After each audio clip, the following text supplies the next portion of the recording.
Chapter 626. The so-called Tiannan referred to the area about 800 miles to the south, centered on the border of Nanyuan Province in Jianghu State. This area was about equal to the area of 6 provinces of Annan State, and about 1/10 of the total territory of Annan State. More than 3 years ago, when the rebels in Annan State rebelled, Dongqing Wudi, the god of massacre in Jianghu State, still sent troops to help Annan State quell the rebellion. Since then, this remote and fertile land had become a focus that could not be ignored in the dark world. The Purgatory of Heaven capital, the Wang family of Beihai, the Border Control Corps, the Freedom Corps, Jianghu State, Annan State. Countless forces, big and small, had gathered here. The skies of the heavenly south were filled with turbulent winds and scudding clouds almost every day. After the maneuver of the 2 academies in Jianghu State, East Emperor Palace, now Emperor East's Palace, also placed its headquarters in Tiannan. Emperor Dong's palace was developing well in Tiannan. Strictly speaking, the so-called not bad meant that he already had a foothold and barely managed to gain a foothold. Li Beidian, who was temporarily in charge of all the affairs of the East Emperor Palace, set up a trading company in the name of Li Tianlan as soon as possible. On the surface, it was doing the most ordinary rice business. In fact, the East Emperor Palace had become one of the important hubs of the Border Control Corps, the Blood Battalion, the Freedom Corps, and many private armed forces in Southeast Asia. This was Jianghu State's support for the first place in the maneuver of the 2 academies. Almost every day, a large number of weapons, armaments, and bullets eliminated by the Blood Battalion set off from the border of Jianghu State and were distributed to the Freedom Corps or other private armed forces through the East Emperor Palace. The standard of military equipment of the Border Control Corps was enough to make armies all over the world drool. It represented the world's most cutting-edge weapons and equipment. Even if it was obsolete, it was enough to make people envious. Swallowing it up often meant huge wealth. After all, a large number of arms transactions were handed over to a group of young people, which always made people feel that it was child's play. It was not that no one put it into action. However, in the first arms escort, the Great Void Sword Master of Mount Shu personally took action. After the Great Void Sword was unsheathed and killed 3 people at the peak of the Thundershocking Realm, the business of the entire East Emperor Palace suddenly became quiet. Perhaps the 3 experts at the peak of the Thundershocking Realm were not famous big shots. But everyone knew that Li Beidian had not yet reached the peak of the Thundershocking Realm, and in the maneuver of the 2 academies, he had not recovered from his injury. The number of great Void Sword Masters in the history of Shu Mountain was the least. Nirvana, Phantom, Yin Yang, and almost every generation had a sword master. Only the Phantom Sword did not appear for decades. But all the previous great Void Sword Masters eventually reached the Invincible Realm, and they became the top expert of Mount Shu as soon as they entered the Invincible Realm. This was the unique skill of swordsmanship that shocked the Jianghu State. The later it was, the stronger it became. It was said that Li Beidian had another breakthrough after that battle. With him in the East Emperor Palace, even if Li Tianlan hadn't come, there weren't many forces who dared to attack it now. Wang Yuetong liked this life very much. The newly established Emperor Dong's palace was busy every day. Everyone was busy. Among the hundreds of people Wang Yuetong brought back after the maneuver of the 2 academies, almost everyone had something to do. The great cohesiveness that was produced when any force was first established would unite everyone as more and more things happened. Every day in the Southern Heaven region was very tiring, but it was also very fulfilling. Wang Yuetong was used to this kind of fulfilling and serious life every day. She learned to work hard and cultivate hard. She had not made any progress in martial arts for more than 3 years, but she had broken through to the fire-flaming realm in a short time. Everyone in the Emperor Dong's palace respected her very much. But this respect was not because she was the daughter of the Sword Emperor, nor because she was Li Tianlan's woman. It was because she was serious. She did not think about the Wang family of Beihai, nor did she miss Li Tianlan, nor did she pay attention to the grievances between them. She almost deliberately put all her thoughts on the development of the Emperor Dong's palace. Just before receiving the news, she was still planning how to completely open up the road from the Southern Heaven region to the Golden Triangle. Hundreds of thousands of armed forces in the Golden Triangle were at war all year round, so the demand for arms was even greater. And now there was something that addicts all over the world were crazily pursuing. It was not drugs. It was a special drug. In Jianghu State it was codenamed Dreamland. In the dark world it was known as Heaven. Strictly speaking, it was also a type of drug, but it was harmless to the body. The drug codenamed Dreamland could bring people greater enjoyment than other drugs. Some of the ingredients in it neutralized the harmful substances of drugs, and when combined with several other drugs, it became beneficial to the body. Although the strong hallucinogenic drug was not very suitable for strong-willed martial arts experts, the popularity of dreamland had never decreased in the slightest throughout the world. And there was only one place in the world that could turn drugs into health supplements. Naturally, it was not the Golden Triangle. It was the Wang family of Beihai. So for many years, hundreds of thousands of armed forces in the Golden Triangle had been the most loyal allies of the Wang family of Beihai. Wang Yuetong naturally knew that. This chapter is not over. Please turn the page. She even knew the price of a dream drug. The cost price of a gram of dream drug was more than 10 times that of a normal drug. But now in the dark world, the price of a gram of dream drug was 75 times that of a gram of drugs. And the price was still rising, and it was in short supply every year. Wang Yuetong had been thinking about it recently. She wanted to do her best to fight for a share of dreams for the Emperor Dong's palace in the Golden Triangle, even if it would harm part of the interests of the Wang family of Beihai. The people she sent to the Golden Triangle to negotiate had set off. But before the specific results of the negotiation could be reported, the news from Jianghu State was like a basin of cold water in a world of ice and snow, pouring directly on her head. Those grievances that she thought she could deceive herself by not thinking about broke out with incomparably ferocious malice in an instant. Perhaps it was no longer grievances. The past of the previous generation would be gone with the wind. But now the woman who had been with him in Eastern Europe, who was his fiancée in name, and who desperately pulled out silence at the most critical moment, was already lying in bed. Dongqing Rushi, who was in a vegetative state. Situ Tsangyue, who was seriously injured.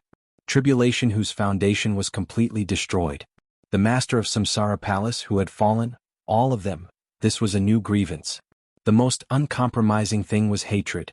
So the man who woke up in Yuzhou pulled out Shenyuan's sword, which had been famous throughout the Dark World. He destroyed the Tang family, killed and injured countless elites of the Beihai Corps, and embarked on his own journey. From Yuzhou to Guqin Island, he would land in Qiushui City, the southernmost tip of Beihai Province. He would go all the way north, cross Tongtian Port, past Queen City and past Kanglan City. At most, he would go through the entire Beihai Province, set foot in Xingzhou and climb Mount Dibing. The endless lavender field, the picturesque Hualu Mountain, and the spectacular and charming Beauty Waterfall might all be completely trampled on. That flame had begun to burn, and it would eventually turn into the fire of war that would burn everything. This time there would be no compromise. Because those he cared about had fallen. Because those he cared about were still lying. The sunlight fell silent. The moonlight shrouded Tiannan, drawing a long shadow under Wang Yuetong's feet. Wang Yuetong picked up her mobile phone and looked up at the clear and magnificent starry sky above her head.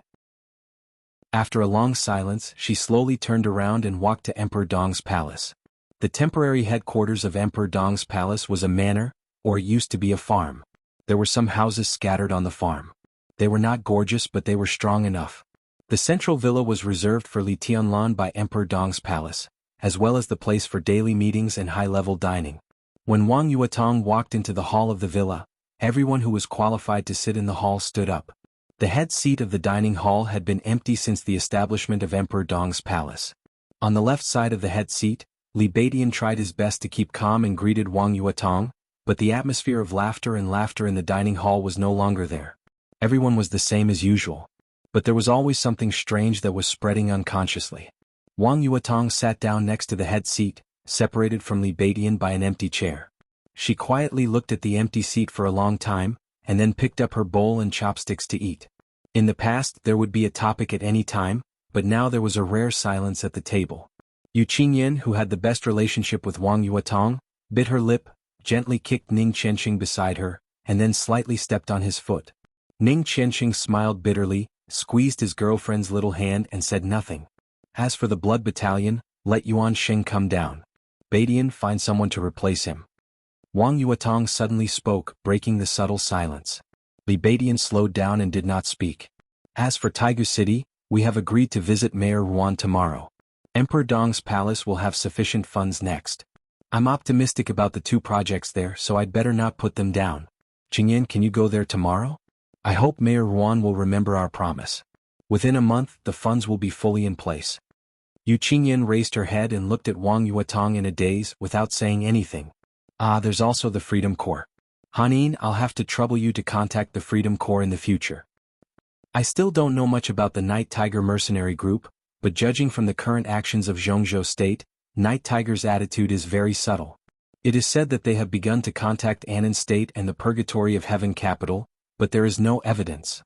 But in many cases we don't need evidence. They are armed forces supported by Jianghu State.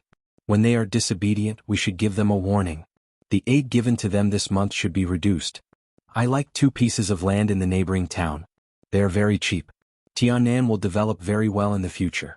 These 2 pieces of land are very close to the county and can be bought. In fact, if we have money, we should hoard the land. The profits in the future will not be too bad. And, in the quiet restaurant Wang, this chapter is not over. Please turn the page. Yuedong's calm and pleasant voice kept ringing.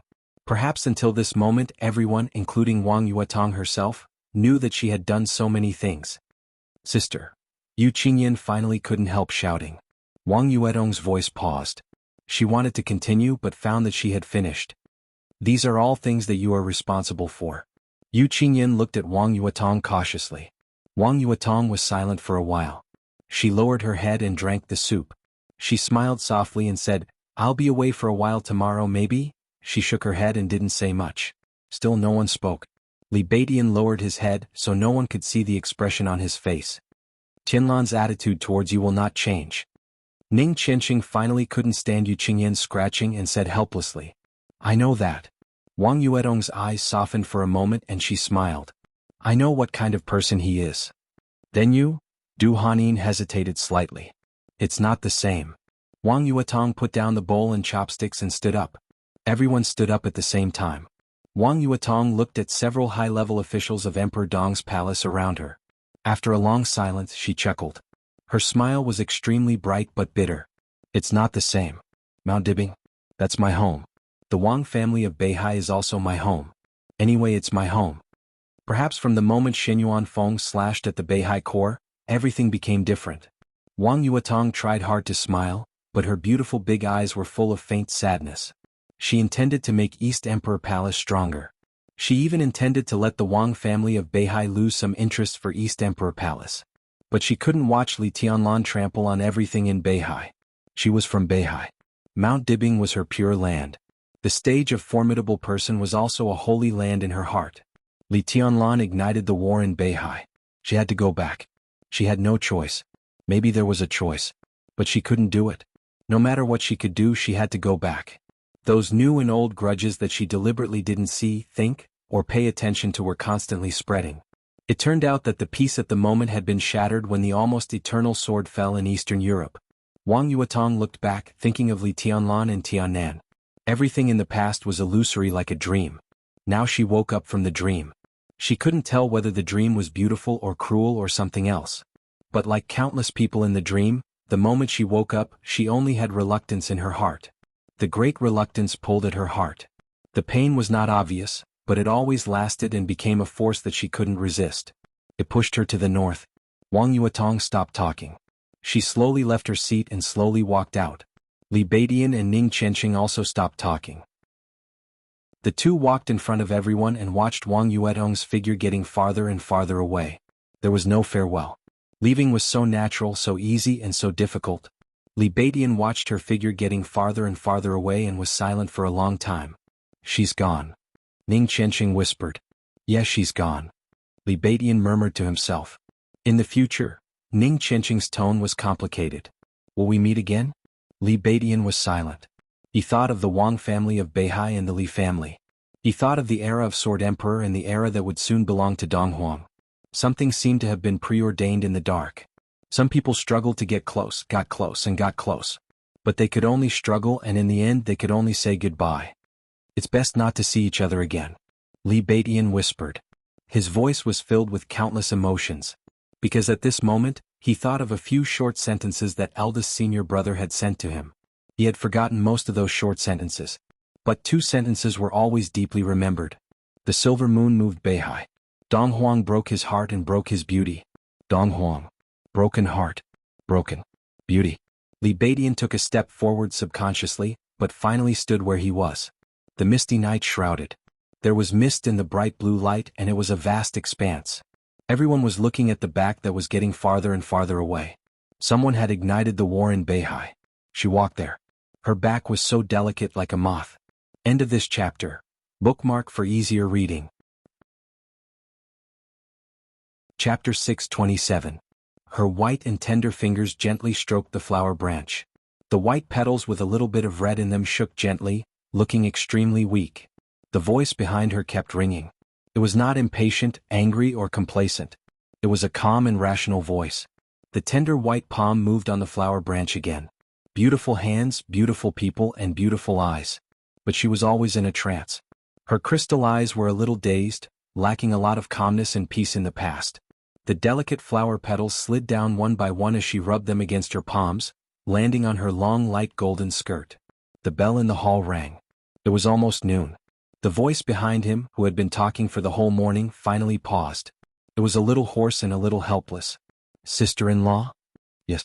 Summer Solstice pinched a petal, turned around and looked at Wang Xiaoyao. Wang Xiaoyao took a deep breath and calmly made the final conclusion. So at this time I should not go to Eastern Europe but stay here. Summer Solstice looked at Wang Xiaoyao quietly. She had known Wang Xiaoyao for decades. It could even be said that Summer Solstice had watched Wang Xiaoyao grow up, from a child to a teenager, from a teenager to an adult, and then to a young man. The relationship between uncle and sister-in-law had always been very good. Summer Solstice still remembered that when Wang Xiaoyao was a child, he often pestered her to take him to Jianghu city to buy a time-honored handmade candy. When he was a little older, he practiced martial arts and swordsmanship. He, who was lazy, would come to her and beg her to make his favorite sweet and sour fish. After his father left, Tianzong became stricter with his teaching. Every time he couldn't stand it, he would come here to complain to her. After they got married, Wang Xiaoyao insisted on calling her sister. Later, when he got older, he called her sister, but they were closer. When Sheng Xiao and Yuetong were a little older, he also liked to take his nieces and nephews to play. The handmade candy shop in Xingzhou City was still Sheng Xiao and Yuetong's favorite snack. The sika deer he gave to Yuetong was still kept in the private zoo under Mount Dibbing. Several batches of pure-blooded horses he gave to Sheng Xiao on his birthday were old. Time kept moving forward with the traces of the past, silently. Summer Solstice had never felt that time had changed anything.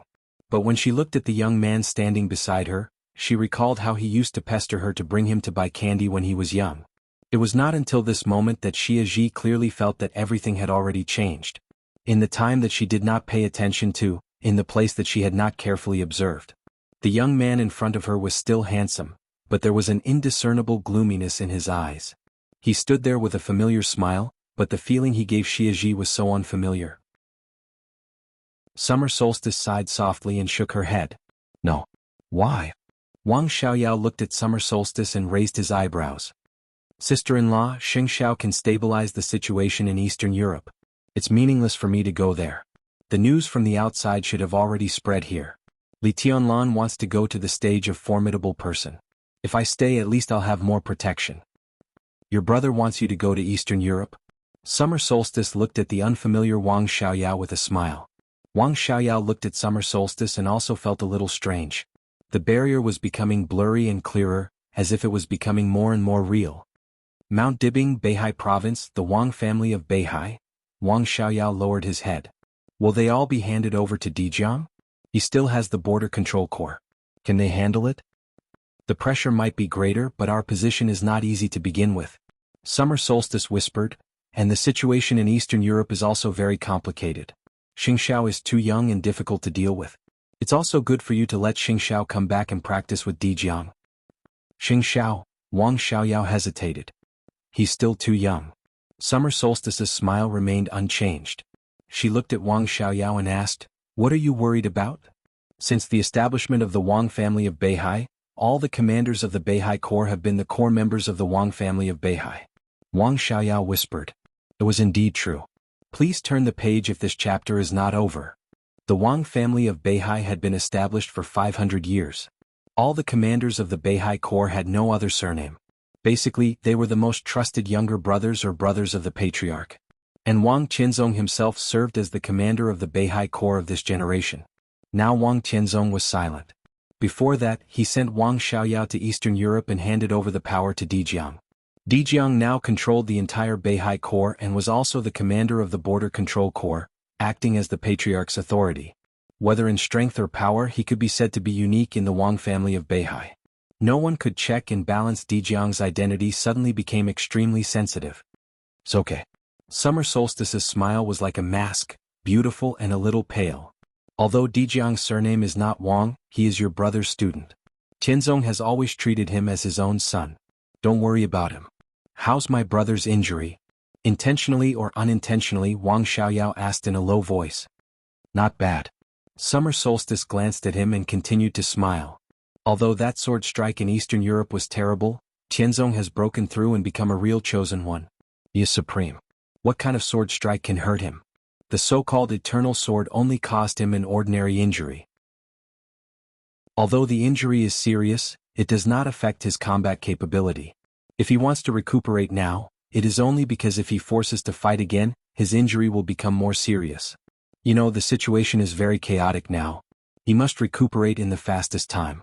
Otherwise, if it were in normal times, he would not need to recuperate at all for such a small injury. Wang Xiaoyao glanced at Summer Solstice and did not speak. He did not know whether his sister-in-law was telling the truth or not, but what if it was true? He lowered his head and narrowed his eyes slightly. Summer Solstice felt the change in his movements, and the warmth in her eyes disappeared little by little. Sister-in-law, are you really going to drive me to Eastern Europe? Wang Xiaoyao whispered. You're treating me like an outsider. Summer Solstice whispered, Eastern Europe is very chaotic. Tianzong asked you to go to Eastern Europe because he trusts your ability. At this time, how to end the chaos in Eastern Europe depends on you. As a member of the Wang family of Beihai Xiaoyao, you should shoulder your own responsibility. Wang Xiaoyao was silent for a long time before he nodded. I actually trust Jiang too. But I'm afraid the outside world won't think so. I'm my brother's younger brother. At this time if I leave, I'm afraid some people will gossip. Summer Solstice looked at him with soft eyes and a soft tone. You have a clear conscience. What are you afraid of? Wang Xiaoyao suddenly raised his head and looked at Summer Solstice. Summer Solstice was also looking at him without dodging. The air seemed to freeze for a moment. After a long time, Wang Xiaoyao lowered his head again and avoided Summer Solstice's gaze. Sister-in-law, can you make me sweet and sour fish again? He was silent for a long time before he tentatively opened his mouth. Summer Solstice laughed and looked at the man who had always been her younger brother in her heart. She whispered, I'm not feeling well today. I'll wait for you to come back from Eastern Europe. Wang Tianzong lowered his head and looked at the ground. His eyes were a little sad. After a long time he said, I'll go now. He turned around and slowly left the hall. Summer Solstice watched him leave. She stood where she was without making a sound or moving. The main door of the hall was opened for a moment and then closed again. Wang Xiaoyao stood outside the door and saw Jiang. Jiang, who had returned to Mount Dibbing a few days ago, was standing in the pool in front of the main hall, looking at the lotus flowers and swimming fish in the pool. Hearing the sound of the door opening, he turned his head and looked at Wang Xiaoyao. Their gazes met for a moment, but neither of them spoke. Jiang was Wang Tianzong's student. Wang Xiaoyao was Wang Tianzong's younger brother. There was a difference in seniority, but they were about the same age, so they were friends. At least they used to be friends. They were very, very good friends. What are you doing here? Wang Xiaoyao looked at him for a while and said slowly, Now. This chapter is not over. Please turn the page. You can go in. I'm not going in. Jiang smiled and said carelessly, I'm just strolling around. What's there to stroll around? Wang Xiaoyao's eyes seemed to hide needles. There's really nothing to stroll around. Jiang was silent for a moment and nodded. Shall I see you off? Wang Xiaoyao took a deep look at him and nodded. The two went down the mountain in silence. At the airport at the foot of the mountain, the special plane to Eastern Europe was already on standby. Today was the third time that Wang Xiaoyao had seen Summer Solstice. But there was no result. He could only go to Eastern Europe. Wang Xiaoyao suddenly remembered that he had seen Summer Solstice 3 times. Every time he came out he could see Jiang no matter far or near. There were some things that he had never thought about. Until now he realized a possibility. He laughed at himself and said, Every time I come out I can see you. Are you afraid that I'll hurt my sister-in-law? If she doesn't want to, who can hurt master's wife? Jiang said faintly, I'm nearby. I just hope you can calm down. Do you doubt me too? Wang Xiaoyao's voice was low. He looked at Jiang and his eyes suddenly became extremely sharp. Jiang did not speak. I swear I didn't do anything wrong to the Wang family of Beihai.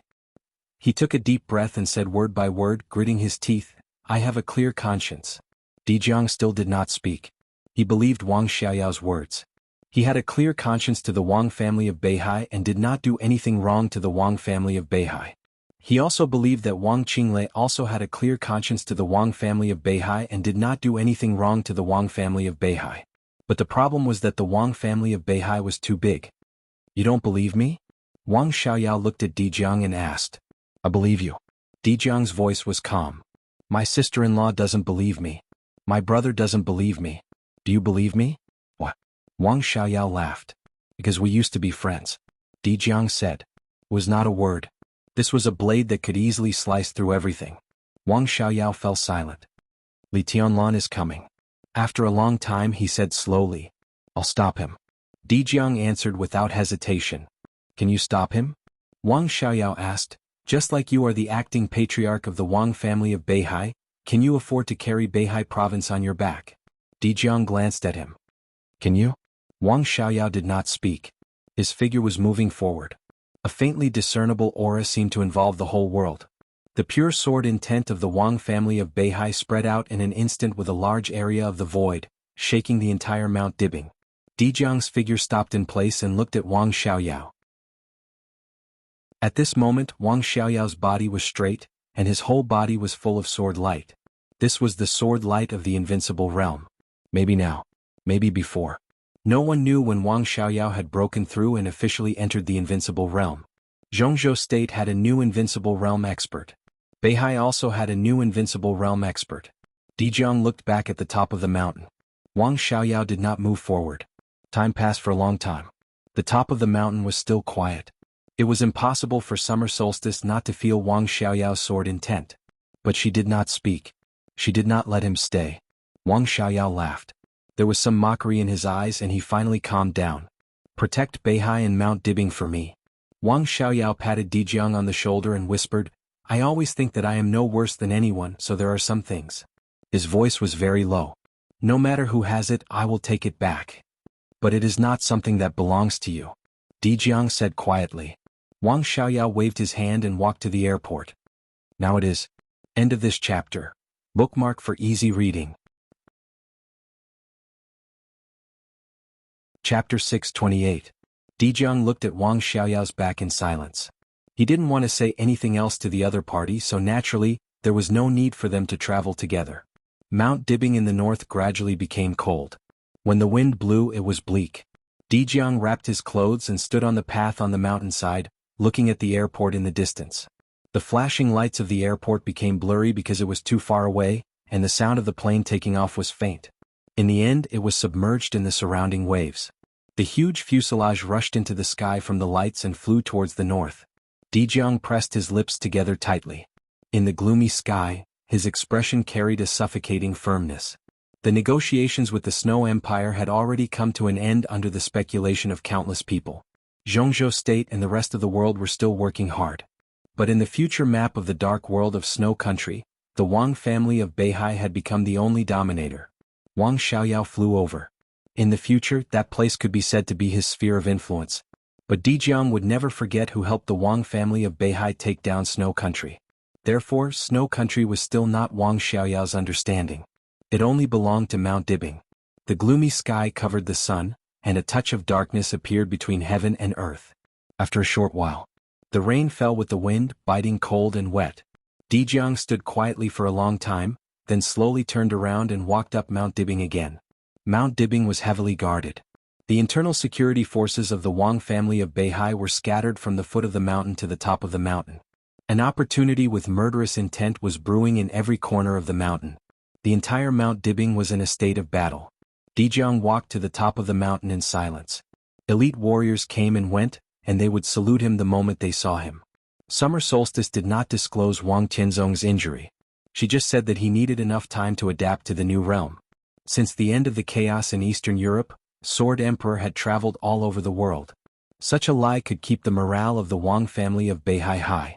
In the absence of Sword Emperor, Jiang temporarily took over the position of patriarch of the Wang family of Beihai and exercised all the power. Jiang was lost in thought for a while. He hesitated and finally came to the palace where Wang Tianzong and Summer Solstice usually lived. Come in. The peaceful voice of summer solstice sounded in the hall. Jiang walked in slowly. Xia sat on the sofa, fiddling with a pot of flowers and plants that looked very delicate. Her white fingers were stained with mud, but they were extremely agile. Jiang bowed slightly and said respectfully, "Ma'am." Xiaoyao left. Xia pushed the flowers in front of her, looked at Jiang and asked softly. After he broke through, he waited for about 10 minutes. Jiang replied. He knew very well what Wang Xiaoyao was waiting for after the breakthrough. He had entered the invincible realm and could be said to be the strongest person except for Summer Solstice. Summer Solstice was in a very bad state, so Wang Xiaoyao became the strongest and most suitable candidate to stop Li Tianlan. He hoped that Summer Solstice would ask him to stay. He's waited for more than 10 minutes? Maybe he's been waiting for a long time? Summer Solstice was silent for a while and shook her head. Do you believe that he will make a breakthrough at this time? Jiang was stunned. You mean? He asked tentatively. He broke through a long time ago? Summer Solstice reached out and flicked the flowers and plants in front of her. She said calmly, who knows? Jiang stood there lost in thought. After a long time, he took a deep breath and muttered to himself, why? That might be the question that everyone who knew the inside story wanted to ask now. What? Before that, many people had noticed the hidden danger inside the Wang family of Beihai. But at that time, the hidden danger was exactly in Wang Tianzong and Wang Xiaoyao. This chapter is not over. Please turn the page. Between Sigh and Thunder. No one doubted Wang Xiaoyao. No one knew what was going on with Wang Xiaoyao. Wang Tianzong had transferred Wang Xiaoyao to Eastern Europe at this time, which had deeply expressed his distrust. Why did this happen? What did Wang Xiaoyao do? The elder brother was like a father. For so many years, Wang Tianzong and Wang Xiaoyao had always had a very good relationship. It was not the kind of relationship that was pretentious but real intimacy. Since when did Wang Xiaoyao have other thoughts? Summer Solstice shook her head. It seemed that she didn't want to discuss this issue. She glanced at Jiang and suddenly asked, how are you going to deal with Li Tianlan? Jiang was now the acting patriarch of the Wang family of Beihai. Any action against foreign enemies should be decided by her. I have summoned all the patriarchs of the wealthy families of the Wang family of Beihai. At 3 o'clock in the afternoon, we will have a meeting in the World Palace. Jiang looked at his watch and said, I hope you can also attend. I won't go. Summer Solstice shook her head. I believe you can handle it. Jiang took a deep breath and nodded. Don't worry, Master's wife. The dignity of the Wang family of Beihai is more important to me than anything else. More important than anything else. Summer Solstice suddenly froze and asked in reply. Jiang was also stunned. He nodded and said frankly, yes, this is our Beihai. Summer Solstice suddenly laughed. She seemed to have hesitated for a long time and finally made up her mind. She nodded and said, go ahead. Jiang turned and walked out of the hall. When he was about to go out, he suddenly said, Yuetong? The hatred between the Wang family of Beihai and Li Tianlan was getting deeper and deeper. Yuetong became Li Tianlan's woman. He was very worried that Yuetong would be targeted over there. Yuetong? Summer Solstice was in a trance and whispered, she will hate me for the rest of her life, right? Jiang scratched his head. Summer Solstice waved her hand and whispered, but so what? The dignity of the Wang family of Beihai is more important than anything else. Jiang went out. Summer Solstice was in a daze for a while. She stood up and finally opened a mechanism in the corner of the side hall of the hall. Some ear-piercing mechanisms slowly revolved, carrying with them the countless years of time that had passed, releasing noises. A narrow passage appeared in front of Summer Solstice. Countless lights in the passage looked gorgeous and weird. Summer Solstice entered a series of complicated passwords. In the passage, gorgeous lights flickered and finally all turned into a soft luster. Summer Solstice walked in and pressed the mechanism casually. The door of the passage was closed with a harsh sound. She walked alone in the passage and slowly went down. The air became cool. The air became cold. The temperature kept dropping. The sound of surging waves gradually sounded. Summer Solstice kept going down and moving forward. This passage had gone deep into the sea from Emperor Hall. In the increasingly cold temperature, a simple but extremely heavy bronze door appeared in front of Summer Solstice. Summer Solstice calmly activated the password. The bronze door slowly shrank. The extremely strong cold air rushed out of the door in an instant. In an instant, the walls on both sides had been covered with a thin layer of frost. Summer Solstice's face was slightly pale, but she still walked through the bronze door. There was a small hall at the door. 3 ice coffins were placed in the center of the hall, silent. Summer Solstice walked to the ice coffins. There was a small button in the center of the ice coffins. Through the transparent coffin lid, there was a person lying in each of the 3 ice coffins. Their eyes were closed like corpses or sleeping. Summer Solstice looked at them in silence for a long time. She slowly reached out. This chapter is not over. Please turn the page. She pressed the button in the ice coffins. In an instant, the ice coffins began to shake wildly. The surging sea outside the secret chamber kept surging, and the sound of tides was deafening. Summer Solstice's eyes were dazed and blurred. Do you also want to be free? After so many years, it's time to rest. You've worked hard. I'm sorry, she muttered to herself. Her light and crisp voice directly suppressed the sound of tides around her. The lid of the ice coffin was slowly opened. In the ice coffin closest to Summer Solstice, the person who was sleeping like a corpse opened his eyes.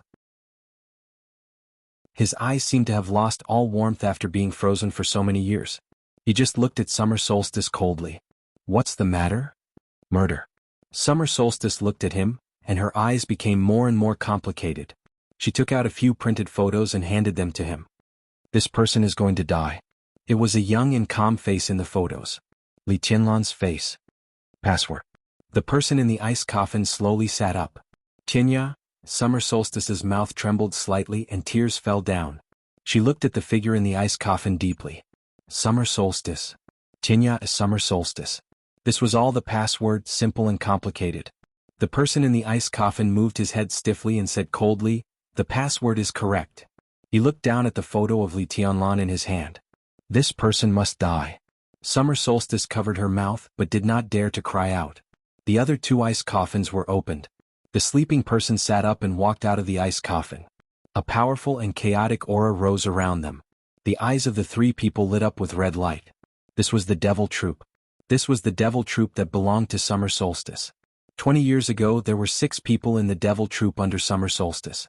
Half of them died in the Battle of Treason, and the bodies of the remaining 3 were also seriously damaged and could barely enter a deep sleep period. Now, although they had been sleeping for more than 20 years, their state was still not perfect. There were no flukes or accidents. This time they woke up, it was the last time they fought for Summer Solstice, and it was also the last time they woke up. After that, it was eternal sleep in the endless darkness. The middle-aged man who woke up first in the ice coffin stood up and stared down at the photo of Li Tianlan in his hand. The red light shone on the photo. He seemed to have completely forgotten the existence of Summer Solstice and only remembered the order. Where is he? The middle-aged man's eyes flashed with red light. After a long time he asked. He is about to enter Qiushui City. Summer Solstice bit her lip hard and her voice trembled. Without any hesitation, the middle-aged man put away the photo. Let's go. His voice was hard and cold. Summer Solstice couldn't bear it anymore. She suddenly threw herself on him, hugged him tightly and burst into tears. The red light in the middle-aged man's eyes flickered constantly, and he seemed to be a little confused. After a long time, his eyes seemed to soften quietly for a moment. He reached out and wanted to touch Summer Solstice's hair. But the red light burned in his eyes again. His palm changed from enchantment to rejection. He pushed Summer Solstice out of his arms and repeated again, "Let's go." In the heavy footsteps, the 3 members of the Devil Troop slowly walked out. Summer Solstice knelt on the ground, trembling, and kowtowed to the 3 people who left. Goodbye, uncles? Her voice was a little choked. Goodbye, father. Her name was Summer Solstice. Her father. Her name was Summer Horizon. End of this chapter. Bookmark for easier reading. Chapter 629. It was raining in Qiushui City. The continuous autumn rain fell from the city to the sea, knocking on the windows of the cruise ship. In the increasingly urgent sound, Li Tianlan opened his eyes. All the dreams were washed away by reality. The flames, thunderbolts, and sword light suddenly went away without a trace. The ocean was behind. The rain shrouded Qiushui City, which was getting closer and closer. The outline of the most elegant and clean city in the north of Jianghu state was clear. Li Tianlan looked at it quietly. His face was pale, his breath was weak, and his spirit had fallen to the bottom. He looked extremely haggard, but his bloodshot eyes were as bright as stars. The almost dazzling light kept jumping in his eyes, like sword lights leaping in the boundless night sky. From Yuzhou to Qingdao. From Qingdao to Qiushui. Thousands of miles of road and ocean. Li Tianlan seemed to be immersed in a strange world. It was a world of swords, an empire of swords. But it was not his own world. It was Dongqing Huangtu's world. He had gotten the notebook belonging to Dongqing Huangtu before the final game in Eastern Europe. The notebook, which was copied by the master of Samsara Palace, was full of Dongqing Huangtu's experience in swordsmanship. Li Tianlan couldn't describe what it was like. Looking at the notebook, he felt like he was walking on the same path, but he inadvertently saw a different scenery. Dongqing Huangtu's description of swordsmanship confused him too much. Instead of helping him, the amazement made him more and more questions. Until he was in Winter Mountain Park. Until now. From the moment Xinyuan Feng completely shattered to the present. Li Tianlan was almost completely trapped in Dongqing Huangtu's swordsmanship. He searched for his own problems in that vast and boundless world of swordsmanship, verified Dongqing Huangtu's martial arts, and saw the real 13-story pagoda and Xinyuan Feng. Finally, he walked out of that world with great difficulty.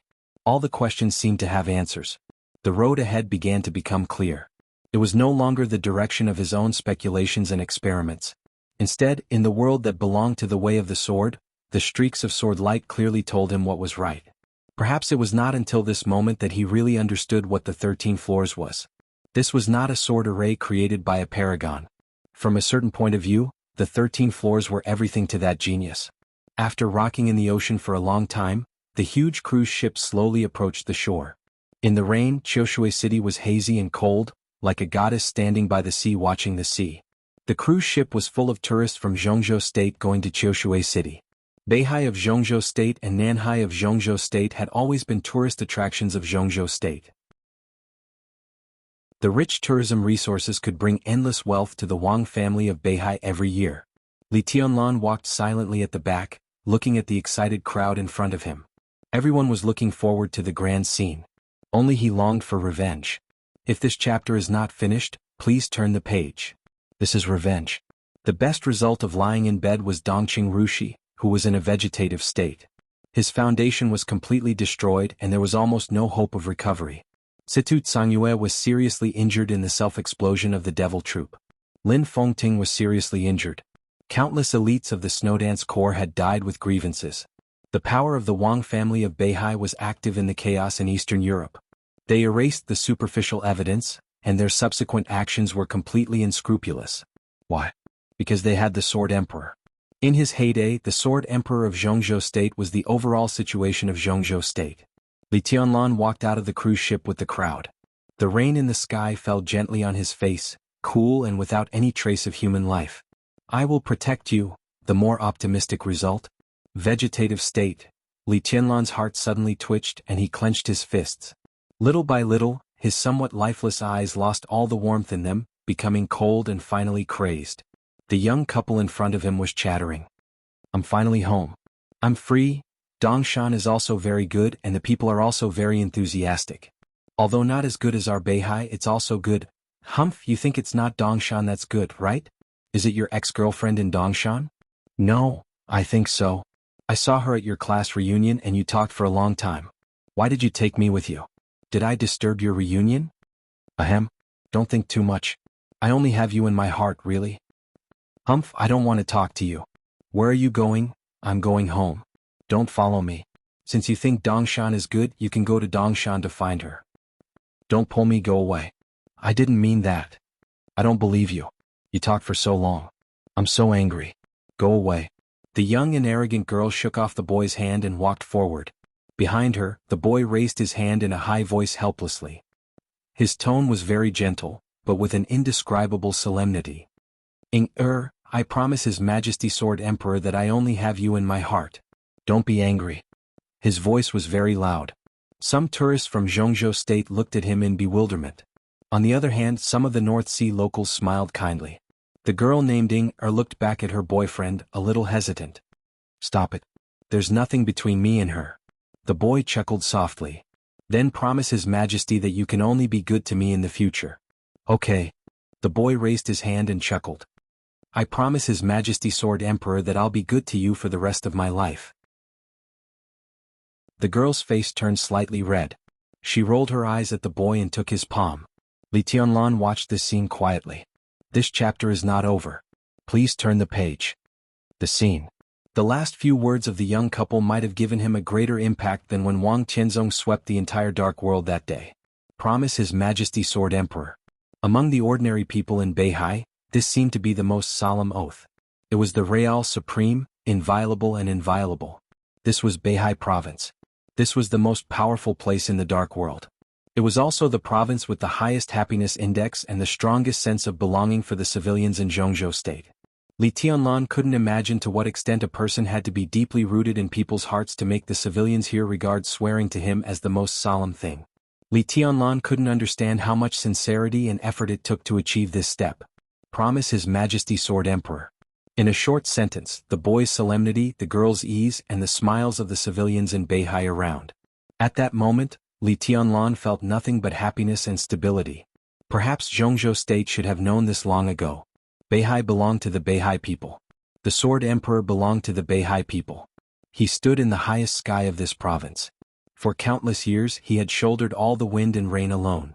What he protected was not only Mount Dibing, but also tens of millions of civilians and nearly 200,000 square kilometers of land in Beihai province. He had done all of this. He had used all of his means. Countless civilians in the entire province sincerely trusted him, worshipped him, and even trusted him. In Beihai he was like the only god. This was the Sword Emperor of Beihai. In the dark world he was an ambitious person. In Li Tianlan's eyes he was the biggest opponent.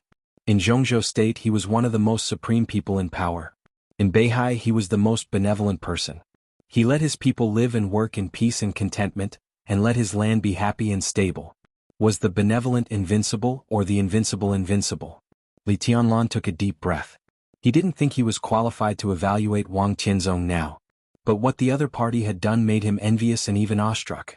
Beihai province's nearly 200,000 square kilometers of mountains and rivers, one person and one city, were all dauntless boldness displayed by a monarch over the course of more than 20 years. A breeze blew past. The drizzle fell. An atmosphere similar to but somewhat different from that of Zhongzhou state was impacting Li Tianlan's body and mind. It was the power of tens of millions of people. It was as vast as heaven and earth. It was unshakable. His figure walked across the dock and the deck. In the crowd, some people who seemed to have nothing to do in all directions locked on Li Tianlan almost at the same time. Someone took out his mobile phone. Someone left. Someone walked toward Li Tianlan.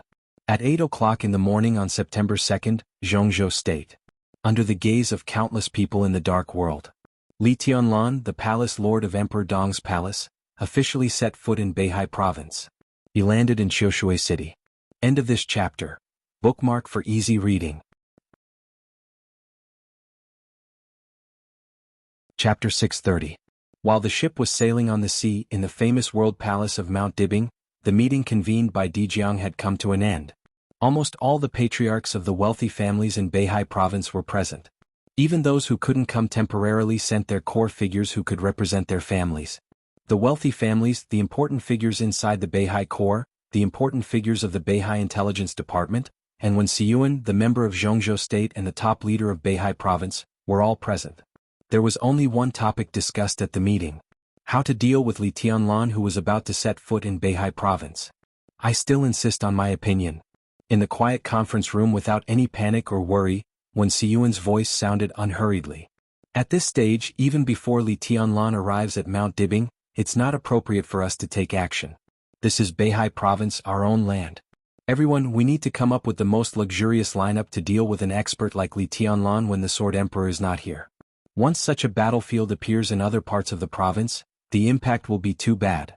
Moreover, each family has sent experts to intercept Li Tianlan in batches, which is tantamount to dispersing our strength. I'm inclined to the decision of the Tang Corps to gather everyone to Mount Dibing and decide the outcome with one battle. Wen Xiyuan's voice was steady and peaceful. He was only 48 years old this year, and he and the Sword Emperor Wang Qianzong had a true friendship through life and death. He had a firm stand and was deeply trusted by Wang Qianzong. The most subtle thing was that he was the same age as Wang Qinglei, the member of Wuxia. In the Southeast group, he could be said to be Wang Qinglei's biggest competitor. Who can guarantee that Li Tianlan will behave all the way? Wang Qinglei said flatly, if we hide in Mount Dibing and Li Tianlan fights all the way, who will fight? If no one fights, what about the Beihai Corps stationed in various places? What about the civilians in various cities? What about some of our agencies hidden in the dark? Everyone, Li Tianlan is now crazy. In Dongshan Park, Elder Tang's family was killed. This is enough to prove his madness. He blocked all his own retreat. This time he came to Beihai for revenge. From the first moment he stepped into Beihai province, no matter who he attacked, it was revenge against the Wang family of Beihai. He doesn't dare to hurt civilians. Wen Siyuan shook his head and his voice was indifferent. With his status he won't hurt civilians, but what about the Beihai Corps? The North Sea Legion had bases all over the place, so were they supposed to withdraw all of their troops? This will cause panic among the civilians and the influence will be even worse. If this chapter is not finished, please turn the page. Wang Qinglei shook his head and said in a firm voice, "For hundreds of years, the Wang family of Beihai has never had the habit and tradition of waiting for the enemy at the door. Even if the Sword Emperor is not here, the Wang family of Beihai is still the Wang family of Beihai. We have a strong army and countless experts. Are we going to hole up just for a so-called young prodigy? What a joke." Di Jiang, who had been silent, knocked on the table and said thoughtfully, "What do you mean, Uncle Wang?" "Kill them." Wang Qinglei's tone was resolute and decisive. There are 8 wealthy families in Beihai, and each of them is in charge of a city. He landed at the southernmost end of the Wang family of Beihai, which is a provocation to us. He wants to penetrate the entire Wang family of Beihai, so we might as well do as he wishes. We can only fight. Even if we lose, we will lose with dignity. Turtle up? Oh, all the experts are gathered in Mount Dibbing. The enemy swept all the way from the south, and we didn't even have the slightest reaction. In such a battle, even if we are lucky to win in the end, what face do we have? Wang Qinglei stood up and pointed to the south. Over there is only one person and he dares not fight. In time, if tens of thousands of troops appear in the south and push all the way, do we also have to give up all the land and civilians in Beihai province and hold Mount Dibbing? If so, what are these 200,000 square kilometers of land, tens of millions of civilians, countless assets and several cities in your eyes? Wen Siyuan's face suddenly changed, but he did not speak. Wang Qinglei looked at Di Jiang with sharp eyes. Di Jiang pondered and hesitated. "I am 50 years old this year." Wang Qinglei took a deep breath and said his last words in this meeting. "From childhood to adulthood, I only belong to the Wang family of Beihai. Not the Wang family of Mount Dibbing." Di Jiang suddenly raised his head. The vast territory of Beihai province belonged to the Wang family. He clenched his fists and seemed to make up his mind. His eyes fell on a handsome and elegant middle-aged man near him. Li Tianlan's route was already obvious. He would log in Qiushui City. There was a wealthy family in Qiushui named Huangfu. Whether to fight or retreat, the Huangfu family would be the first to make the decision. Huangfu Yi, the current patriarch of the Huangfu family, nodded and said calmly, "The famous troops have begun to assemble and are ready to meet the enemy at any time." He paused and looked at Wang Qinglei. "This chapter is not over. Please turn the page." The relationship between Huangfu Yi and Wang Qinglei had always been very ordinary, which was known to all. But this time he still stood on Wang Qinglei's side. "I agree with Qinglei's opinion. Beihai belongs to everyone, not only Mount Dibbing. No one can deny that Li Tianlan is very strong, but this is our Beihai. In the face of a strong enemy, the first reaction of Beihai should not be to retreat, but to fight. In the face of Li Tianlan, we retreat to Mount Dibbing. If there are hundreds of thousands or millions of troops coming to Qiushui, so what? If we can't beat them, should we retreat? What will the tens of millions of people in Beihai think of us? Nowadays, when people from our Beihai province go out and walk around the world, they will say that they are from Beihai instead of Jianghu state when they introduce themselves. I don't agree with this view, but I agree with their sense of belonging." The patriarch of the Chen family said slowly, "This sense of belonging is not given by us constantly retreating. It is our responsibility and obligation to guard every inch of land in Beihai province. In fact, we have no way out. Even if we are defeated, we have to fight. It is more dignified to be defeated than to flee without fighting." Everyone was nodding. Di Jiang glanced around, took a deep breath and said calmly, "Then, a phone suddenly rang. There is one more thing." Lu Shuanghua, the head of the intelligence agency supported by the Wang family of Beihai in the south of Jianghu state, suddenly stood up. "I've been waiting for this call."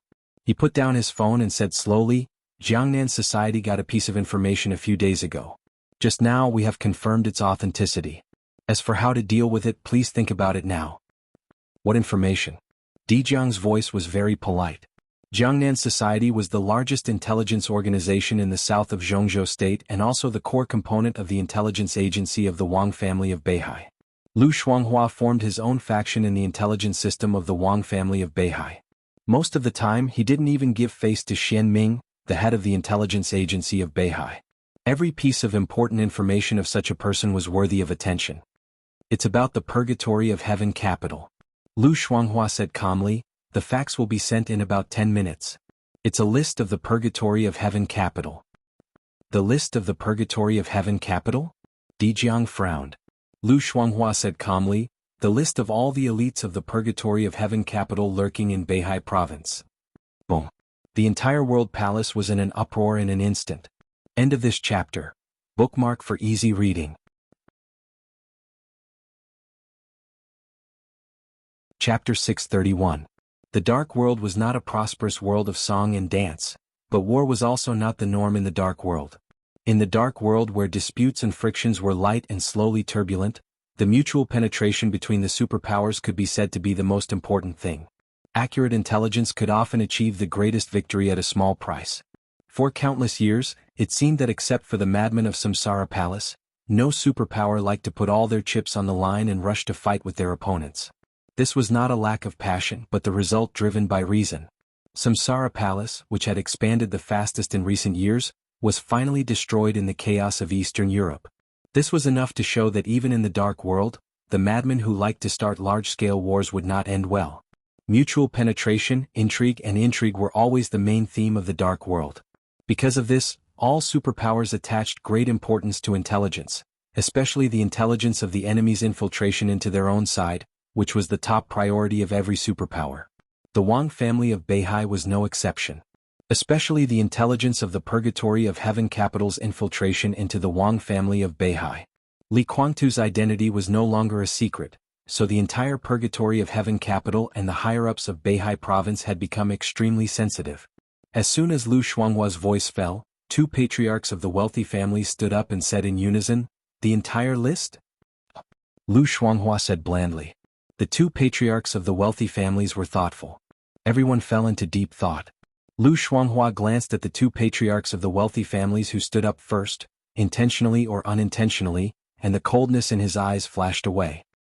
He looked at Dijiang and his whole body was as calm as a rock, extremely cold and hard. Where did it come from? The huge harvest did not make Dijiang ecstatic. He looked at Lu Shuanghua and asked in a very calm tone. When the Purgatory of Heaven capital appeared in East Island more than 3 years ago, it already had a very complete structure, so that their development in East Island in the past 3 years was extremely smooth and they had never encountered any bottlenecks. This was enough to say that although it had only been more than 3 years since the Purgatory of Heaven capital appeared in the dark world, no one knew how long it had been secretly preparing. Combined with Li Guangtu's identity, all this was not strange. So if the Purgatory of Heaven capital had infiltrated some secret pawns into the Wang family of Beihai, then the time was definitely not more than 3 years ago but earlier. Lu Shuanghua's Jiangnan society had only begun to develop in Zhongzhou State in recent years, and it had never penetrated into East Island. Then how did this intelligence come? When the major forces are hostile to each other, they will infiltrate each other. If this chapter is not finished, please turn the page. Even if we're allies, there are still times when we have to play chess. Lu Shuanghua looked at Dijiang meaningfully. The list in my hand contains not only the spies of the Purgatory of Heaven capital who infiltrated the Wang family of Beihai, but also some of Li Honghe's chess pieces on the chessboard of Beihai. If Li Honghe could make a move back then, Beihai could also make a move in the Li family's camp. You mean? Dijiang's heart trembled slightly. This was before the chaos in Eastern Europe. The other party was a real core figure in the entire Purgatory of Heaven capital and even the entire Li family. It was not difficult for him to get the information. His Majesty gave me this clue. When the chaos in Eastern Europe broke out, Li Guangtu and Daybreak were in Eastern Europe. I sent people into Heaven capital to investigate secretly. After many parties confirmed it, only today did reliable news come back, and the list was confirmed. Lu Shuanghua took out a USB and threw it to Dijiang. It's all here. Dijiang took it subconsciously but kept silent and did not speak. After he took control of the supreme power of the Wang family of Beihai, the first thing he did was to launch the intelligence system of the Wang family of Beihai. With Xingzhou as the center, he cleaned up all suspicious people in the entire province. This move was undoubtedly to deter all parties. However, what Lu Shuanghua gave him at this time was too important and too tricky. The list of all the elites of the Purgatory of Heaven capital lurking in Beihai province. All the elites. At this delicate point in time, Li Tianlan was about to land in Beihai province. But the Wang family of Beihai was busy attacking the Purgatory of Heaven capital? Attacking the Purgatory of Heaven capital was equivalent to attacking the Li family. Li Tianlan's attitude was obvious. But if he didn't take action, what role would these people play on Li Tianlan's way forward? Dijiang's palm was extremely heavy. For the first time since he sat in this position, he knew what a dilemma was. Are there any elites of the Purgatory of Heaven capital in Qiushui City? Huang Fuyi, the patriarch of the Huangfu family, suddenly asked. Lu Shuanghua froze and remained calm. Dijiang looked at Huang Fuyi and raised his eyebrows slightly. 32 people. Lu Shuanghua hesitated and slowly said, there are 32 people of the Purgatory of Heaven capital lurking in Qiushui City. Huang Fuyi glanced at Dijiang and nodded. I'll ask famous generals to deal with them. Dijiang finally couldn't help but smile bitterly. His eyes swept across the whole hall. In the hall where countless people had different expressions, there was another person who was also smiling bitterly with helplessness. Dijiang, this chapter is not over. Please turn the page. He froze for a moment. The one who was also smiling bitterly was Wang Qinglei. Wang Qinglei seemed to feel Dijiang's gaze. He glanced at him and shook his head slightly. Dijiang took a deep breath and suddenly looked at Lu Shuanghua. Uncle Lu, are you sure that chess piece is absolutely reliable? What are you doubting? Lu Shuanghua laughed. Dijiang wanted to say something but finally shook his head. The relationship between Li Tianlan and Li Guangtu was extremely delicate. Li Guangtu was now seriously injured and dying. When Li Tianlan landed in Beihai, the list of the Purgatory of Heaven capital lurking in the Wang family of Beihai suddenly appeared. It was an incredible coincidence, as if someone was deliberately promoting it. I think it's credible. Lu Shuanghua said calmly. Of course, if you think there's something wrong, you can ask His Majesty directly. That's the clue His Majesty has. Dijiang smiled bitterly. Now, except for summer solstice, even he didn't know where his teacher was. How could he ask? Lu Shuanghua sat down and said calmly, if there's really something wrong, don't do it for the time being. Dijiang became more and more helpless. If the list of the Purgatory of Heaven capital was true, how could they not do it? Dijiang opened his mouth for a moment. The urgent ringtone of the phone suddenly rang. Xianming beside Lu Shuanghua answered the phone. Just after hearing a few words, Xianming's face suddenly darkened. He slowly put down the phone, looked at Dijiang and said calmly, Li Tianlan has landed in Qiushui City. Dijiang glanced at him. Xianming's voice continued, the 10 elites I arranged at the dock of Qiushui City were killed before they could get close to Li Tianlan. What a bastard. In anger, Huang Fuyi suddenly stood up. Where is he now? Xianming's face became more and more gloomy. Now, he is on his way to the Huangfu family. The whole world palace was completely quiet. Everyone was looking at Dijiang. Until then, everyone understood that it didn't make sense for them to discuss whether to fight or to retreat. Li Tianlan didn't even give them a chance to retreat. If he went to the Huangfu family now, his next stop might be the Qin family. Then it was the Tang family. When these wealthy families had no way to retreat, Mount Dibing also had no way to retreat. Dijiang squeezed the USB in his hand and suddenly clenched his fists. He said in a cold voice, then kill them all. End of this chapter. Bookmark for easy reading. Chapter 632. In the west of Qiushui near the sea was the highest mountain in the entire Beihai province, called Lingtai. The scenery of Lingtai Mountain, 3,000 meters above sea level, was beautiful and magnificent. The 12 sites of Lingtai were very famous in the entire Jianghu state and even the world, attracting countless tourists from all over the world every year. The 12 sites of Lingtai was what the backpackers called it. Those who had seen the whole picture of Lingtai Mountain knew that there were 16 sites on Lingtai Mountain, but the most beautiful ones had never been opened to the public for hundreds of years. The most beautiful scenery in the mountains was naturally at the top. The 12 sites of Lingtai were all concentrated on the mountainside, and the large area from mountainside to the top had never been opened to the public for hundreds of years. It was the most mysterious forbidden area in Qiushui City, heavily guarded, and only a few people had ever been there. There was a wealthy family in Qiushui named Huangfu. Lingxi Pavilion at the top of Lingtai Mountain was the headquarters of the Huangfu family. Be it rain or shine, the Lingxi Pavilion seemed to always be beautiful. The clouds were like curtains and the golden sunlight outlined the ever-changing clouds. Verdant greenery stretched out as far as the eye could see. Looking at the Lingtai Mountain from the top of the Lingxi Pavilion, it was a completely different scenery from what most people saw. This kind of beauty was quiet and cold, as if there was not a trace of the mortal world in it. But living on the fairyland like Lingtai Mountain, the entire Huangfu family didn't feel the slightest bit out of the world. In the past hundreds of years, the Huangfu family didn't stand out in the dark world, but for the entire Beihai province, this behemoth entrenched in Qiushui City was a well-deserved famed family. All generations of patriarchs of the Huangfu family were also the most trusted people of the patriarch of the Wang family of Beihai, without exception. The Beihai Corps had gone through 30 commanders and 53 vice-commanders since its development. The commanders of the Beihai Corps were all core figures of the Wang family of Beihai, surnamed Wang. And among the 53 vice-commanders of the Beihai Corps, 49 had the surname Huangfu. This alone was enough to show the special status of the Huangfu family in Beihai province. Qiushui was in the southernmost part of Beihai. Xingzhou was in the northernmost part of Beihai. One in the south and the other in the north. These were the two largest cities in Beihai province, guarding East Island and Snow Country respectively. The Huangfu family was located here, which meant something from the beginning. It was no exaggeration to say that when Li Tianlan first came to Beihai, he chose the toughest bone to chew. The continuous rain with a slight chill beat on the verdant Lingtai Mountain. With this autumn rain, the Huangfu family directly sealed off the Lingtai Mountain. The dense killing intent spread from the clouds on the top of the mountain to the foot of the mountain. Under the curtain of rain, everything in Li Tianlan's sight was already filled with killing intent. The people at the foot of the mountain were looking up.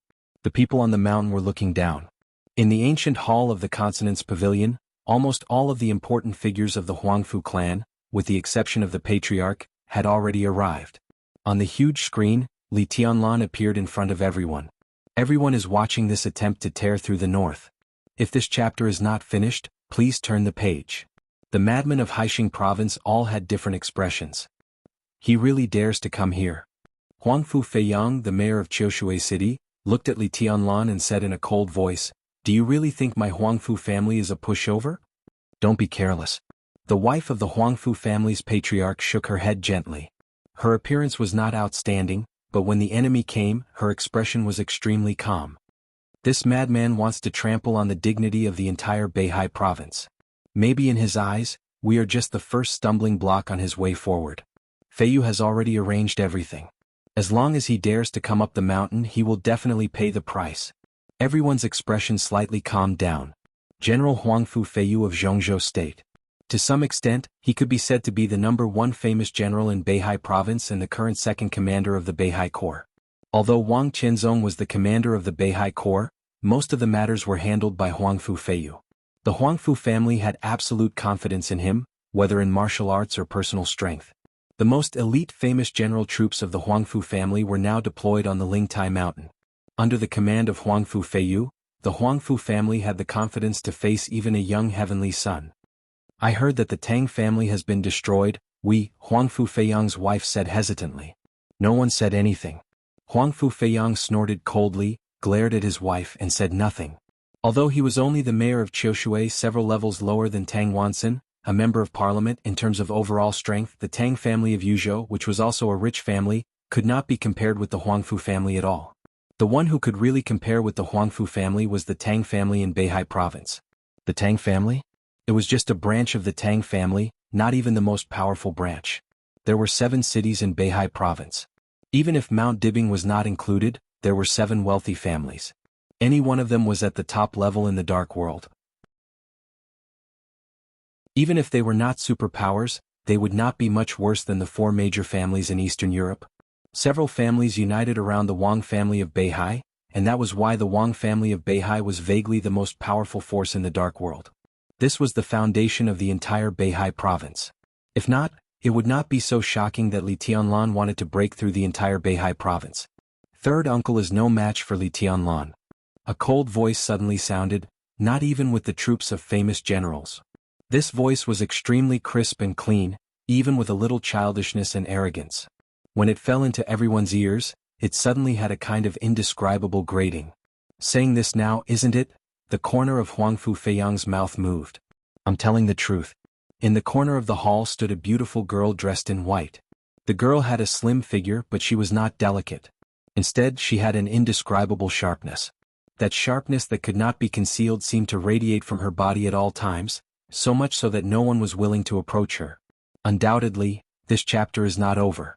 Please turn the page. She was extremely beautiful, but that kind of innate sharpness slightly overshadowed her elegance. She stood there quietly like a sword, sharp to the point of loneliness. Martial God. The wife of the patriarch of the Huangfu family frowned and whispered, I don't like this name. The girl glanced at her and said calmly, My name is Qiu Shui. Her eyes were focused on Li Tianlan on the screen. Her expression was cold, but her eyes were shining, even a little blurred. No one could deny Li Tianlan's madness now. But madness often went hand in hand with stupidity. When countless people scolded Li Tianlan for being stupid and courting death, what she saw was only the spirit of him walking on the path that belonged to him. Moving forward with indomitable spirit. That kind of truly invincible spirit. From the southern part of Beihai to the northernmost part, he swept all the way. This was undoubtedly to build up strength. If such a Li Tianlan really broke through Beihai, when he climbed Mount Dibing, his sword energy and sword intent would reach an unprecedented peak.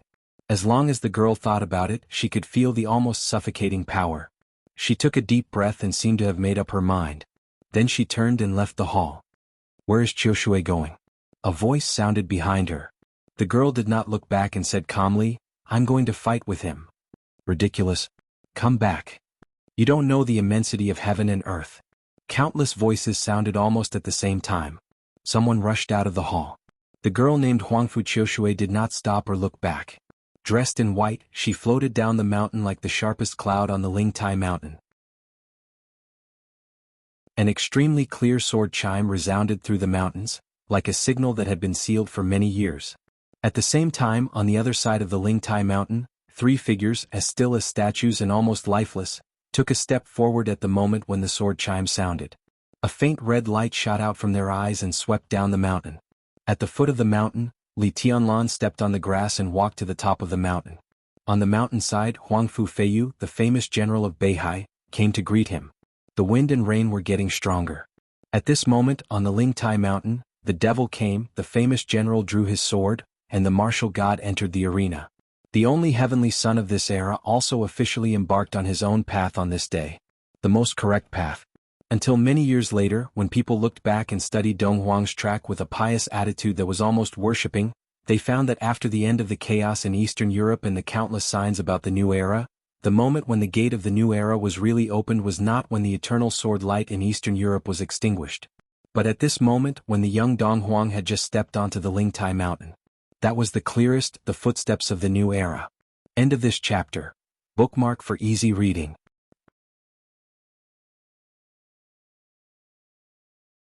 Chapter 633. The wind and rain fell on the mountain. In the misty clouds, the verdant spiritual platform was as real as a holy land on earth, as fresh as a paradise. The winding stone path extended into the clouds, quiet and peaceful. Li Tianlan's expression grew calmer. His pace was neither fast nor slow, but he did not stop.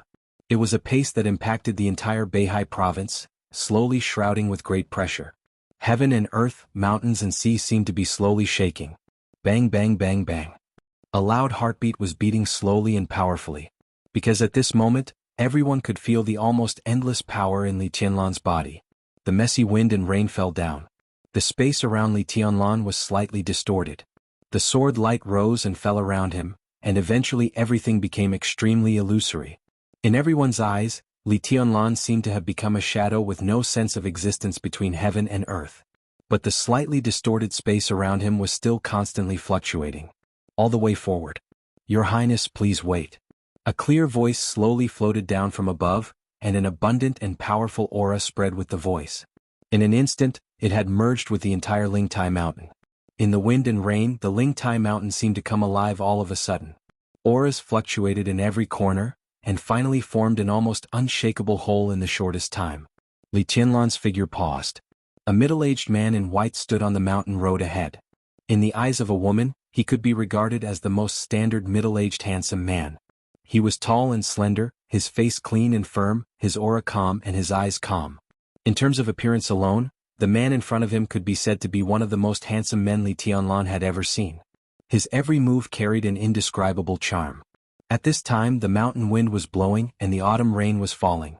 On the verdant spiritual platform path, he stood in front of Li Tianlan, and his whole body seemed to be shining, with an indescribable charm. Li Tianlan raised his eyebrows. "Who are you?" "Huangfu Feiyu pays respect to your highness." The middle-aged man in white, who was clean and spotless, bent down slowly with great caution. In an instant, his eyes had become extremely solemn. He had never seen Li Tianlan before. At this moment, Li Tianlan was less than 20 meters away from him, but he couldn't see him clearly at all. He was clearly standing there, but the wind and rain seemed to be centered around him and vibrated along with his breathing and heartbeat. His surroundings were a blur. It seemed like a sword will, but it also seemed like a domain. However, it also seemed like a void that did not exist. Huangfu Feiyu could not describe that feeling. It was as if there was nothing in that void, but it occupied everything. He did not even dare to take the initiative to attack. Huangfu Feiyu took a deep breath and said calmly, "Your Highness, what brings you here today?" "I'm here to demand an explanation." Li Tianlan walked forward slowly. His voice easily echoed throughout the entire Lingtai mountain, steady and irresistible. "I've always wanted to come to Beihai to have a look. The Wang family is the leader of the 8 wealthy families of Beihai. Autumn Water Huangfu produced many famous generals. The Chen clan of Sky Piercing stood as still as a mountain. The Azure Tide Jiang clan was loyal, brave and fearless. The Empress of the Xia clan was as wild as thunder. The Glazed Yi family is resourceful and full of schemes, while the Floating Island Tang family is as wealthy as a nation. Li Tianlan suddenly paused and asked, "Who is the last one?" "The Wu clan of Xingzhou approaches the world." Huangfu Feiyu's voice was calm. Li Tianlan nodded. "The Wu clan is down and out, but it's still a wealthy family. This is your Beihai. Now I want an explanation from Beihai. Shouldn't I come to you?" "What explanation do you want, Your Highness?" Huangfu Feiyu's voice gradually condensed. The sword intent in the clouds and the mountains slowly flowed, almost turning into a substance. "I want to ask why. The chaos in Eastern Europe is the golden age of Jianghu state. When the golden age comes, why should my woman lie in the hospital and become a vegetable? Why should my martial uncle's foundation be completely destroyed and become a useless person? Why can the Devil Troop and the Beihai Corps attack the Snowdance Corps unscrupulously? Why can the Wang family of Beihai still own the entire Beihai province after doing so many things that they shouldn't have done? You target me, the Li family, and the people around me, but no one gives me an explanation. If Zhongzhou state doesn't give it, why can't I come here myself to ask for an explanation?" The space around Li Tianlan was moving. In the blurry nothingness, Huangfu Feiyu could be sure that it was neither the domain nor the sword energy, but the irresistible majesty and danger were becoming clearer and clearer. Huangfu Feiyu was expressionless and said coldly, "Your Highness, are you sure you want to be the enemy of the Huangfu family?" "I just want an explanation." Li Tianlan's calm voice seemed to contain a clap of thunder, which was extremely sharp. Huangfu Feiyu suddenly shook his sleeves and said coldly, "The Huangfu family can't give you the explanation you want." A quaint long sword appeared in his hand. The long sword was unsheathed. In the messy wind and rain, the bright sword edge shone with clear light. Huangfu Feiyu's voice was indifferent and condescending. "Your Highness, please go down the mountain." The mountain wind whistled. The wild sword intent instantly spread all over the mountains and fields. One after another, the sword intent flew out from every corner of the Lingtai mountain, converged with each other and constantly merged. Huangfu Feiyu slowly raised his arm. The sword energy all over the mountains and fields seemed to have found a direction and began to madly gather toward Huangfu Feiyu. "You're going to do it." Li Tianlan stopped where he was.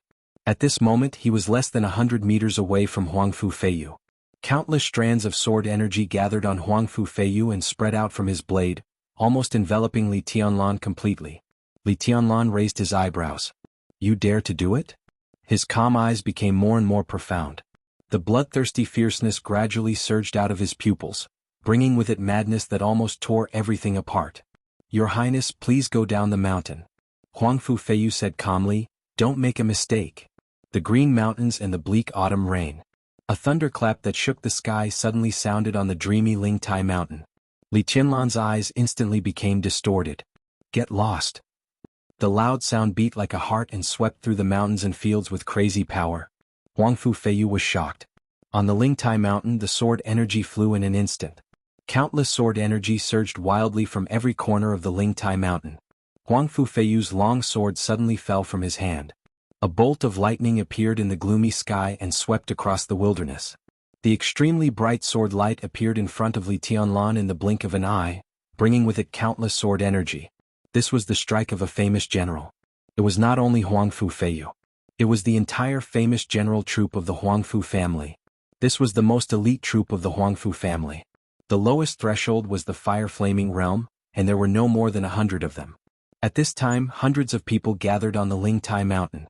The entire Lingtai Mountain had become an extremely magnificent sword formation, with Huang Fu Feiyu as the core. The sword left his hand was completely the combined strike of Huang Fu Feiyu and the entire famous general troop. The sword energy from all directions kept piling up, and the sharp sword light suddenly shattered the space. In terms of power alone, this strike had firmly entered the invincible realm. Huang Fu Feiyu was looking at this sword light. The famous general troop was looking at this sword light. In the Lingxi Pavilion, all the people of the Huang Fu family were looking at this sword light. This extremely powerful sword light flew like lightning, and Li Tianlan seemed to have no time to react. But before the pleasant surprise could rise, everyone's expression became completely stiff.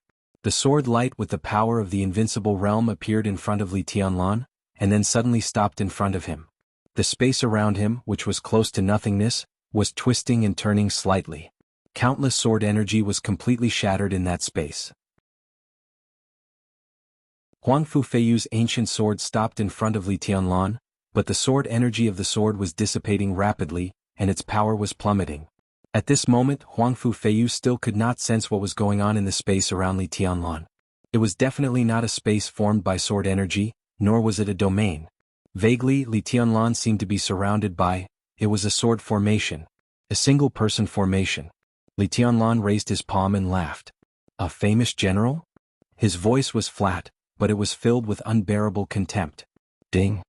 With a clear sound, he flicked his finger on the edge of the ancient sword. The entire Lingtai Mountain suddenly shook. Under everyone's gaze, the edge of the ancient sword was completely shattered by Li Tianlan's flick of his finger. Time seemed to have slowed down countless times. The broken ancient sword rolled back almost piece by piece in an extremely clear manner. The Lingtai Mountain was in a mess. The messy wind and rain, the misty clouds, the flowers and plants in the mountains and the flat land. As far as the eye could see, everything was completely shattered in the blink of an eye. Boom! Amidst the booming sound, the ground was sent flying and the clouds, wind and rain gathered in one spot. The fragments of the ancient sword fluttered in the air, stirring up gravel, grass and trees as they traveled more than 100 meters and appeared right in front of Huang Fu Feiyu. At that moment, Huang Fu Feiyu's face was as pale as the white clothes on his body. His sword did not hurt Li Tianlan seriously.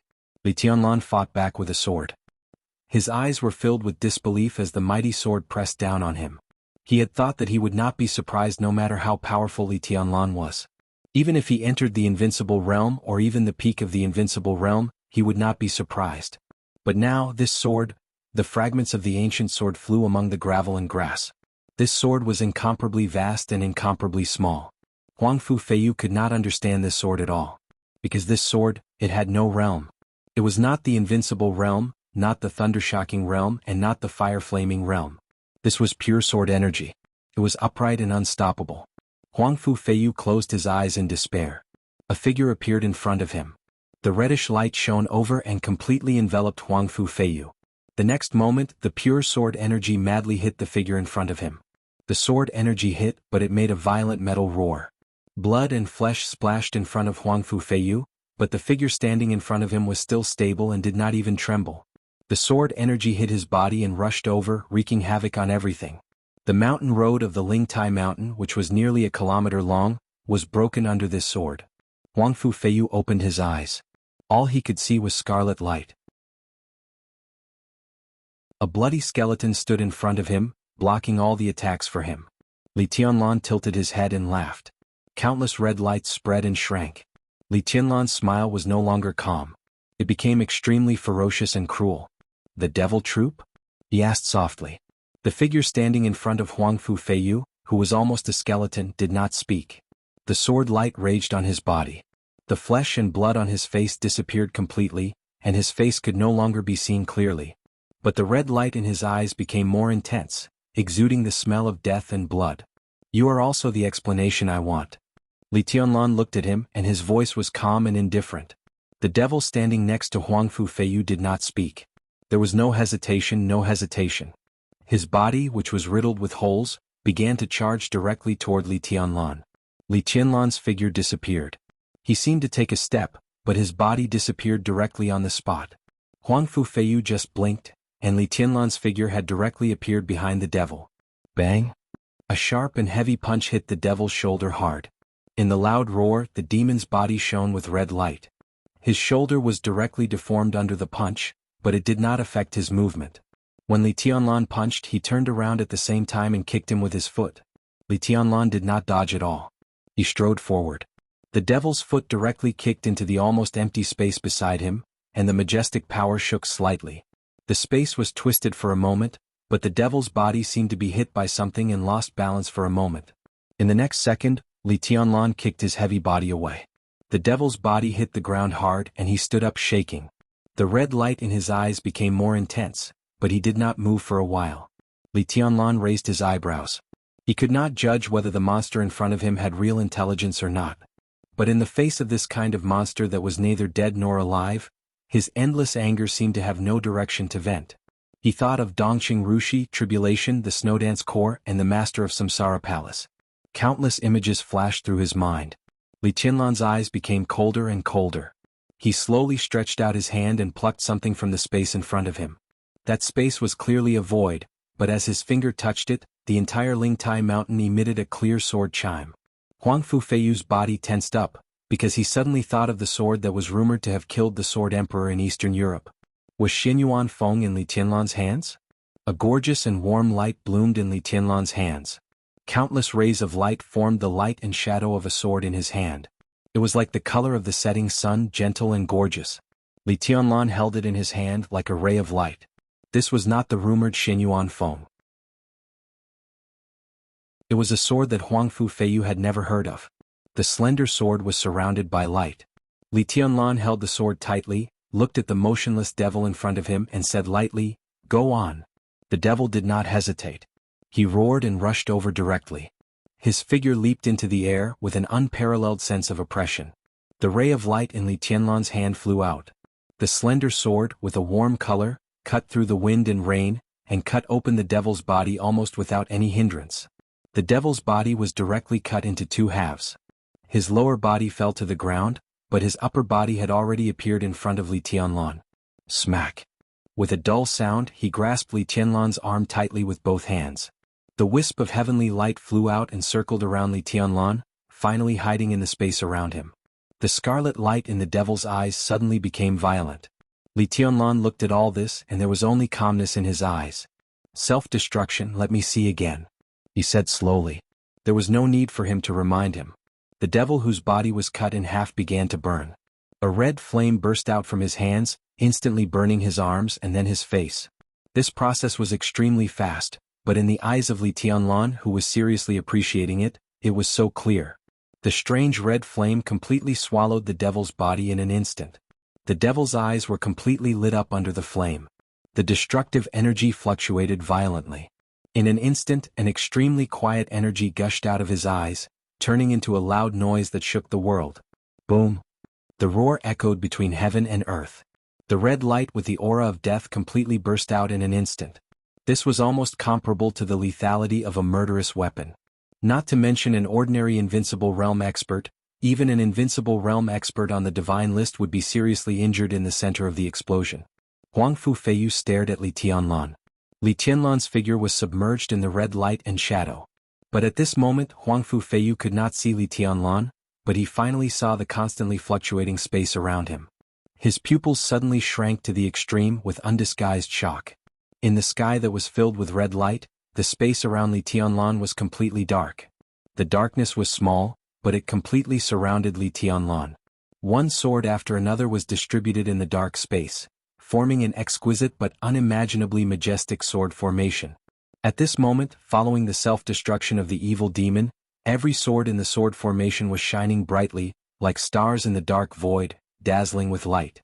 Huang Fu Feiyu had never seen such a sword formation, nor had he seen such exquisite swords.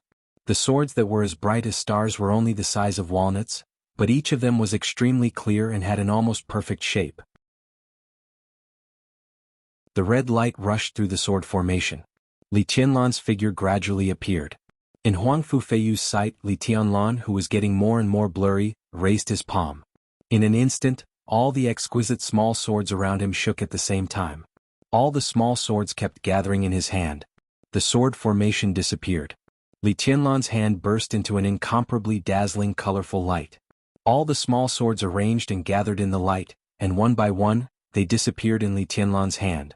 Li Tianlan suddenly clenched his fist.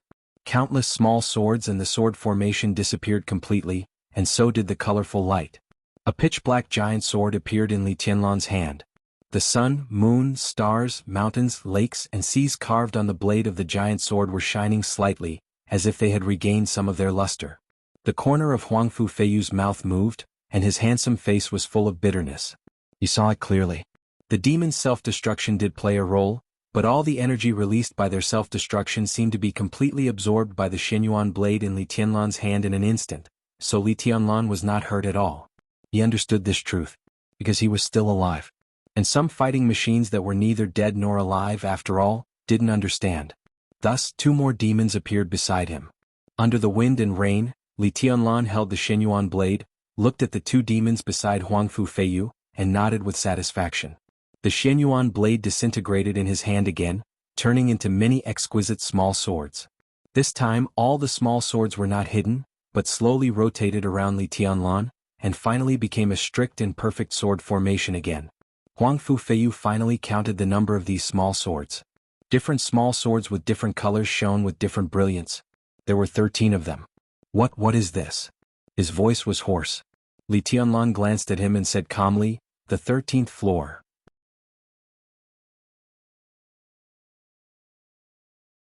Chapter 634. Huang Fu Feiyu couldn't understand the meaning of the 13th floor, but in fact it didn't matter anymore. 13 exquisite and perfect small swords surrounded Li Tianlan in the center. The sword light flickered and the sword intent rose and fell. This was the most perfect sword formation Huang Fu Feiyu had ever seen in his life. It was also the most incredible sword formation he had ever seen. It was so pure that it was a whole. Strictly speaking, when Li Tianlan stood in the sword formation, he was not a part of it. Instead, he was the target that the sword formation automatically revolved around. There was no sign of anyone controlling the so-called 13-story building. It was natural and natural. The 13th floor, Huang Fu Feiyu muttered to himself. The 13th floor? He had been the vice commander of the Beihai Corps for nearly 30 years and had never been afraid of anything. But at this moment, in the face of such a sword formation in Li Tianlan, he experienced real fear and even despair for the first time in his heart. The sword formation and Li Tianlan were so perfectly integrated that there was no flaw or weakness at all. What is the 13th floor? He asked again, unwilling to give up. Li Tianlan didn't answer. In fact, he couldn't answer this question either. The 13th floor was Xinyuan Feng, swordsmanship, sword formation, and unique skills. It was everything and it was nothing. It was the supreme power. In a sense, it was everything of that heavenly sun. The sword light surrounded him, and different sword energy intertwined and spread. The divided Xinyuan Feng tried to show off everything about the 13th floor. Li Tianlan suddenly laughed. His eyes were calm and incomparably cold. No matter what the 13th pagoda was at this very moment, everything here belonged to him. Li Tianlan reached out his hand. The 13th floor rotated slowly, and a warm flowing light automatically appeared in front of him. This was an extremely exquisite small sword. The blade was only the size of a finger and it was slowly rotating. However, the engraved patterns were exceptionally clear. The hilt, the blade, and every line was sharp and dense. A subtle light flowed on the blade, and it had the color of the setting sun. Two delicate but sharp small characters were engraved on the blade. This might be a story of the past, but at this moment it was just a name. The name of this sword. This sword was called Tianguang. Tianguang obediently fell into Li Tianlan's hands. Li Tianlan flicked his finger. In an instant, an incomparably dazzling light burst out from his hand. Tianguang's sword began to elongate, rising with the most brilliant colors between heaven and earth. Endless sword energy slowly rotated around Li Tianlan. Huang Fu Feiyu gave up the last bit of hope in his heart. Li Qianlan's every move was very slow, but each and every one of his actions represented his attitude. He would not compromise. The Huangfu family could only fight to the death. All the uneasiness, apprehension, powerlessness, and despair were forcibly suppressed by him. The demons on his left and right stepped forward at the same time. Huangfu Feiyu raised his palm and roared at the top of his lungs, "Famous General, kill!" The surging light screen lit up the instant the roar resounded through the sky. The wind and rain were messy. The gloomy sky became extremely bright in an instant. The entire Lingtai mountain was filled with streaks of cold radiance. Those were streaks of sword radiance. Countless figures dashed out from all corners of the mountain. Sword lights shot out, flames and thunder rumbled at the same time. Large patches of light and shadows occupied every corner of the Lingtai mountain. It was a huge crowd. Countless streaks of sword light rushed toward Li Tianlan at the same time. The Qingguang sword had become a slender sword with a blade nearly 2 meters long. Amidst the countless flashes of light and shadows, Qingguang's brilliance grew brighter. It was the color of the setting sun, and the whole world became a dim yellow against the light. Li Tianlan held the hilt of the sword. Qingguang was in his hand. The other 12 swords shook at the same time. Li Tianlan disappeared on the spot. The dim yellow light spread all the way in the direction where he disappeared. In an instant, Li Tianlan directly crossed a distance of hundreds of meters and appeared in the crowd. He did not care about Huangfu Feiyu or even the 2 demons. At this moment, the surrounding sky seemed to fall completely silent. Only the warm yellow light became the only vivid sword light. The sword light tore through all the killing intent and flashed in the crowd for a moment. Li Qianlan's figure flashed and disappeared. A large amount of blood suddenly burst out, dyeing the surrounding vegetation red and solidifying with the cold rain. Qingguang kept flashing. The 12 swords kept changing positions around Li Tianlan, and the whole sword formation was spinning wildly. Before a large amount of blood could fall to the ground, Li Tianlan's figure had already appeared in another direction. The nearly 2-meter-long blade swept through the forest, including the thick trees, the solid boulders, and the strong bodies. Everything along the way was directly cut into pieces in an instant. The whole Lingtai mountain instantly became a real purgatory. Only Li Tianlan's figure kept flashing. Huangfu Feiyu finally came to his senses. Everything around him did not freeze. It was because Li Tianlan was fast, too fast. That incredible speed gave everyone the illusion that the world had completely frozen. Wherever the blade passed, the most powerful elite troops of the Huangfu family were completely a pile of weeds under the blade. "Gather!" Huangfu Feiyu's loud voice rang out on the Lingtai mountain. At the same time, the 2 demons began to charge at full speed. The troops of the famous generals scattered on the Lingtai mountain, forming a sword formation that covered the mountains and fields. Once the sword formation moved, the soaring sword light could completely cover every corner of the Lingtai mountain. However, Li Tianlan was too fast. He was so fast that the elites of the famous generals had no time to react. Under such circumstances they could only gather. Huangfu Feiyu also rushed forward. As long as the 2 demons could hold Li Tianlan back for a while. In 10 seconds or even 5 or 6 seconds, the famous generals would finish gathering. Then he could use himself as the core of the sword formation and borrow all the sword intent of the famous generals to fight Li Tianlan with all his might. All the elites of the famous generals began to retreat and gather. Blood fell from the sky. Li Tianlan, whose eyes were already red, suddenly let go of Qingguang. The 13 swords spun wildly around him. Qingguang appeared in the most suitable position in an instant. Li Tianlan's palm suddenly covered the sword formation and grabbed it hard. Crack! With a crisp sound, the 13 exquisite small swords suddenly collided with each other. Colorful light burst out around him. The huge Xinyuan blade appeared in Li Tianlan's hand again. Li Tianlan's figure appeared in the sky. All the elites of the famous generals were still retreating. The pitch-black giant sword split the space in the sky. Li Tianlan held the sword with both hands and slashed it down hard. Boom! A large piece of space exploded. The sound waves were as violent as thunder. The entire Lingtai mountain seemed to shake violently for a moment. There was a visible air wave in the middle of the battlefield. The transparent air wave swept across the battlefield. Broken tree trunks, broken boulders, messy leaves, flowing blood and flying soil, everything was blown up by the sword. Xinyuan blade froze in the air, looking extremely majestic. The transparent air wave swept across the famous general's troops. There was the sound of countless long swords being unsheathed.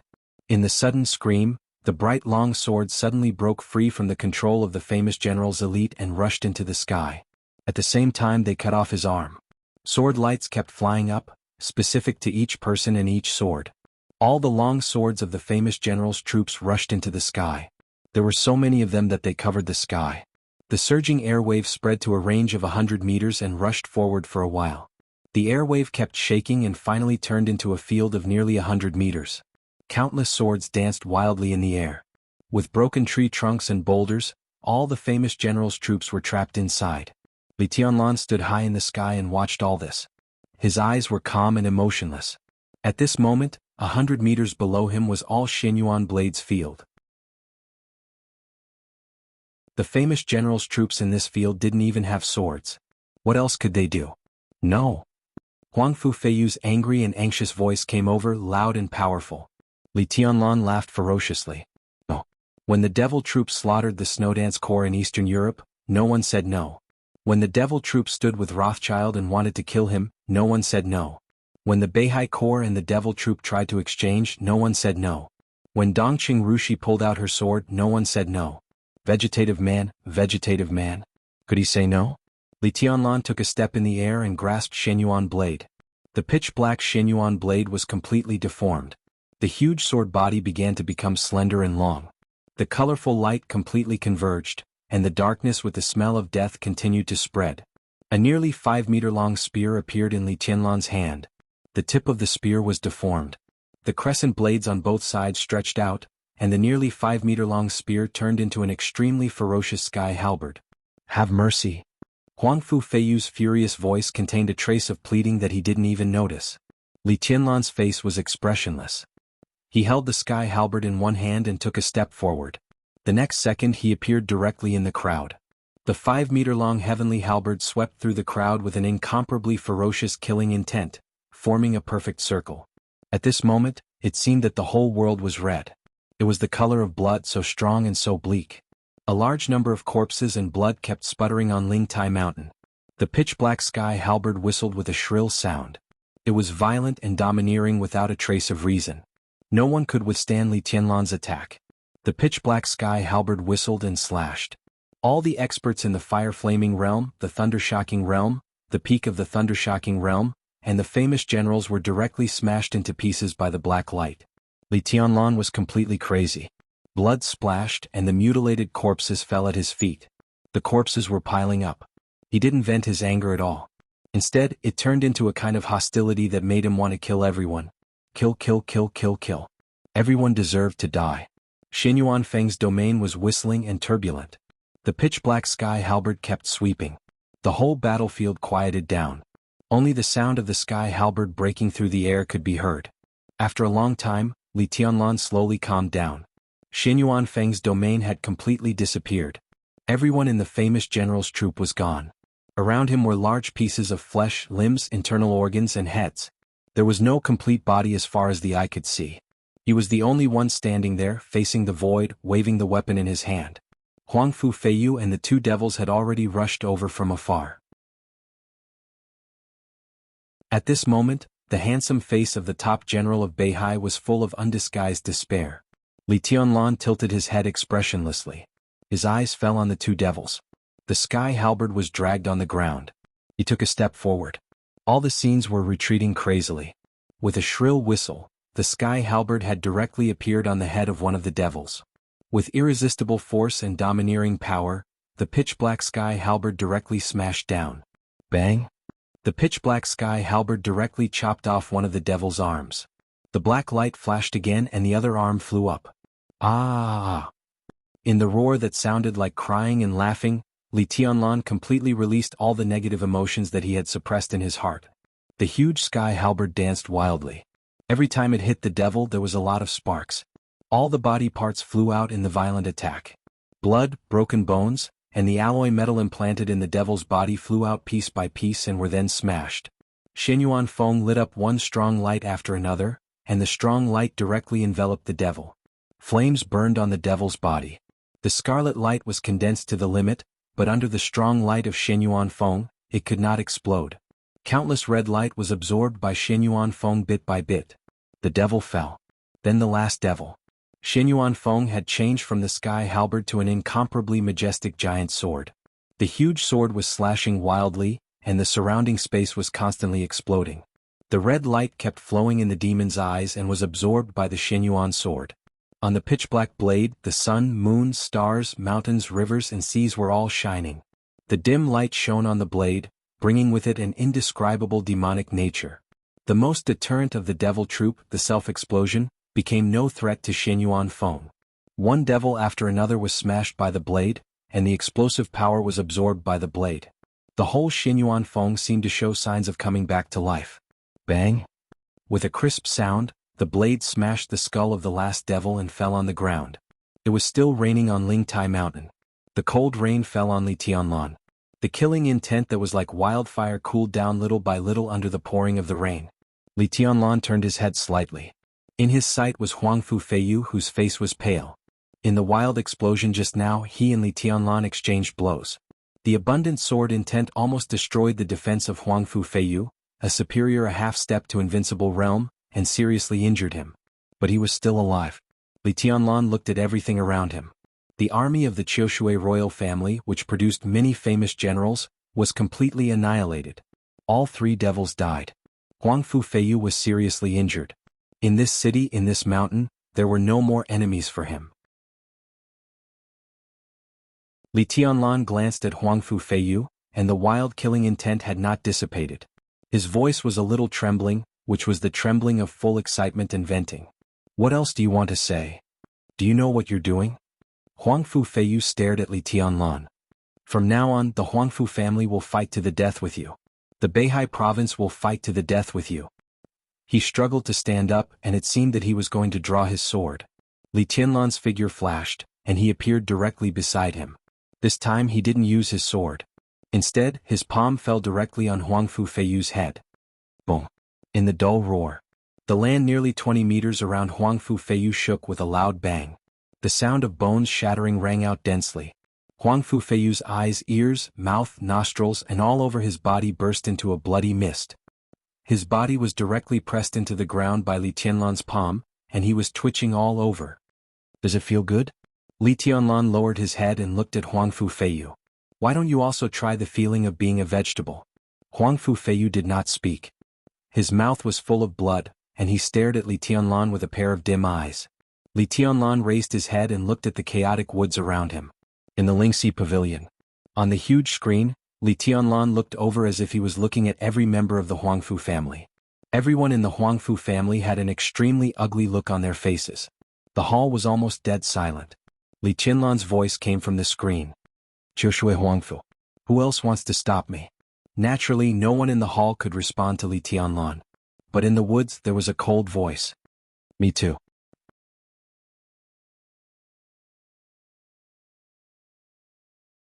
Chapter 635. Li Tianlan narrowed his eyes and turned his head. A girl in white walked down the broken mountain road. Her white skirt fluttered, and she looked cold and aloof as if she was not in the mortal world. Li Tianlan looked at her quietly and did not speak. The girl's figure was still a little immature, but some parts of her body were already very mature. She was about 1.7 meters tall barefoot, and her proportions were almost perfect. A white veil covered her face, and her eyes that were exposed were incomparably deep. They were not as clear as the autumn waters, nor were they as warm as the sun. Her eyes were calm and cold, but filled with a kind of innate charm. Li Tianlan watched her get closer and closer. To be exact, he was looking at the long sword shining with clear light in her hand. That hazy coldness seemed to be completely ignored by him. The long sword in the other party's hand had already attracted all of his attention. Autumn water sword? Li Tianlan asked. Yes. The girl's voice was simple and crisp. Li Tianlan was silent for a while. This sword was the goal of his trip, but he did not expect to get it here. But now the autumn water sword really appeared in front of him. Who are you? What's your relationship with summer solstice? Li Tianlan seemed to ask casually. Huangfu Qiushui. The girl looked at Li Tianlan quietly, and her pair of naturally charming eyes seemed to be able to attract people's souls. My master is summer solstice. Li Tianlan said, so, summer solstice returned the autumn water sword to the Huangfu family? It was my master who gave the autumn water sword to me. Huangfu Qiushui said quietly. Li Tianlan laughed. His smile was extremely bright, but the malice that had been suppressed was exposed little by little with his smile. With the most important purpose of his coming to Beihai, he bared his fangs and brandished his claws, looking ferocious and evil. He reached out to the girl and said calmly, "Give it to me." What? Huangfu Qiushui's beautiful eyebrows frowned slightly. "The autumn water sword is in your hands, so the Huangfu family can now be regarded as a veritable sword-holding family. This is the belief that Beihai has been adhering to for hundreds of years, sacred and noble. I really want to know, when your sword is taken away, what will you so-called wealthy families do?" Li Tianlan reached out his hand with a smile and said indifferently, "I want this sword." Huangfu Qiushui suddenly clenched the autumn water sword in her hand. Her body turned cold. The Wang family was the leader of the 8 wealthy families of North Sea. Everyone knew this sentence. However, the North Sea province had developed for hundreds of years. As a large province with tens of millions of people and occupying countless resources in the North Sea, it could be said that there were countless powerful families. Among them, there might be families that were not weaker than other wealthy families. But in the past few hundred years, there were very few families in the North Sea that could be called a wealthy family. The fundamental reason was actually very simple.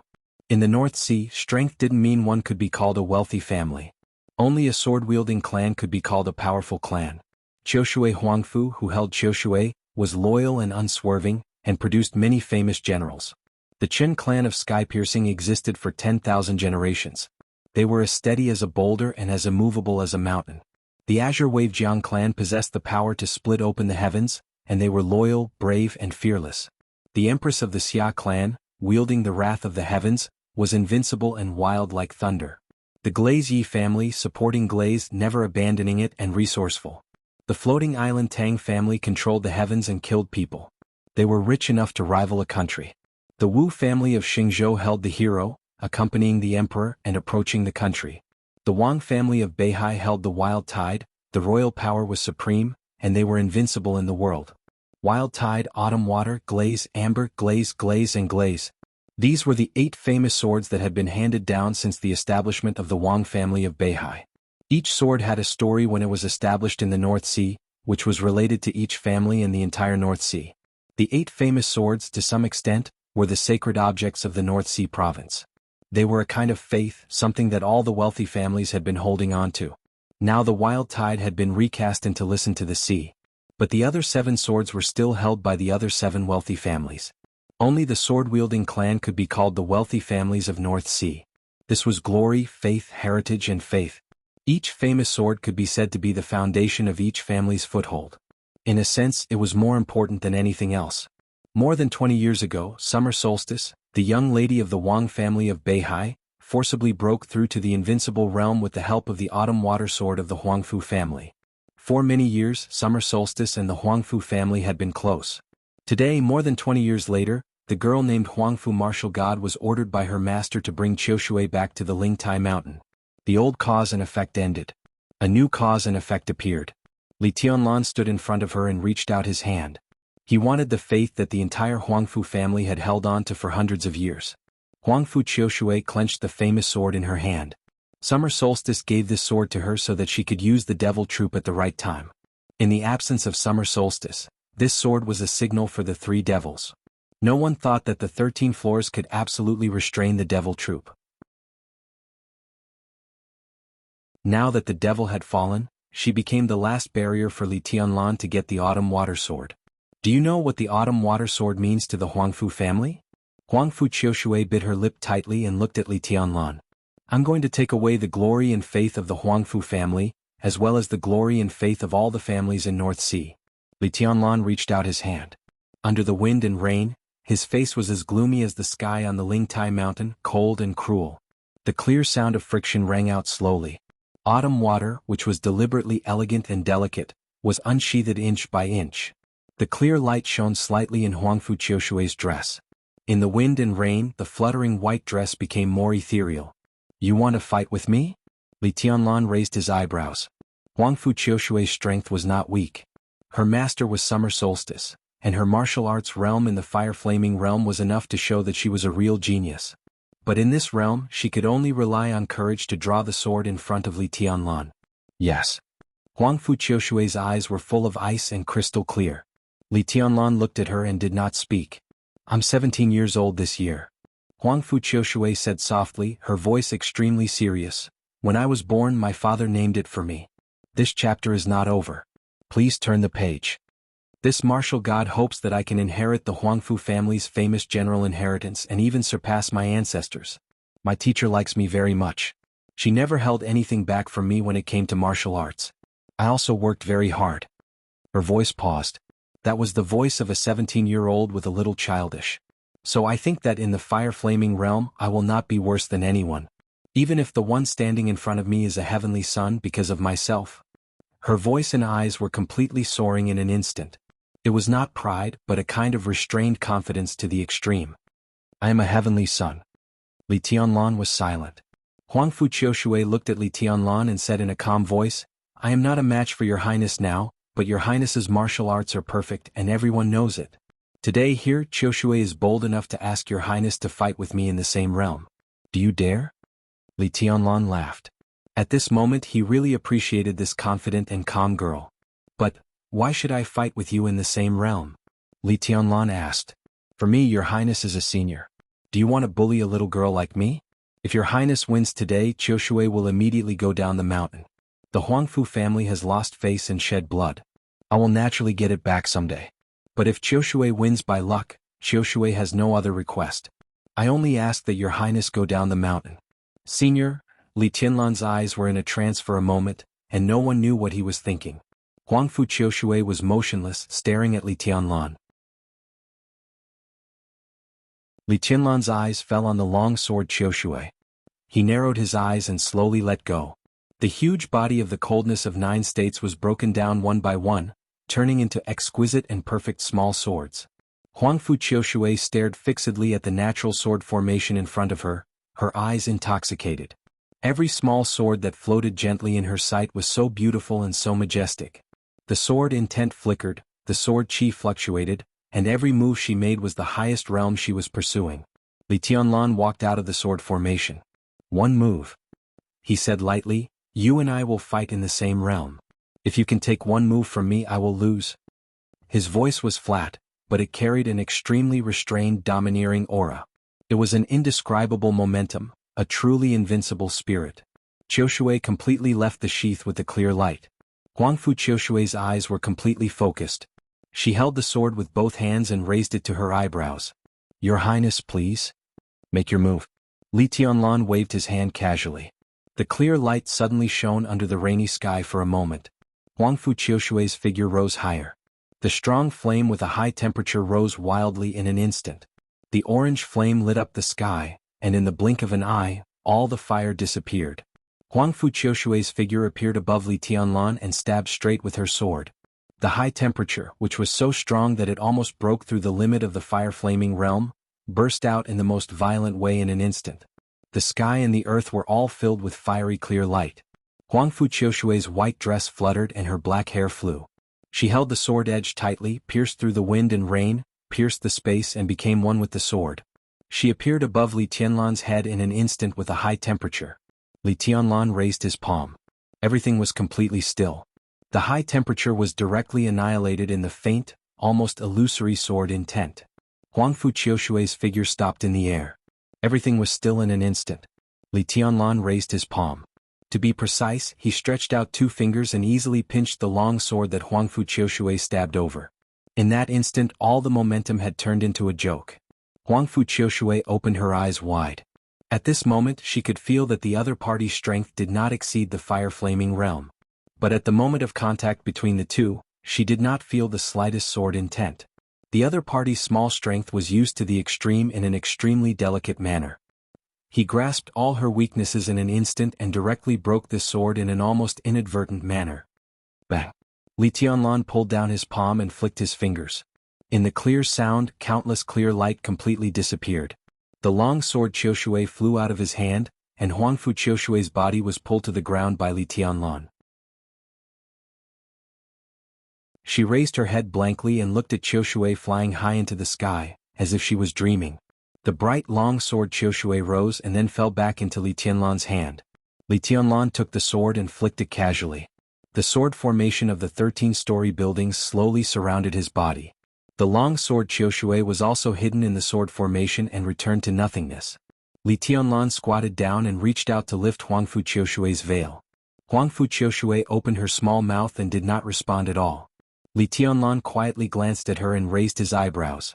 This was a face so beautiful that it could no longer be described as beautiful. It could even be said to be the most aggressive face Li Tianlan had ever seen. It was not as delicate and sharp as Qin Weibai's, not as elegant and pure as Dongqing Ruxi's, and not as enchanting and quick-witted as Wang Yuedong's. This face was also extremely beautiful. It was slightly immature, but every part of her facial features was extremely seductive. This was truly soul-stealing. This was an indescribable coldness and seductiveness. The two were completely combined together, bringing with them a kind of attraction that could almost make one lose their mind.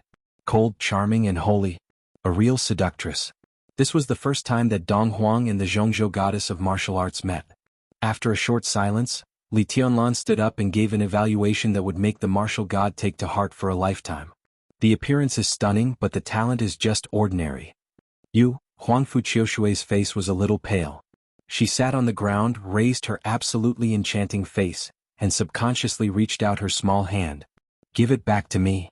Li Tianlan glanced at her. His eyes were indifferent and calm, without the slightest surprise. Qiushui is in my hands. From today on, there will be no sword-holding family in Beihai, and the Huangfu family will no longer have any so-called persistence and faith. His figure moved forward along the mountain road. The mountains were green and the water was clear. The autumn rain was continuous. No one could stop his footsteps. This was the beer of the Qiushui family. At this time it was also his beer. Huangfu Qiushui was stunned for a while and stood up silently. Her white dress was stained with mud, and she looked a little embarrassed and pitiful. She followed behind Li Tianlan quietly, straight. This chapter is not over. Please turn the page. She stared at him with a persistent face. Give it back to me. The fiery flames surged in her hands and she pounced on Li Tianlan. Li Tianlan did not look back. The 13-story building rotated slightly uncontrollably, and the 13 small swords vibrated at the same time. Huangfu Qiushui's body was directly swept out and fell to the ground. Her body moved and she spat out a mouthful of blood directly. Li Tianlan appreciated everything in the beer, appreciating that everything was under his control. He crossed the mountainside and entered the top of the mountain. In front of the antique Lingxi pavilion surrounded by clouds and mist, all the important figures of the Huangfu family had walked out of the hall. Everyone stood neatly in a square formation. Most of them looked a little pale, but no one stepped back. What do you want?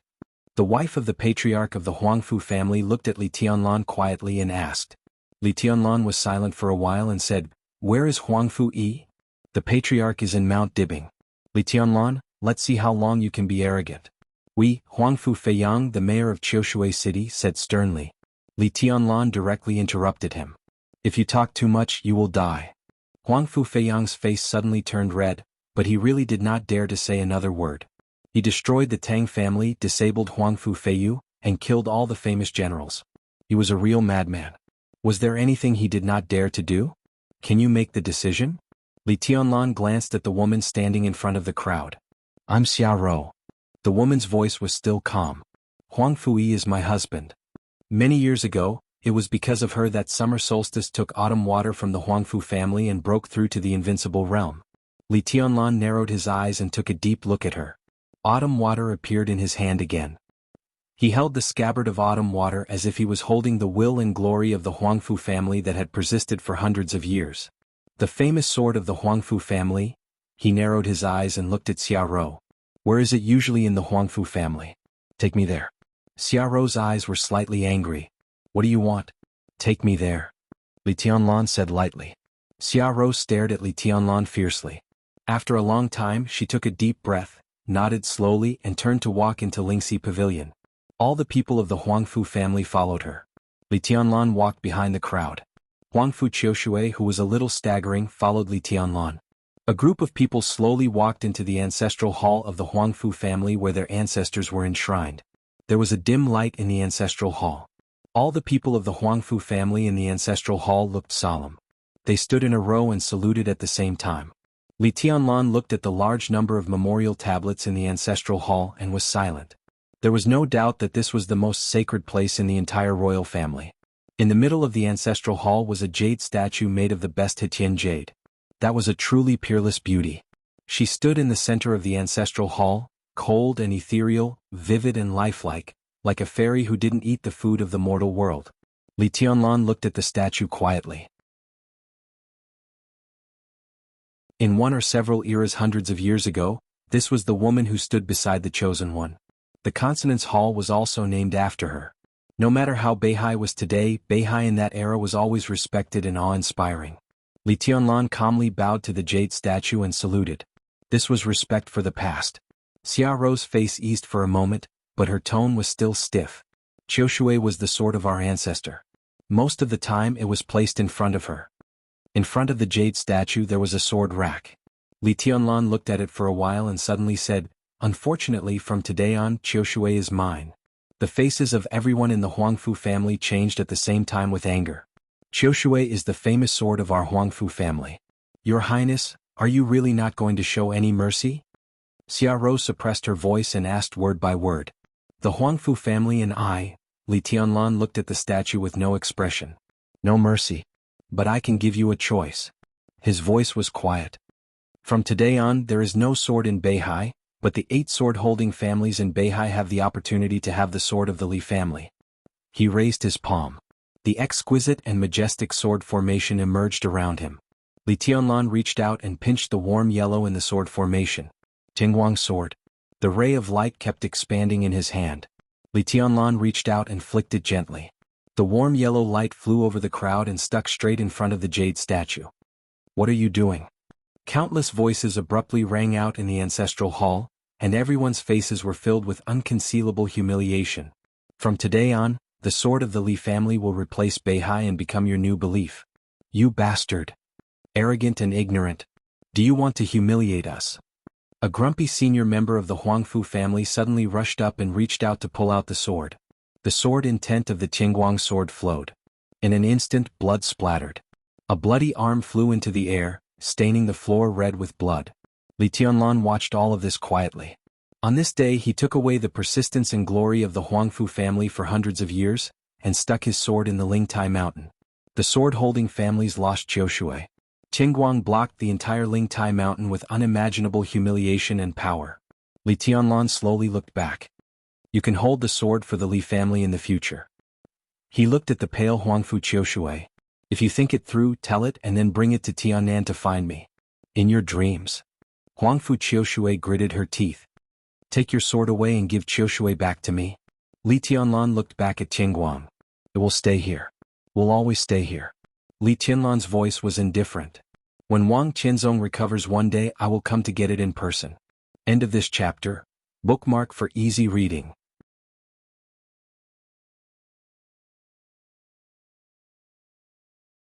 Chapter 636. The continuous autumn rain fell from the autumn water to Tongtian. It was like Li Tianlan's journey. Tongtian port was by the sea. It was the largest port city in Beihai province and also one of the largest port cities in the north of Jianghu state. It was the most open city in the entire Beihai province. To some extent, it could be regarded as a cage set by Mount Dibbing for the entire dark world. Every day at every moment, there would be cruises and freighters from all over the world docking. People from all over the world could be found everywhere. It wasn't a problem of being difficult to control, it was a problem of being completely uncontrollable. Because of this, Tongtian port became the best choice for the dark forces to infiltrate Beihai province. It could even be said that it was the only choice. Tongtian port was a microcosm of the dark world in Beihai province. No one knew how many dark forces, large and small, lurked here. They traded with all kinds of people, exchanged intelligence, and even with the Wang family of Beihai. The Comport city was surging almost every day. The Wang family of Beihai gathered all the chaos together and controlled the chaotic situation to the greatest extent. Over the years, the Wang family of Beihai had lost a lot because of Tongtian port, but they gained more. Here was the only window open to the dark world in Beihai province. The family that could control all the chaos in Tongtian port was naturally not an ordinary family. The Qin clan of Tongtian port was as steady as a rock and as immovable as a mountain. In the past 50 years, the Qin clan of Sky-Piercing Port had been one of the most powerful sword-bearing clans. In fact, they were the strongest of the 7 great sword-bearing clans, and from the looks of it, they didn't seem to be in a state of decline. Qin Guijing, the governor of Beihai province, was now the most dazzling figure of the southeast group. In a few years, it was almost certain that he would leave Beihai province to replace Wang Qinglei in Wuya. Qin Guoyu, the patriarch of the Qin clan, controlled Tongtian port and was deeply trusted by Wang Tianzong. He was the most trusted right-hand man of Sword Emperor.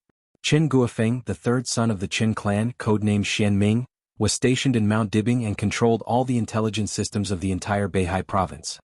He was almost the eyes and ears of the entire Beihai province. This was the Qin clan, deeply rooted and as solid as a rock. For Zhongzhou state, the Qin clan was the political giant of the entire Zhongzhou state. And for Beihai, the Qin clan was an important cornerstone of the entire Beihai.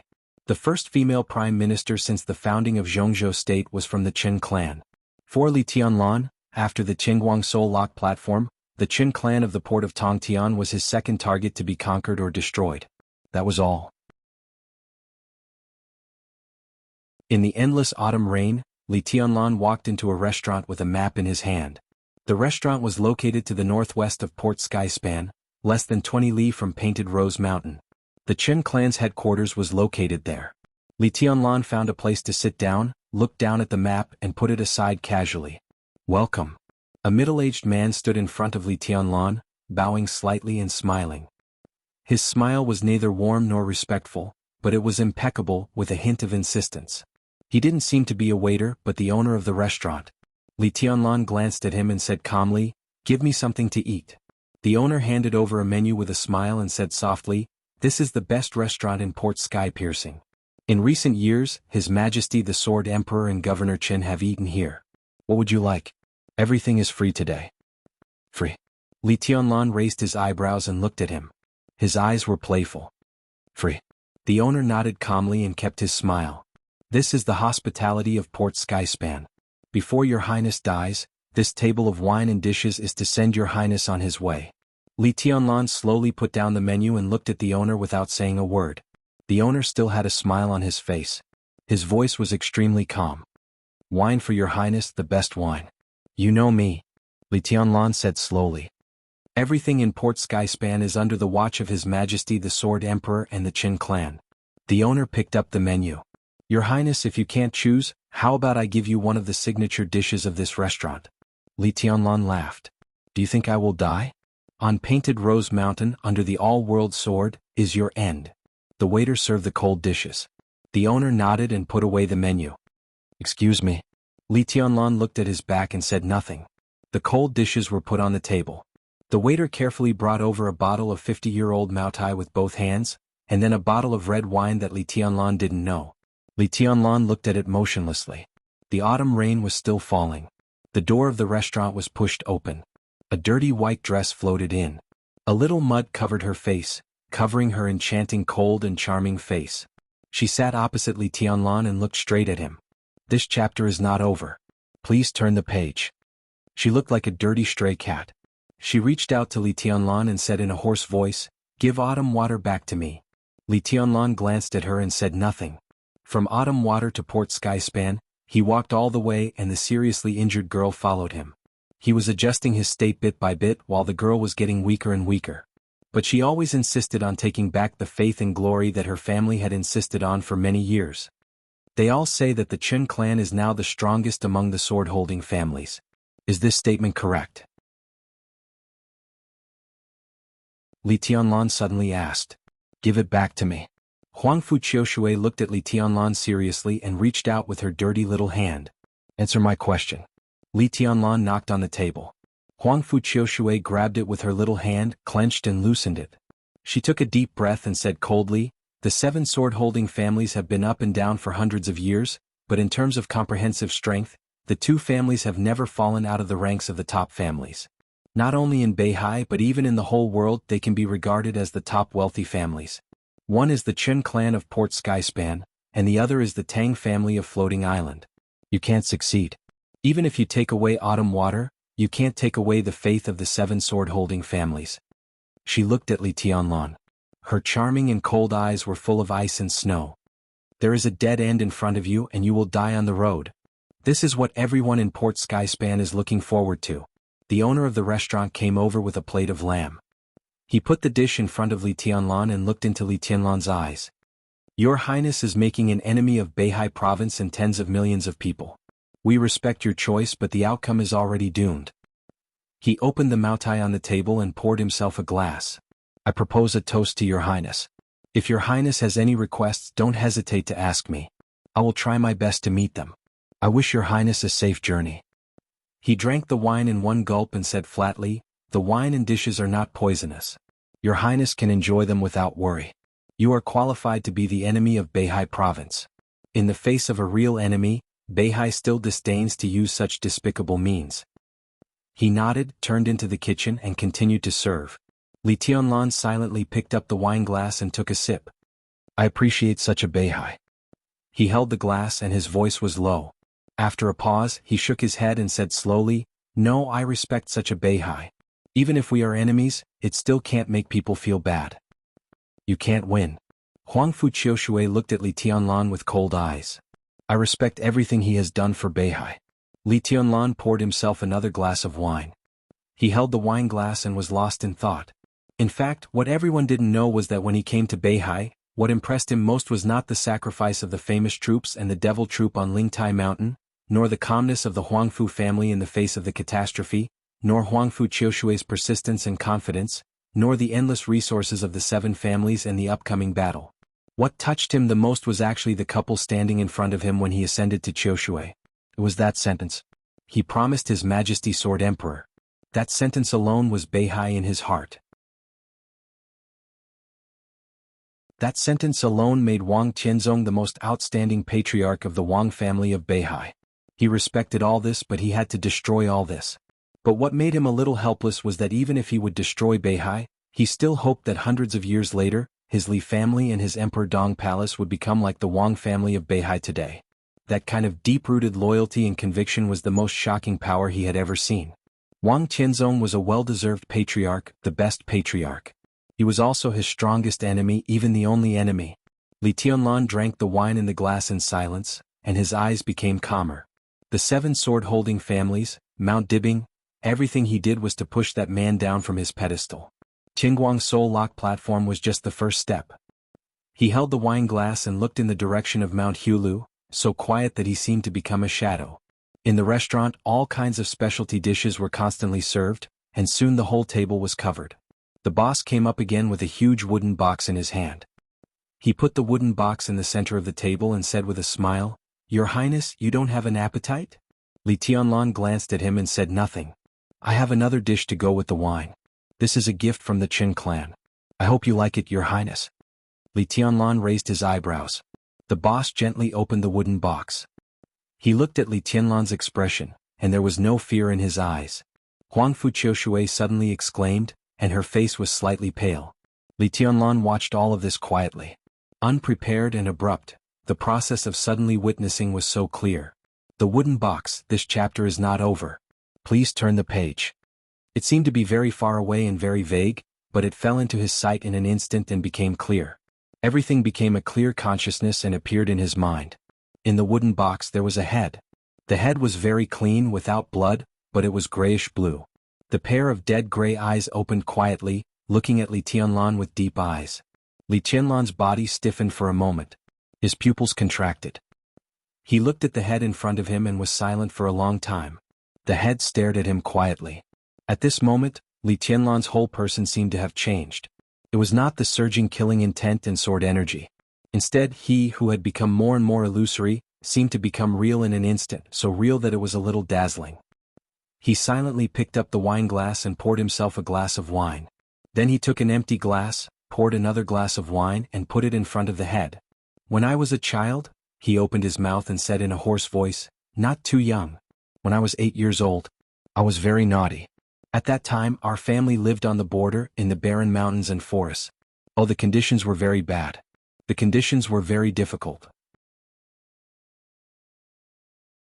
The materials given to us by Jianghu state often couldn't be kept for a long time. The rice would go moldy and the water would go bad.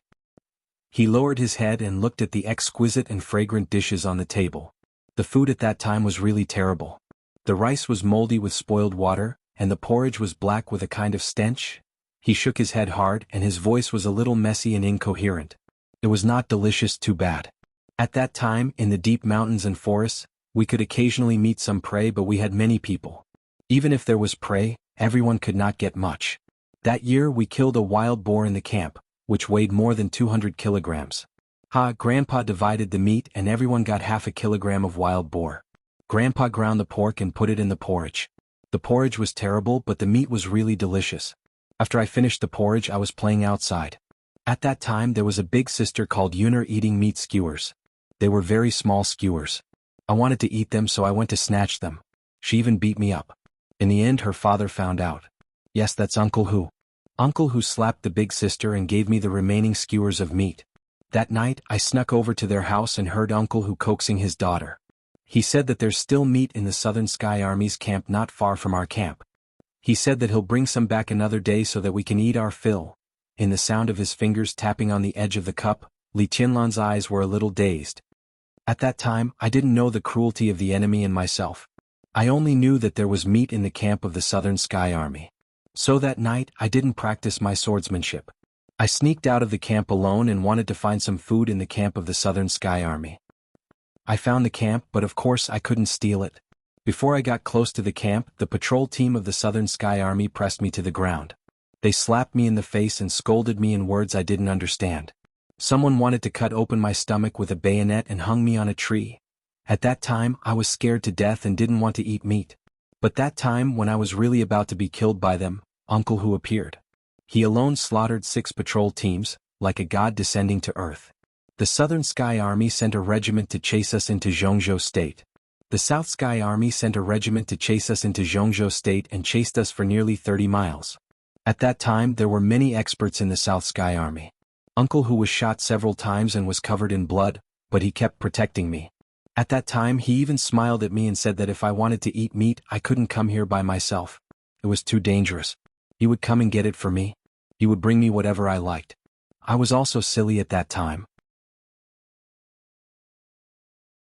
I said that I liked Sister Yun. Uncle Hu was silly and seemed very happy. He said that when he grew up, he would marry Sister Yun to me. He was waiting to drink our wedding wine. Crack. In the sound of breaking, the wine cup was completely crushed. The wine flowed out. Li Tianlan took another cup and filled it with white wine. Then his arms trembled slightly. Later there was no later. The Southern Sky Army often invaded the border. The people in the camp were busy fighting, and there were fewer and fewer people. Many uncles who loved me died. Uncle Hu also disappeared in a battle. When I was 12 years old, Sister Yuner, who was already 16 years old, also died. She was humiliated by the Southern Sky Army and even had her belly cut open by a bayonet. I always thought that Uncle Hu was also dead until I saw him again. He looked at Huangfu Qiushui with a strange calmness in his eyes. Do you know where he is now? Huangfu Qiushui's face grew paler. At this moment, Li Tianlan exuded more danger than danger. Li Tianlan looked down at the head in front of him. He drank the wine in the cup in one gulp, reached out his hand and held up the head.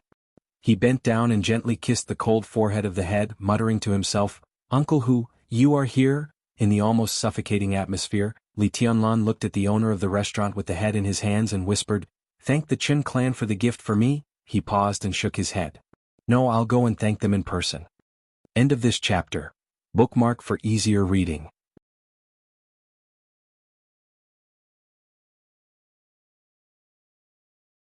Chapter 637. For the first time, Li Tianlan took the initiative to call Dongqing Wudi and asked to use the intelligence system of the entire giant group. He didn't go to the Samsara Palace, nor did he use the resources of the Purgatory of Heaven capital through his grandfather. Compared with these foreign forces, the penetration between the major groups in Jianghu State was undoubtedly the most covert and effective. To get the latest developments in Beihai Province, activating the intelligence system of the giant group was undoubtedly the fastest way. When the phone rang, the plane was crossing the sky, and the spacious cabin was solemn. Dongqing Wudi answered the phone and his voice was a little low. Tianlan, are you in Beihai? Yes. Li Tianlan said without any nonsense. Minister, I need some information about Beihai. His voice sounded steady, but through the phone, Dongqing Wudi was keenly aware that his voice was trembling. It was a kind of unconcealable mournfulness, and eventually turned into boundless killing intent and anger. Dongqing Wudi was silent for a while and said calmly, What happened? Uncle Hu is dead. Li Tianlan's voice was soft as if he was murmuring to himself. Minister, uncle whose head is in front of me now. He failed to marry his daughter to me. I owe him a glass of wine. He owes me a meal. Now uncle who is dead. He's really dead. Countless suppressed emotions that were close to madness seemed to be about to burst out in the most violent way. Dongqing Wudi subconsciously clenched the phone. He didn't know who Uncle Hu was, but he heard the unshakable determination and killing intent in Li Tianlan's voice. I'll have someone contact you. Dongqing Wudi said without hesitation. Li Tianlan said, and hung up the phone directly. The sun was about to set in Eastern Europe. The warm yellow light filled the sky, illuminating large patches of clouds. Dongqing Wudi took out his mobile phone and sent a text message. Looking out of the cabin window at the gorgeous clouds that seemed to be burning, he was silent for a long time. He actually had a lot to say to Li Tianlan. He went into Beihai alone. Qingguang Soul Lock Platform. After the Eternal Sword in Eastern Europe ended, Li Tianlan was subverting the world's impression of Beihai province in a crazy manner that no one could imagine. The army of famous generals was wiped out. Huangfu Feiyu, the general of Jianghu state and the vice-commander of the Beihai Corps, was seriously injured and disabled. The Huangfu family's legendary sword, Autumn Water, had changed owners. The Huangfu family was forced to give up the persistence and glory of hundreds of years. No one knew what they were thinking, but in the eyes of other people in the dark world, the imperial family that had presided over Qiushui city for hundreds of years was on the verge of collapse. Qiushui looked like a sword, but it was a sword that had countless meanings. To a certain extent, it could be regarded as the most important foundation of the Huangfu family. Now that Autumn Water was in Li Tianlan's hands, his next stop was the sky-reaching Qin clan.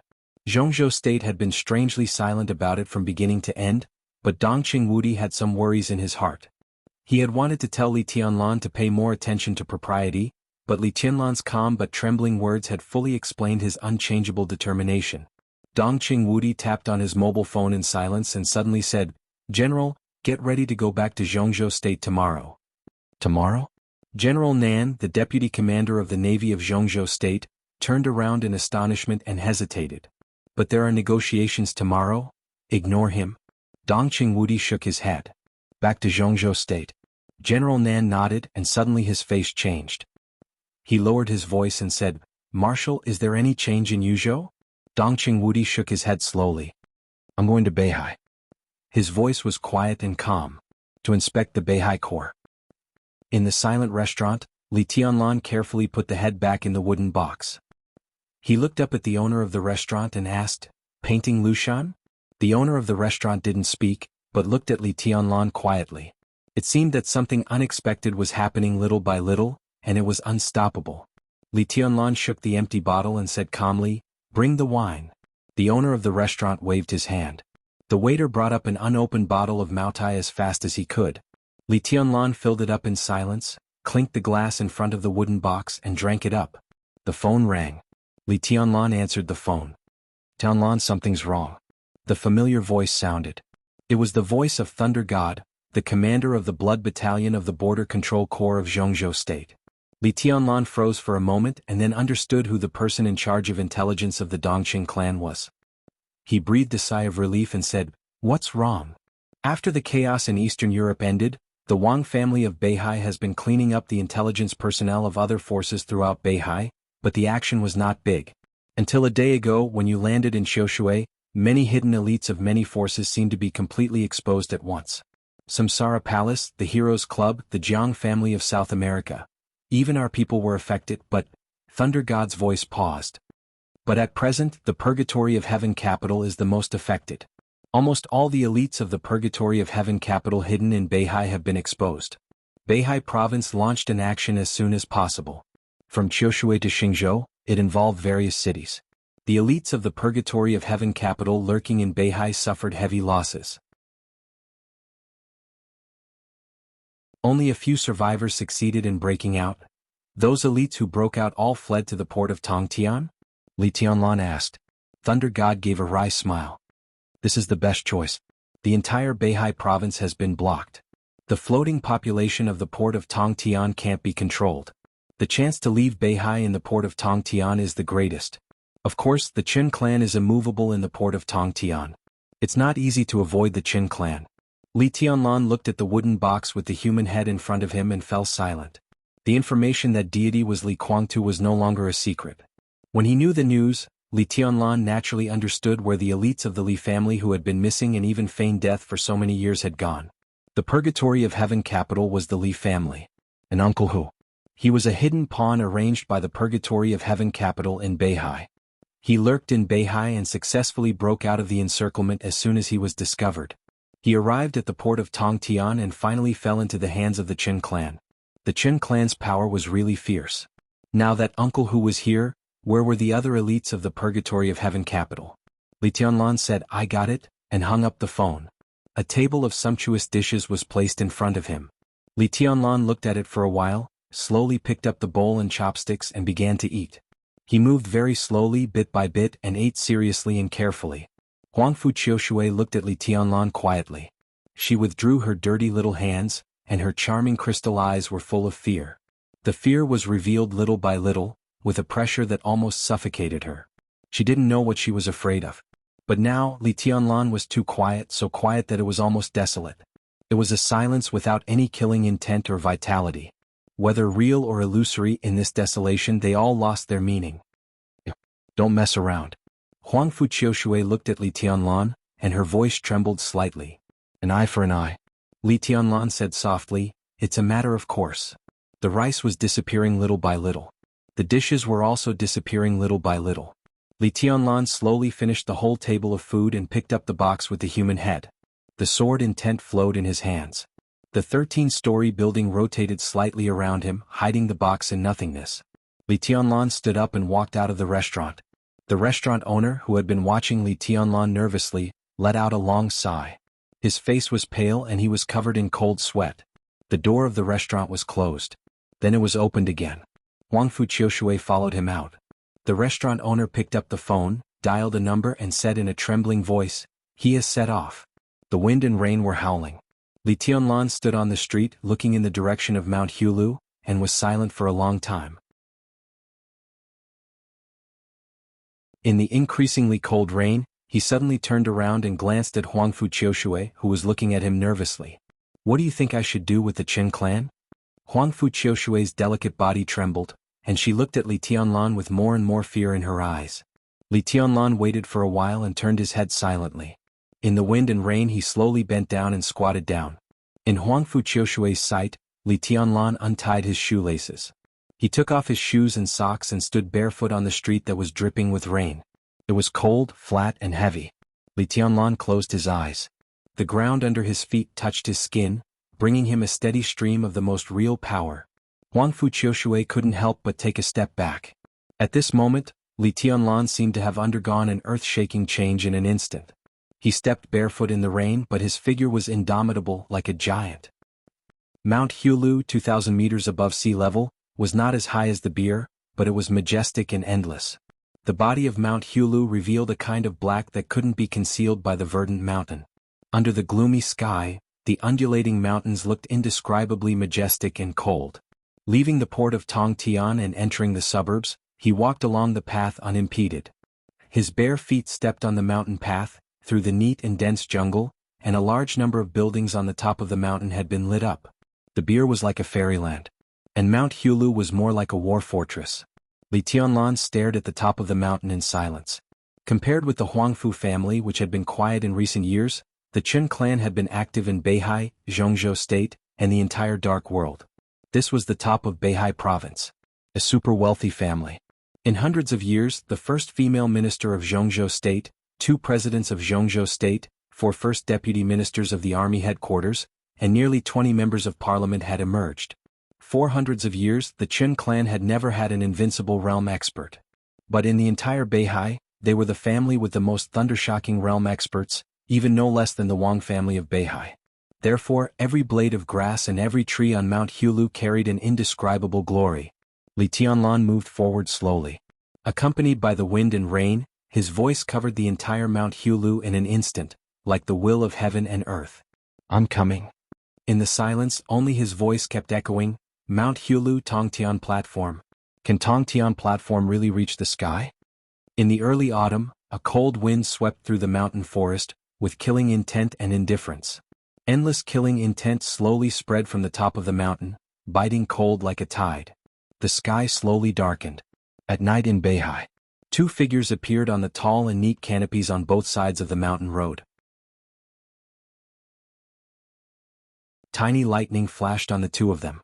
More and more people appeared on the mountain road. Compared with the hundreds of famous generals of the royal family, Mount Hulu was a complete dragnet. There were figures everywhere. Countless people appeared in every corner of the mountain, front and back, left and right, and in all directions. Li Tianlan watched all of this quietly. His expression was calm, but his eyes were extremely bright. The lightning on the canopies became brighter and brighter. The gradually spreading lightning filled the entire mountain road, hundreds of meters, thousands of meters, everywhere was dark blue. A voice sounded from afar, full, steady, indifferent, and calm. "Your Highness, please go up the mountain to die. Your Highness, please go up the mountain. Your Highness, please go up the mountain. Go up the mountain. Go up the mountain to die. Go up the mountain to die. Go to die." Countless echoes kept echoing in the entire Mount Hulu like a tide. The whole Mount Hulu seemed to glow in an instant. Faint blue appeared in every corner of the mountain. Light and shadow filled the air. There were dormant sparks and flashing thunderbolts. The Qin clan's heaven-reaching formation. This was the largest sword formation known in the entire Beihai and even the entire Dark World. The Qin clan had been invincible for hundreds of years. The sky-reaching formation was the foundation of their immovable mountain. It was said that the real sky-reaching formation required the cooperation of thousands of people at the same time, with the Qi-controlling realm as the threshold, advancing step by step from the ice-condensing realm to the fire-flaming realm to the thunder-shocking realm. Finally, with the famous sword of the Qin clan as the core, the sword light of thousands of people was completely invincible and invincible. The sky-reaching formation was famous in the Dark World. That was because the sky-reaching port was the window opened by Beihai province to the whole Dark World. But almost no one had seen the sky-reaching formation. The sky-reaching formation didn't go out of Mount Hulu. Even if it appeared in the outside world, it couldn't be the ultimate sky-reaching formation of 1,000 people. It could only be a sword formation that was countless times simplified. Now Li Tianlan went up to Mount Hulu as an enemy. Except here, there was no complete sky-reaching sword formation in the whole Dark World. "Invite me to die?" Li Tianlan laughed. "Do you think you deserve it? The Qin clan protects the world. On the sky-reaching platform there is the power of heaven. Your Highness, do you dare to go forward?" The old voice continued to reverberate in the mountains. Li Tianlan didn't speak. He didn't hesitate and he didn't retreat. He stepped barefoot in the rain, facing the overwhelming sword light in front of him, and strode forward. The sword energy of 1,000 people kept colliding and surging. Dense electric arcs flew directly toward Li Tianlan with blazing sparks. Li Tianlan's figure became more and more real in the flashing electric arcs. The space around him was completely distorted, becoming illusory and almost nothingness. Countless bolts of lightning and flames rushed into the empty space. There was no flash, no explosion. In the silence, that space devoured all the power without batting an eyelid. In an instant, at least 10 elites of the Qin clan were pulled out from the dark corner by an invisible force. The sword energy all over their bodies seemed to be completely exhausted in an instant. They fell to the ground without any vitality. Li Tianlan's pace was getting faster and faster. The empty space was spinning wildly around him, and the almost violent sword intent poured into the space with countless exclamations. As his figure passed by, the nearby elites of the Qin clan were frozen in place without any suspense, without any vitality. Because people kept leaving the sky-reaching formation, the electric arcs covering the whole mountain dimmed. "Humph!"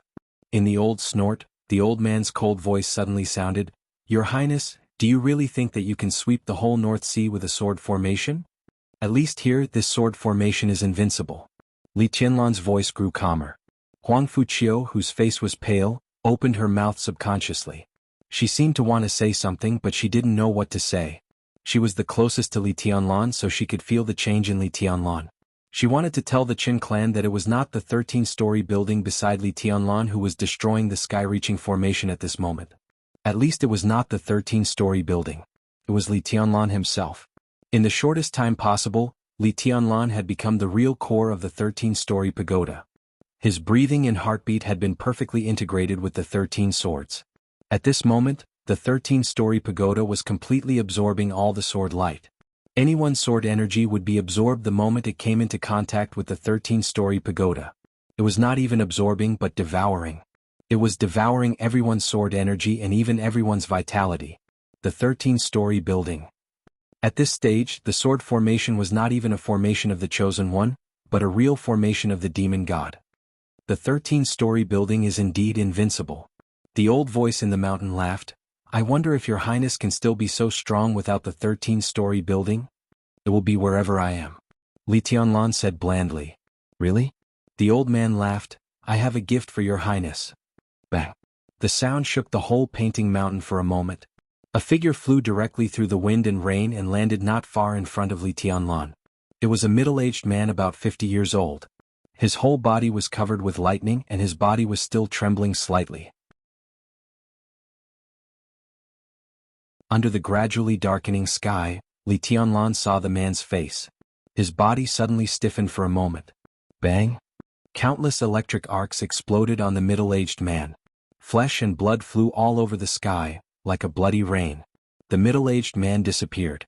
There was only a piece of flesh and broken bones on the ground. Li Tianlan suddenly raised his head. In an instant, there was only madness and killing intent left in his eyes. Damn you! His figure moved forward crazily, and in the blink of an eye, he had advanced hundreds of meters. The 13-story building kept rotating around him, and the massive sword energy was completely devoured. In an instant, the area hundreds of meters he had rushed through had become a dead zone. The faint blue radiance of the painting Lu Mountain dimmed visibly. Bang! Bang! Bang! One figure after another flew over and exploded into flesh and blood all over the sky in front of Li Tianlan. The old man's voice was also full of resolute ferocity and madness. Your Highness, you can sweep the painting mountain with the 13-story building, but the elites of the Purgatory of Heaven capital lurking in Beihai province, no, I should say the remnants of the Li family, nearly 200 people are around me. From now on, if you take a step forward, I will kill one person. Come on, kill, ha ha ha, come on.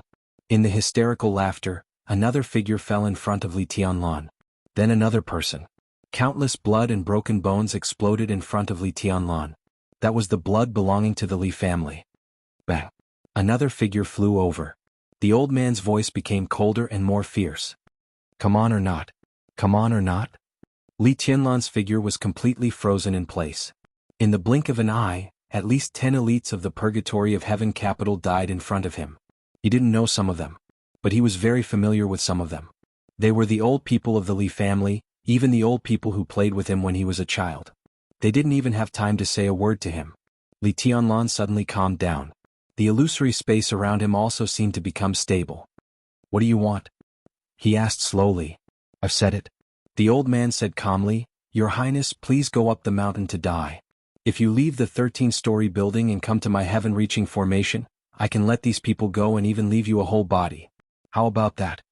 Without the 13-story building, no matter how strong Li Tianlan was, he was just at the invincible realm. The heaven-reaching formation was formed by thousands of people, and the sword formation could not be broken.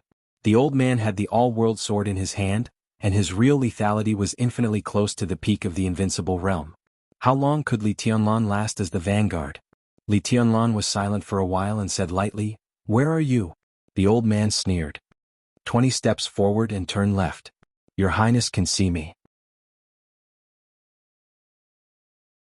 Li Tianlan moved forward slowly. His bare feet stepped on the mountain road, making no sound at all. An unprecedented uneasiness appeared in Huangfu Qiushui's heart, and her body trembled violently. 20 steps. Turn left. Through the last glimmer of light between heaven and earth, Li Tianlan saw the real sky-reaching platform. On the highest pavilion of the supreme sky platform, a thin old man dressed in traditional Chinese clothing stood there, holding an ancient black sword in his hand. Less than 50 meters away from him, one figure after another was hung on a pillar, swaying in the wind and rain. When Li Tianlan saw them, they also saw Li Tianlan. The two sides were nearly a kilometer apart. Some people began to struggle wildly, but they couldn't make a sound. The old man looked at Li Tianlan and smiled cruelly. Your Highness, do you want these remnants of the Li family or the 13-story building? Do you want me to kill a few bastards of the Li family for you to see? His long sword flashed. The bright and shining sword light rushed over. At the forefront of the crowd, An elite of the Li family hanging on the tree was instantly smashed into pieces of flesh and blood all over the sky. Li Tianlan looked at him quietly. His eyes were so deep and calm that it chilled people's hearts. "Who are you?" he asked slowly. The old man raised his eyebrows and said faintly, "Qin Binghe, the uncle of the current patriarch of the Qin clan. The sword-bearer of this generation of the Qin clan." He raised the ancient sword in his hand.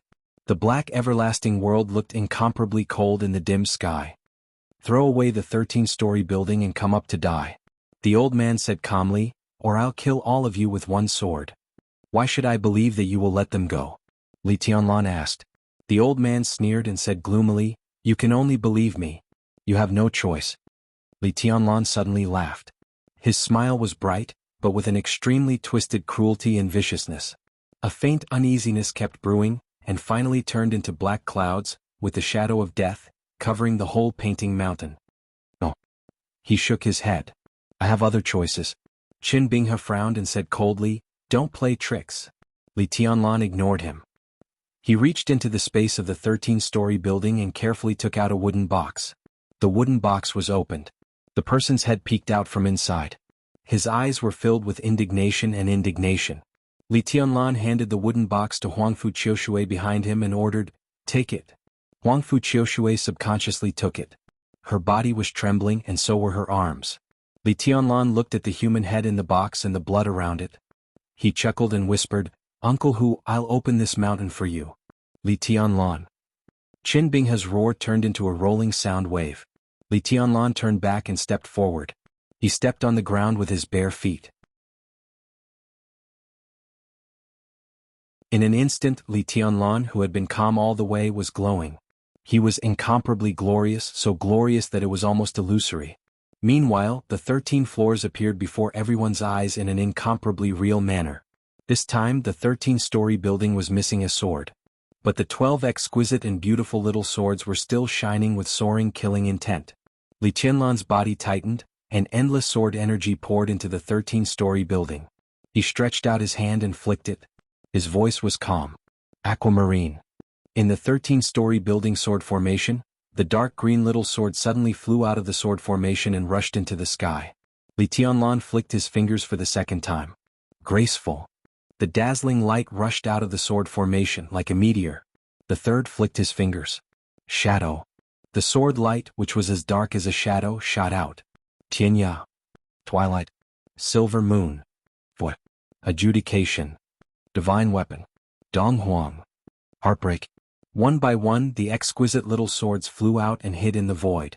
There was only one black little sword left in front of Li Tianlan. The pure black little sword was exquisite and majestic, with unparalleled pride. The little sword slowly enlarged in Li Tianlan's hand.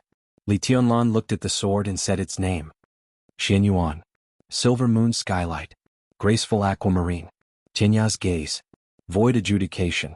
"Phantom divine weapon." "Donghuang heartbreak." "Xianyuan." 13-story building, 13 swords.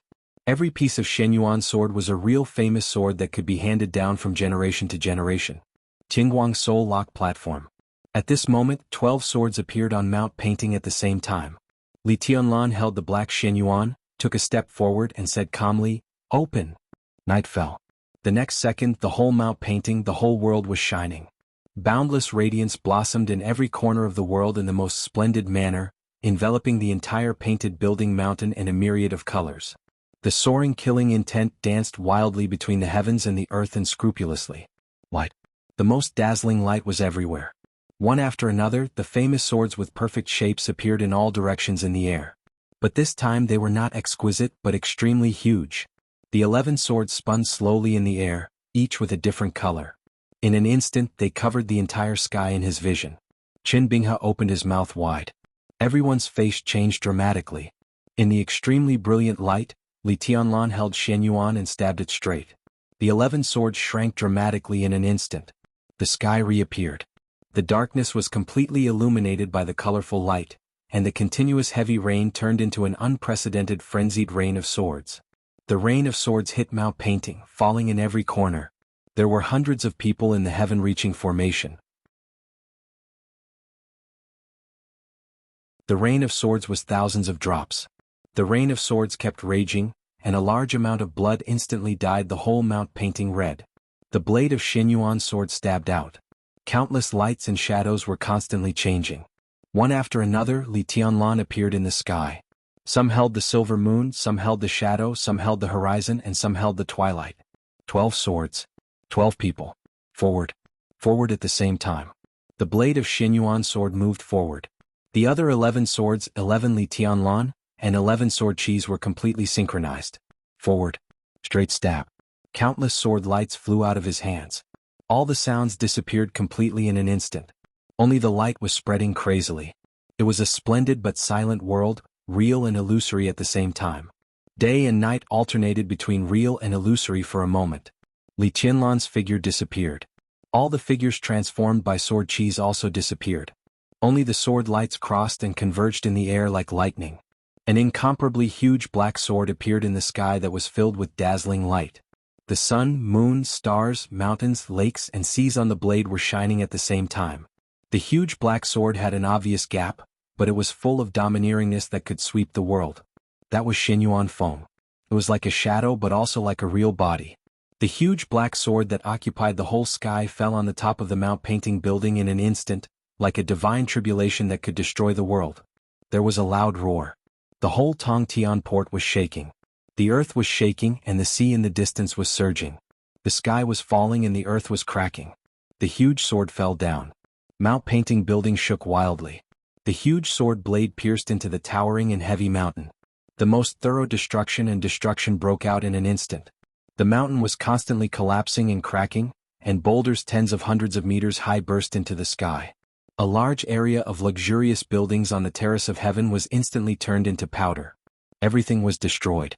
The majestic terrace of heaven was razed to the ground in an instant. In the loud sound like the end of the world, Xin Yuanfeng's black sword body directly cut into Mount Painting building. The huge crack on the ground extended for thousands of meters. The scene of disaster appeared in front of everyone in the shortest time. The sword of domination. It was like the wrath of heaven. One sword split the mountain. The whole Mount Painting building was directly divided into two halves under one sword. The terrace of heaven standing on the top of the mountain completely became the Li family. The crazy smoke and dust continued to rise and spread in the wilderness. The world was completely silent. Mount Painting building was divided into two. The screams in every corner of the mountain also disappeared. The smoke and dust spread to every corner of the mountain in a trance. On the still calm and even the only complete mountain road, Huangfu Qiushui held the box tightly with both hands. In the box, Uncle whose faint eyes had closed. Huangfu Qiushui fell softly on the mountain road. There was an extremely complicated look in her charming eyes, which was helpless resentment, but also almost fanatical admiration. The smoke and dust were still rising. This sword split Mount Painting building, completely separating the elites of the Purgatory of Heaven capital from Qinbinghe. The sword energy of the 13-story building was mighty between the two sides, like a natural moat. One sword split the mountain. This strike was as long as the sound of boredom, but it was also as short as a flash of lightning. In the slight sound of footsteps, Li Tianlan slowly wiped the blood from the corner of his mouth and looked at the dull Qinbinghe through the smoke. The two sides were very close to each other but separated by a cliff. Li Tianlan laughed. He looked at Qinbinghe as if he were looking at a dead man. Divine Emperor of the highest heaven.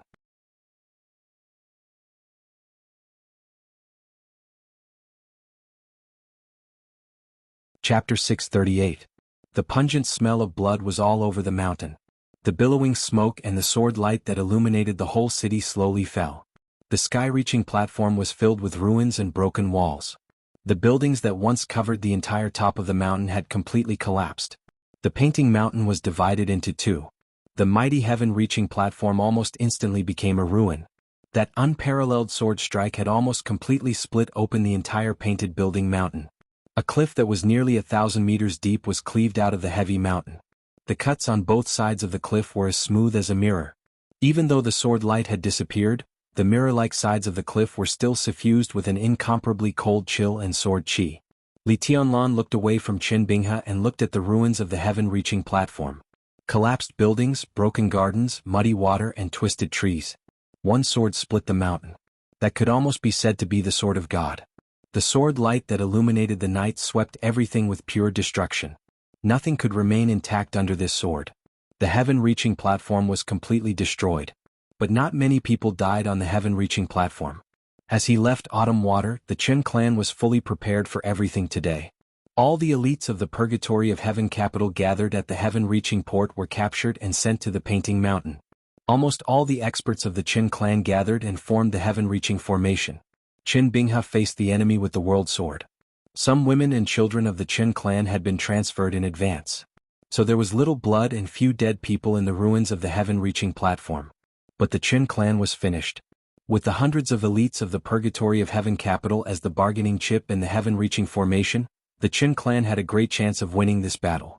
So it could be said that the entire Qin clan fought against Li Tianlan with all their strength. No one could have thought that Li Tianlan and 13-story building could split the mountain with one sword. That sword, with a violent sword rain, smashed most of the formation of the heaven-reaching formation and split the Painting Mountain. Countless experts of the Qin clan were killed and injured. The women and children of the Qin clan might still be able to survive. But the entire Qin clan after this battle was like a beast that had lost its claws and teeth, without any deterrence. In the world it was often easy and difficult to go up and down. Hundreds of years of foundation, countless glories and glories, everything completely collapsed in a single sword strike. The bloody cruelty covered the heads of every member of the Qin clan. This was the price of failure. On this day, perhaps there were still many people on Painting Lu Mountain. But in Li Tianlan's mind, there was no one alive on this mountain. Li Tianlan finally withdrew his gaze. His gaze landed on Qin Binghe. It was indifferent and cold without any pity. Qin clan, his voice floated in the two halves of the painted building hill, like the wind in the waves. Unworthy to wield a sword. Unworthy to wield the sword of North Sea. He didn't deserve to hold the sword of the Li family. Like the coldest sentence, this sentence directly determined the fate of the entire Qin clan. Li Tianlan. You bastard. In the long silence, Qin Binghe finally digested everything in front of him. The Painting Lu Mountain had been split into two, and the sky-piercing platform had been reduced to ruins. More than half of the experts that the Qin clan had painstakingly nurtured for many years and accumulated over several generations had perished. Qin Binghe's entire body began to tremble. The pitch-black myriad worlds vibrated in his hand, and a violent killing intent surged out of it along with surging sword light. Little bastard. Damn you. Li Tianlan loosened his palm. Shen Yuanfeng's huge blade disintegrated once again, turning into small, exquisite swords floating in the air. The whole sword formation moved slowly in the air, covering half of Painting Lu Mountain. The subtle sword light shuttled slightly, cutting the ropes behind Li Tianlan one after another. Nearly 200 elites of the Purgatory of Heaven capital, who had been tortured until they were extremely weak, fell to the ground one by one. The sword formation froze in the air, completely protecting these elites. Qin Binghe suddenly burst into laughter. His laughter was miserable and resentful. He stared at the sword formation behind Li Tianlan. The sword formation composed of 12 famous swords was still exquisite, but compared to the beginning, it had become extremely dim. What this meant was self-evident. Without this sword formation, this chapter is not over. Please turn the page. Formation, what are you? Li Tianlan, what are you now? Li Tianlan remained calm and collected. The 13-story building split the mountain with one sword. In terms of power, the earth-shattering sword strike just now was infinitely close to the peak of the half-step invincible realm. Of course, Li Tianlan couldn't use that sword strike, but his sword intent was perfect, and the sword formation of the 13-story building was also natural. The moment the two combined, the sword strike was pushed to the extreme. But the core reason was actually energy. The energy absorbed by the 13-story building from the Devil Troop was completely used in this sword, causing a scene that was almost earth-shattering. Now the 13-story building returned to the state of nirvana and could only defend passively. But Li Tianlan without the 13-story building was still Li Tianlan. He flicked his palm gently in the void. The extremely clear sound of the sword resounded through Painting Lu Mountain on both sides. A clear light bloomed in Li Tianlan's hand. It was not any sword of the 13-story building. This sword light was extremely cold and sharp. It was so arrogant that it did not belong to the mortal world. Autumn Water Sword. Qin Binghe's expression became more and more ferocious. Li Tianlan thought of the elites of the Li family who died on the mountain road. He knew them and he didn't. His voice grew calmer and calmer. Without the sky-reaching formation, what are you? Qin Binghe laughed wildly. Who said I don't have the sky-reaching formation? Who said that? The pitch-black myriad world sword suddenly rose up with a violent sword light. In an instant, in different directions of Painting Lu Mountain, in the soaring smell of blood, bolts of lightning spread to the top of the mountain. Lightning and thunder from different directions quickly approached the top of the mountain. There was a touch of mockery in Li Tianlan's eyes. This was indeed the sky-reaching sword formation. All the power was gathered in one place. But could such a sky-reaching formation reach the sky? The clear light flashed on the top of the mountain for a moment, and Li Tianlan took a step out. His figure leaped over the sky, crossed the cliff that was like a natural moat, and appeared directly in front of Qin Binghe. The eternal world sword chopped down with endless thunder. Densely packed arcs of electricity spread out in a frenzy. The lightning kept moving forward from all corners. Those were the thunder-shocking realm experts of the Qin clan who had not died. Everyone charged at full speed. Everyone's power turned into lightning, and in an instant they combined with the eternal world sword. There was only one eternal world sword. But the moment the sword light chopped down, the thunder filled the whole sky. The autumn water sword in Li Tianlan's hand vibrated. The dazzling lightning seemed to tear the whole sky and smash toward Li Tianlan. This was Qin Binghe's sword move. This was the sword move of all the remaining thunder-shocking realm experts of the Qin clan. This was the last sky-reaching formation. Li Tianlan's figure suddenly spun. There was no 13 floors. Li Tianlan was still Li Tianlan. The heavenly sun was still the heavenly sun. The cold sword light kept blooming in front of him, and the sword energy, which seemed to tear the sky apart, spread and condensed as Li Tianlan's body rotated. In an instant, an extremely sharp storm appeared on the broken Painting Lu Mountain. The storm kept spinning with Li Tianlan's rotation and turned into a tornado that filled everything. The tornado tore the space and all the air around it was distorted in a state visible to the naked eye. Li Tianlan's figure was getting faster and faster, and the sword light was getting sharper and sharper, as if endless sword energy was flying constantly. The dazzling clear light grew bigger and bigger with unimaginable strength, and finally turned into a whirlpool of sword energy of nearly 100 meters. It was natural and flawless. The eternal world sword fell. The storm brought by the autumn water spun and directly hit the thunderbolts that were as dense as the sky. Boom! In the huge roar, more than a dozen thunder-shocking realm experts and Qin Binghe broke out with all their strength, and the thunderbolts that were as solid as substance shook violently in an instant. The rotating storm tore the thunderbolts that were like the sky without any stagnation. The sword light kept spinning. It looked extremely calm, but it was extremely crazy. Pieces of thunderbolts kept breaking and flying, exploding in every corner of the Painting Lu Mountain. The arc of light spread and scattered everywhere. This chapter is not over. Please turn the page. Only the clear light kept spinning in the blue sky, splitting the endless thunderbolts, cutting everything and moving forward bravely. No power could interrupt the storm-like sword move. This was not the 13 floors. This was Li Tianlan's own kendo. The sky-splitting move. The earth-splitting sword energy kept flying with the most stunning clear light. The autumn water tore the thunderbolts that were like the sky. Several thunder-shocking realm experts who had rushed to Qin Binghe's side were torn apart in an instant. The sword light didn't stop. The shining arc of the autumn water sword hit the blade of the eternal world sword in an instant. It was straightforward, decisive, and fierce. There was no stalemate or suspense at all. The 10,000 worlds that represented the Qin clan's hundreds of years of glory and faith shattered in an instant. The pitch-black sword flew into the heavenly platform with lightning arcs and exploded into a pile of rubble. The autumn water that was shining with a clear light did not stop moving forward at all. It cut Qin Binghe's body in half as he screamed in fear. A large number of thunderbolts spread and disappeared in the constant turbulence. Only the indomitable storm grew fiercer and fiercer. The shining cyan light swept through the ruins of the Painting Lu Mountain with the fierce wind and rushed into the jungle. Countless trees were broken and smashed. The electric arc between the mountains flickered for a moment and disappeared completely. Only the storm that gathered the clear light kept spinning, with death and irresistible majesty. Beihai Jianghu State. On the night of September 3rd, Li Tianlan, the palace master of Emperor East Palace, entered the heaven-reaching port and climbed the Painting Lu Mountain. The Qin clan formed the heaven-reaching formation and fought with the power of the whole clan. The 13-story building broke the formation, and the sword split the mountain. That night, Qin Binghe, the swordsman of the Qin clan, died. 6 guests of the Qin clan died. 23 thunder-shocking realm experts of the Qin clan died. The heaven-reaching formation composed of nearly 1,000 elites of the Qin clan was slaughtered. The heaven-reaching sword of the Qin clan was cut off by the autumn water sword.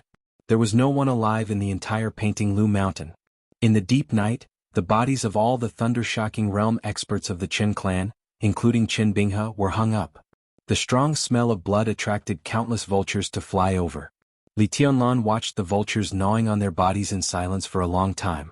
Countless bodies gradually turned into skeletons without flesh and blood. Li Tianlan flicked his fingers and ignited the fire. The fire spread from the Painting Lu Mountain, devouring the bodies, the ruins of the heaven-reaching platform, and everything. Li Tianlan was silent for a long time. In the strong fire he felt lonely for the first time. The fire was spreading. Li Tianlan slowly turned around. Nearly 200 elites belonging to the Li family in the Purgatory of Heaven capital looked at him, and their eyes were full of fanaticism. Someone knelt down first. Everyone knelt down one by one, densely and neatly. "Greetings, young master." It didn't matter what their identities were. The Purgatory of Heaven capital was good. The Li family was good. From now on they all belonged to Emperor Dong's palace. Li Tianlan raised his hand. A bright light flew out of his hand and fell on the ruins of the heaven-reaching platform surrounded by fire. The light kept twisting and extending, and finally turned into a sharp and cold long sword. 13 floors, divine weapon. Li Tianlan looked at the crowd kneeling in front of him and said calmly, "Get up, let's go to Mount Dibing." He went down the mountain first. Nearly 200 elites of the Purgatory of Heaven capital followed behind him in a mighty manner. Huangfu Qiushui, who struggled to stand up from the mountain road, followed the crowd. She looked at Li Tianlan in the front with a blank look in her eyes. At this moment she seemed to suddenly not know what she was doing. The autumn water sword was still in Li Tianlan's hand. At this moment, everything in her sight seemed to be witnessing history. Witnessing the arrival of a real new era. Late at night on September 3rd. The fire filled the Painting Lu Mountain. In the blood and bones, the heaven-reaching platform of the Painting Lu Mountain was set on fire. Only the famous divine weapon belonging to Dong Huang remained there, cutting off everything on the heaven-reaching platform. End of this chapter. Bookmark for easy reading.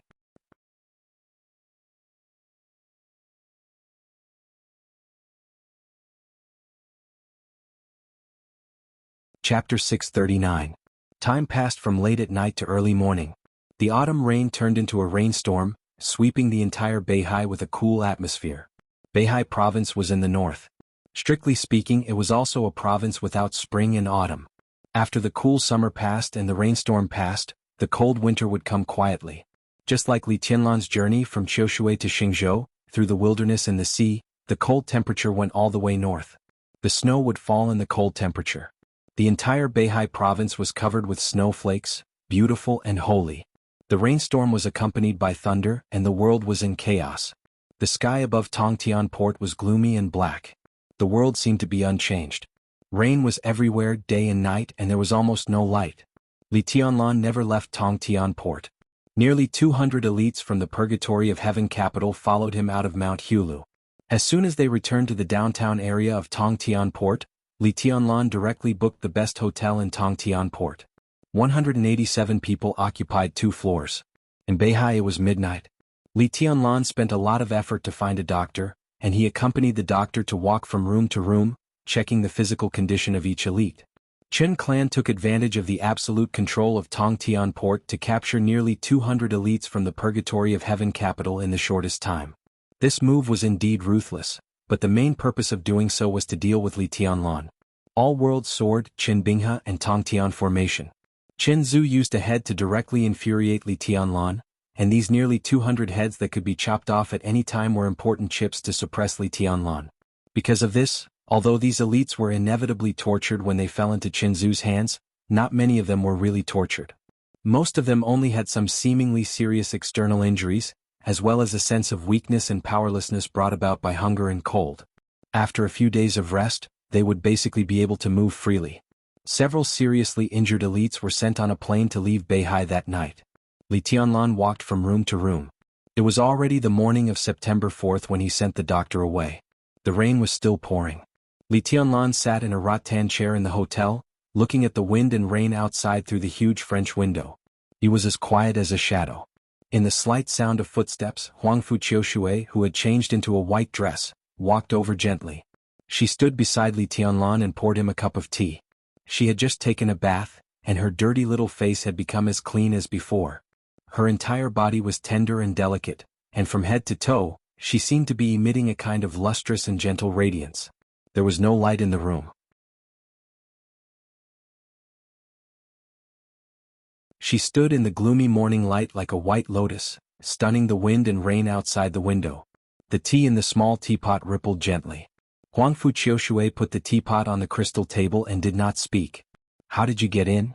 Li Tianlan glanced at her and frowned. Huangfu Qiushui had followed him from the beer to the sky bridge, up the painting mountain and then to this hotel. Huangfu Qiushui didn't know what to do with Li Tianlan. Li Tianlan also didn't know why he let the girl follow him for so long. He looked up at the pretty face in the dim light. Her facial features were soft and delicate, like a work of art. In terms of appearance alone, she was not necessarily more beautiful than Dongqing Rushi and Wang Yuetong. But that touch of natural coldness was enough to turn into a fire in the eyes of men. It was a kind of charm without any deliberate intention.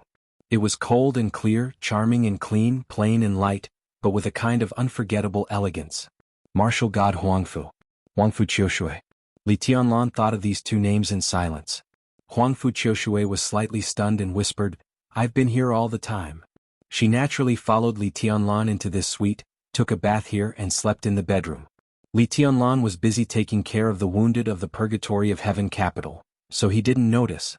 Perhaps the elites of the Purgatory of Heaven capital noticed, but they didn't say much. So the night passed very peacefully. Until Li Tianlan came, she personally made a pot of tea and put it in front of Li Tianlan. Li Tianlan glanced at her again. His eyes were calm and deep, and his pupils were almost pure black. There was indescribable coldness in the silence. Huangfu Qiushui's delicate body trembled slightly. She didn't know why, but every time she saw Li Tianlan's eyes, she had a kind of fear from the bottom of her heart. Her courage to fight with Li Tianlan at the same realm on the spiritual mountain seemed to have long disappeared. Li Tianlan suddenly lost some interest. He picked up the teacup and took a sip of tea, then said calmly, "You can go." Huangfu Qiushui was stunned. That charming and pure little face was filled with confusion, and it was breathtakingly beautiful. She asked subconsciously, "Where to?" "Wherever you want to go." Li Tianlan's voice was emotionless. Huangfu Qiushui stared at Li Tianlan blankly for a while. She gently bit her lip. In the dark environment, her lips were beautiful and rosy, shining with a seductive luster. "That, you. Qiushui," she stammered and whispered, "can you give it back to me?" "Qiushui is not yours." Li Tianlan answered the question directly for the first time. Vaguely, he seemed to know why she had been following him. "That is my trophy. You have the right to take it back, provided that you defeat me."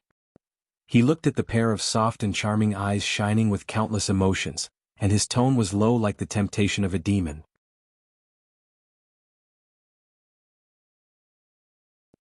Tianguang is on the spiritual platform. When you think it through, tell Tianguang and then take it to Tiannan to find me. Qiushui is yours. And the Huangfu family is mine. Huangfu Qiushui's body shook, and she shook her head. Her face was pale. "Impossible." Li Tianlan said no more. He picked up the teacup and said, "You can go." "I won't." Huangfu Qiushui looked at Li Tianlan with wide eyes, and her voice was stubborn. "If you don't go, you will regret it." "I won't go, I won't go. Come and kill me." Huangfu Qiushui said fiercely. Li Tianlan didn't speak. In the still gloomy but gradually brightening dawn, he looked at the wind and rain outside the window. His movements were stiff, and his eyes became a little dazed. "I won't. Let go of me, you bitch." "I won't let go, Li Tianlan, you bastard." "Bitch, let go." "I won't. Let go of me." "I won't let go, I won't let go, come and kill me." His thoughts went back to Eastern Europe before the end. At this time he suddenly remembered that when he first saw the master of Samsara Palace in Eastern Europe in the hotel room, she seemed to be like him now, facing the window, guarding the tea and watching the wind and rain outside the window. But what was she thinking at that moment? Li Tianlan held the teacup and sighed softly. He stretched out his hand and pointed to the bedroom door. Huangfu Qiushui stood there very disobediently. Instead of going back to the bedroom, she pulled out a chair and sat opposite Li Tianlan. She opened her eyes wide and stared at him.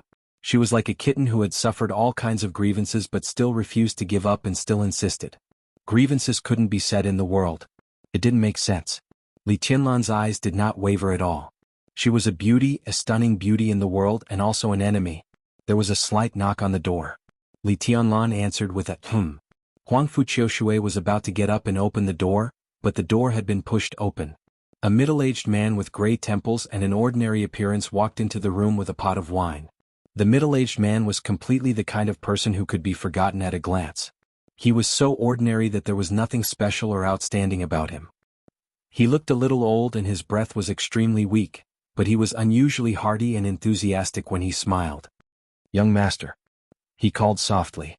Li Tianlan, who didn't know what to think, looked back, got up at once and walked over. "Uncle Yi, you should rest more now." The middle-aged man's code name was Tian Yi, which was also his real name.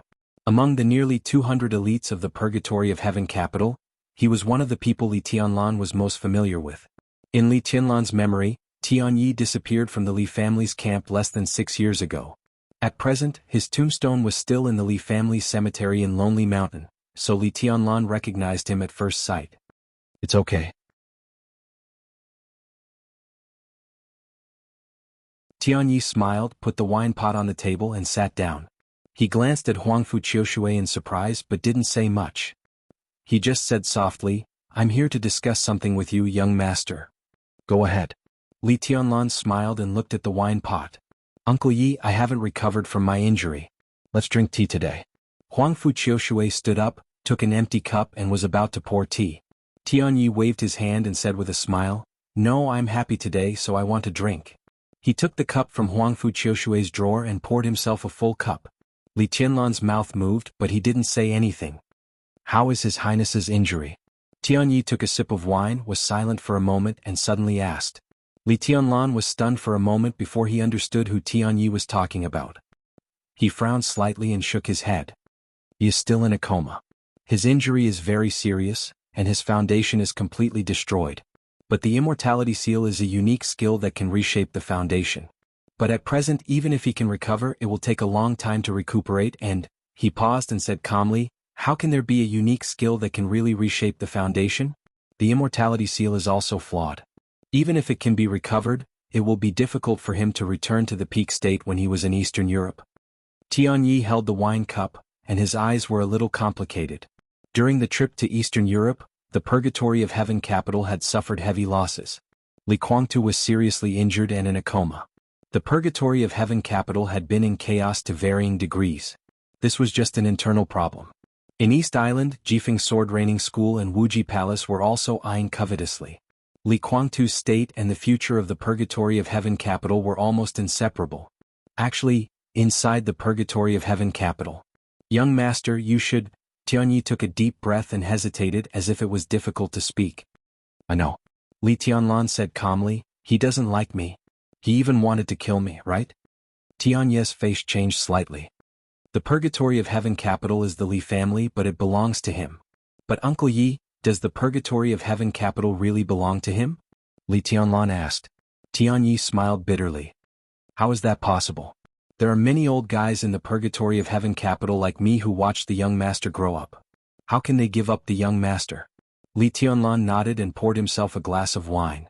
"It's a good thing but also not a good thing." Tian Yi sighed, nodded and said nothing more. There were still forces supporting Li Tianlan in the Purgatory of Heaven capital, but the Purgatory of Heaven capital, which belonged to deity, obviously did not regard Li Tianlan as the successor of the Purgatory of Heaven capital. This was an irreconcilable contradiction.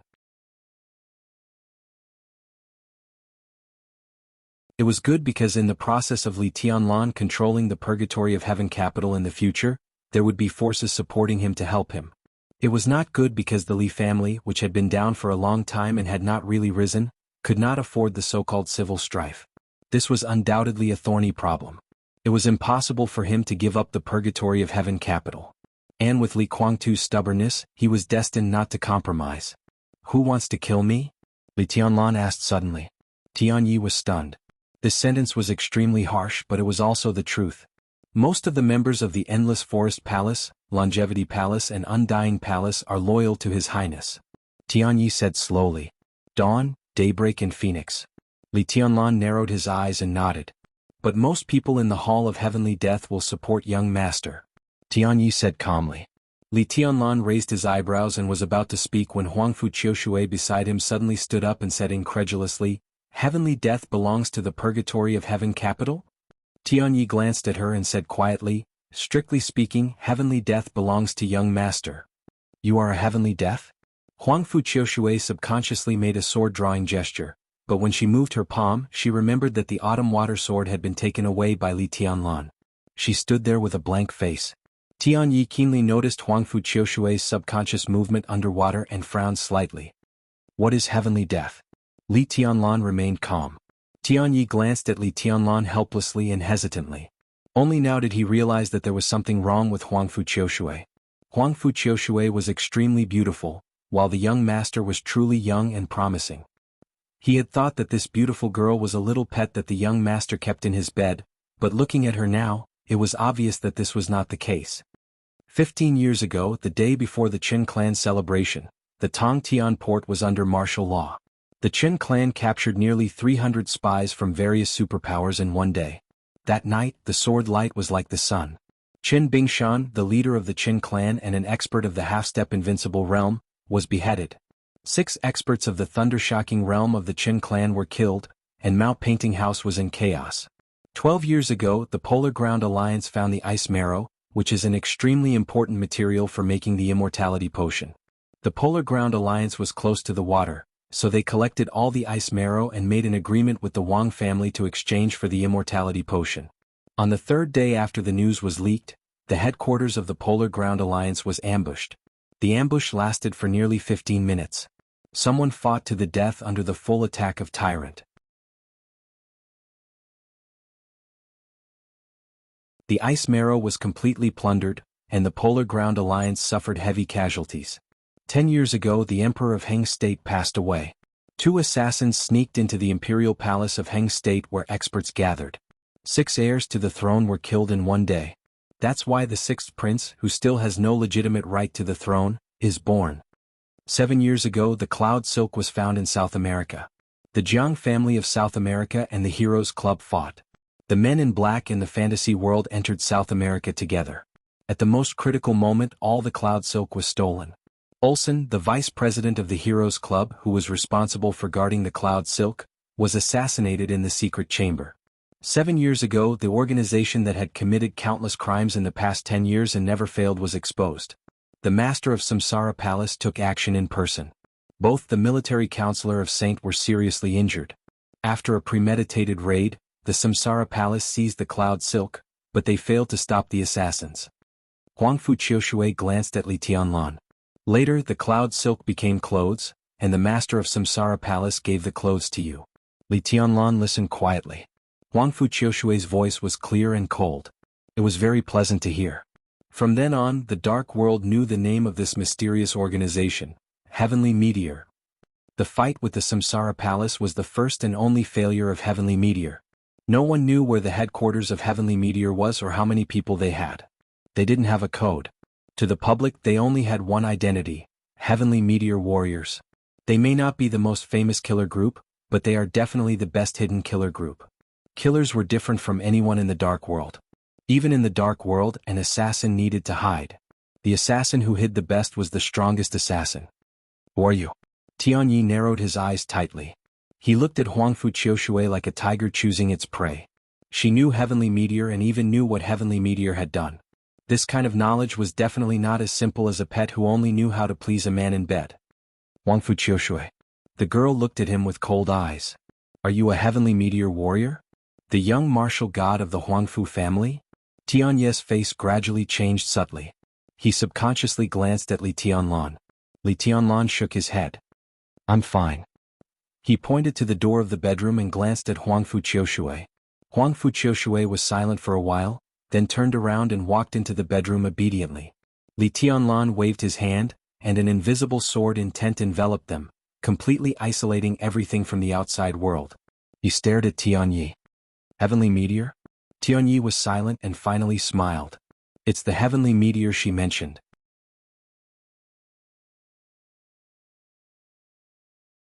He could fight with Tyrant and the master of Samsara Palace.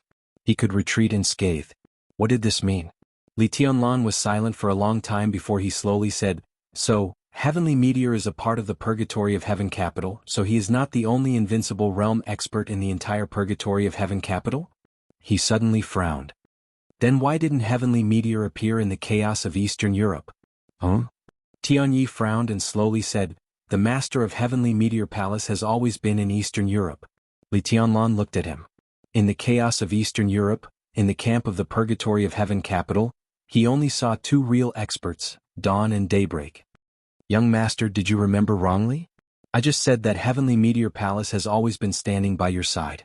Tianyi said meaningfully, "Moreover, it's not accurate to say that Heavenly Meteor is a part of the Purgatory of Heaven Capital. It should be a part of the Li family. But when Heavenly Meteor and the Purgatory of Heaven Capital are put together, it can be regarded as the real Purgatory of Heaven Capital. For many years, Heavenly Meteor has been cooperating with the will of the Purgatory of Heaven Capital, but no one in Heavenly Meteor knows that the god of the Purgatory of Heaven Capital is His Highness Li Kuangtu." He looked at Tianyi and whispered, "That's why you are the young master of Heavenly Meteor. Young master, don't you understand?" In an instant, Li Tianlan's eyes suddenly became clear. Killer groups, assassin groups. Assassin groups with invincible realm experts.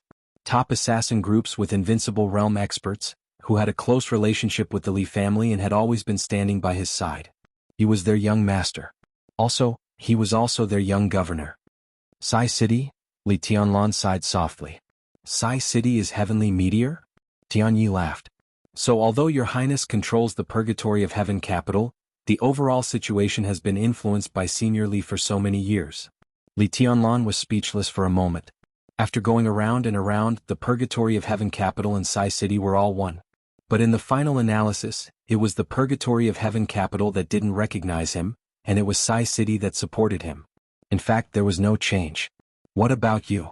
Li Tianlan whispered, "Uncle Yi, are you also a Heavenly Meteor warrior?" "Young master, are you laughing at me?" Tianyi laughed. Li Tianlan coughed and did not speak. Tianyi's martial arts strength was actually very ordinary.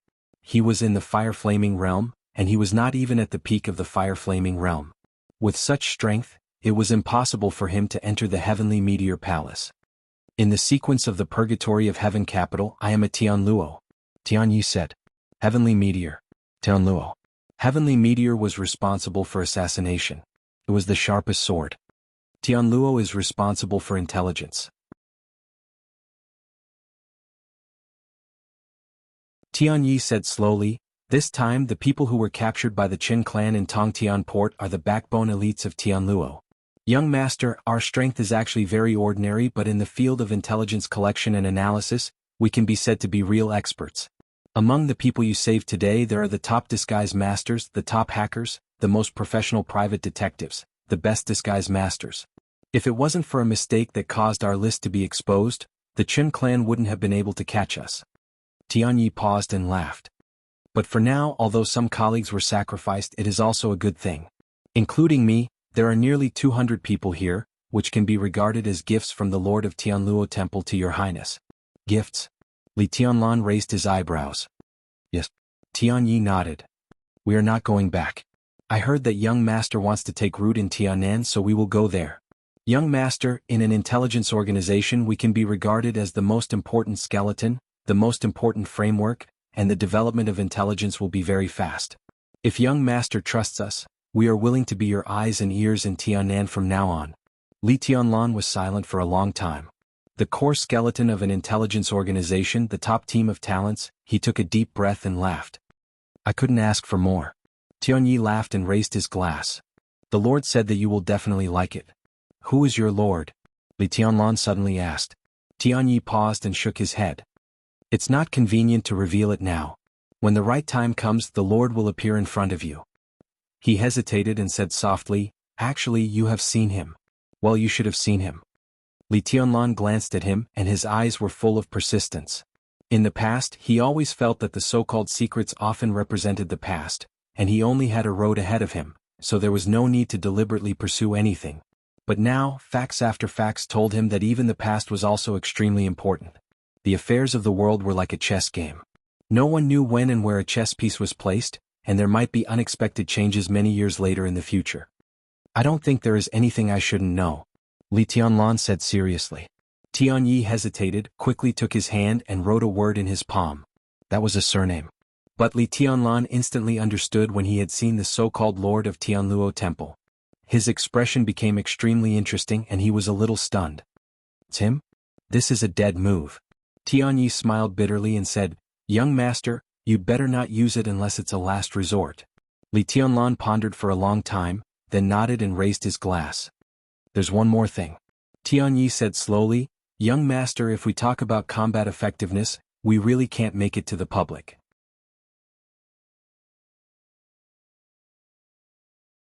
If we follow you to Mount Dibbing, I'm afraid we will be a burden. The Qin family caught us and brought us to Mount Painting Tower. They must have made a backup of our identities.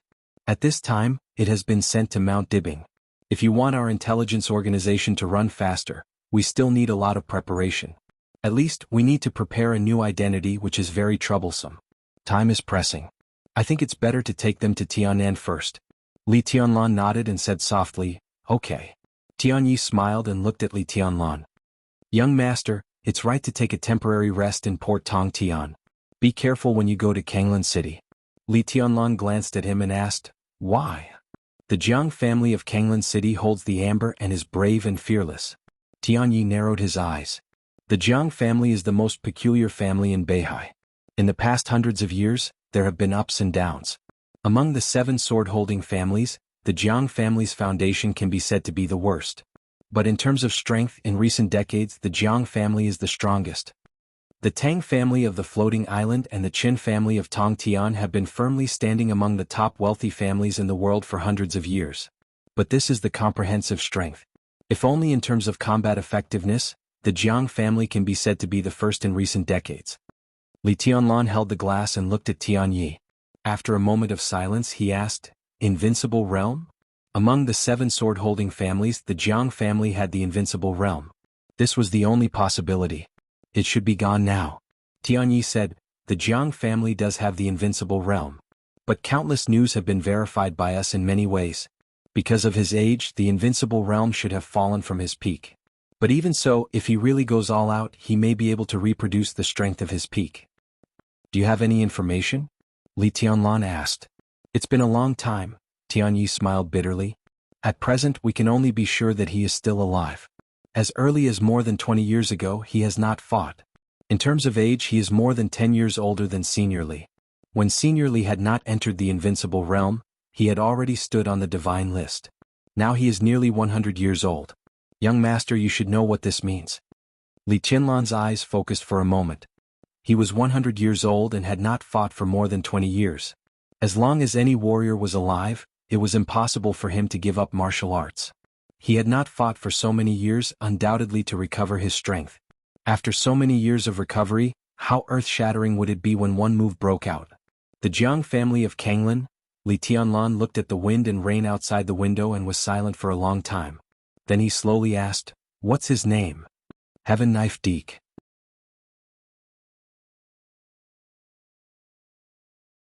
Tianyi said softly, Back then he was the adopted son of the Jiang clan's old master. According to old Li, in his era, in terms of saber techniques, he could be considered a true grandmaster of his generation. He was known as the Heaven Saber. Heaven Knife Deek. Li Tianlan looked at the wind and rain outside the window.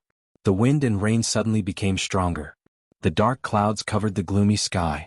Li Tianlan smiled and said, Let's wait for another day. His eyes were quiet and peaceful, like the vast starry sky, like a bottomless abyss. From his eyes, Tianyi did not see any hesitation, mockery, contempt, or hesitation. What he saw was only confidence, extreme confidence and indomitable will. So he was not thinking about his trip to Kanglan Lake.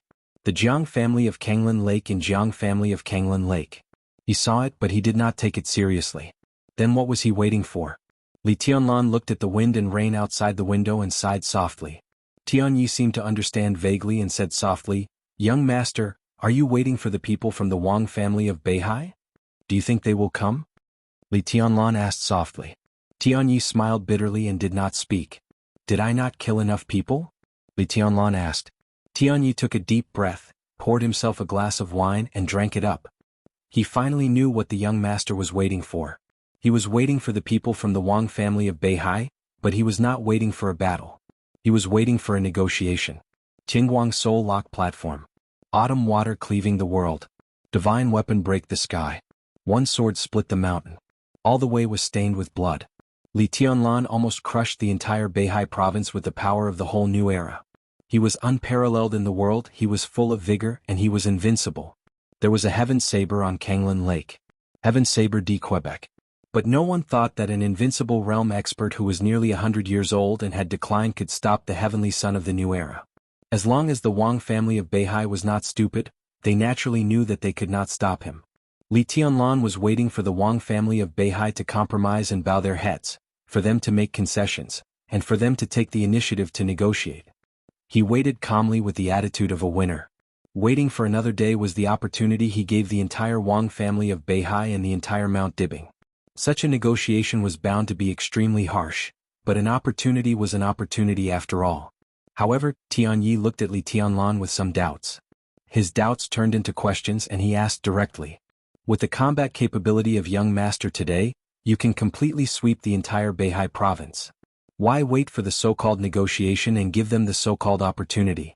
When young master comes to Mount Dibing, any so-called negotiation will be meaningless.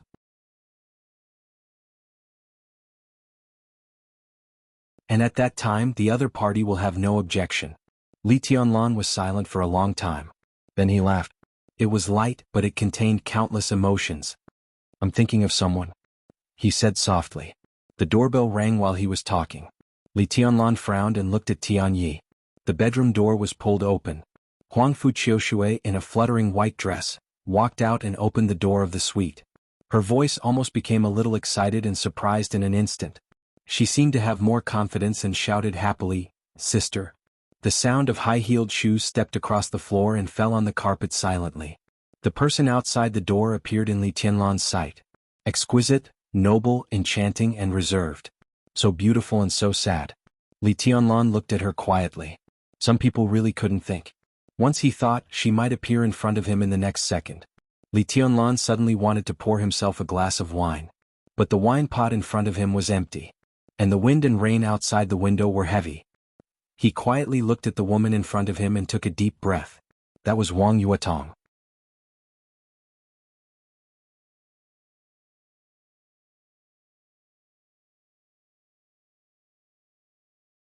Chapter 640. Not all reunions after a long separation were beautiful. Some meetings were crueler than a long separation. It was quiet in the hotel room. Wang Yuetong stood in the living room. In the dark environment, her eyes were as cool as water, and she looked at Li Tianlan quietly. Her exquisite short hair was soft and tidy, and her beautiful and enchanting facial features were slightly powdered. Her close-fitting white professional suit was clean and elegant, and her slim high-heeled shoes were stepping on the soft carpet. She stood very straight, and the former immaturity and liveliness seemed to disappear from her. After being nourished by Li Tianlan, experiencing in Tiannan, and representing the East Emperor Palace in Jianghu State, the former little princess gradually matured and became a little woman.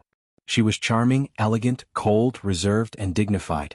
She looked at Li Tianlan quietly, and her eyes, which were as cool as water, became gentle and a little strange.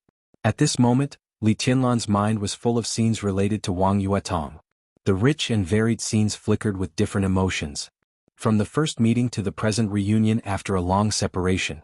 In a short and seemingly long time, he raised his hand. Wang Yuetong spoke. Her voice was quiet and soft. Her smile was impeccable and her beauty was almost dazzling. But her words were like a blade, cutting the distance cruelly. The two ends of the living room with her voice were instantly far away as if they were separated by the end of the world. Your Highness, she said softly, long time no see. The corner of Li Tianlan's mouth moved. His figure was extremely stiff. In silence, he clenched his hands and put them back on the table. Young master, I'll go back first. Tianyi sighed and stood up, his voice calm. Li Tianlan nodded. Tianyi walked out of the door. When passing by Wang Yuetong, she glanced at Huangfu Qiushui, who was surprised at first but now was at a loss. Huangfu Qiushui blinked, quietly stepped back for a distance, and then quietly slipped back into the bedroom. In the quiet and almost suffocating environment, Li Tianlan finally moved. He pulled out the chair beside him and said hoarsely, "Sit down." Wang Yuetong walked over gently. Her every move carried a kind of perfection cultivated from childhood to adulthood. She had a myriad of manners as if she was born reserved and noble. Li Tianlan looked at her quietly and whispered, "When did you come to Beihai?" "Your Highness is wrong." Wang Yuetong did not sit next to Li Tianlan, but opposite him. She smiled slightly, but her eyes were trembling. "Beihai is my home. I came here to go home. I came back last night." "Yeah, go home," Li Tianlan muttered to himself. "Speak." Wang Yuetong looked at him tenderly and strangely. Li Tianlan lit a cigarette. In the lingering smoke, his silence seemed endless. "State your conditions."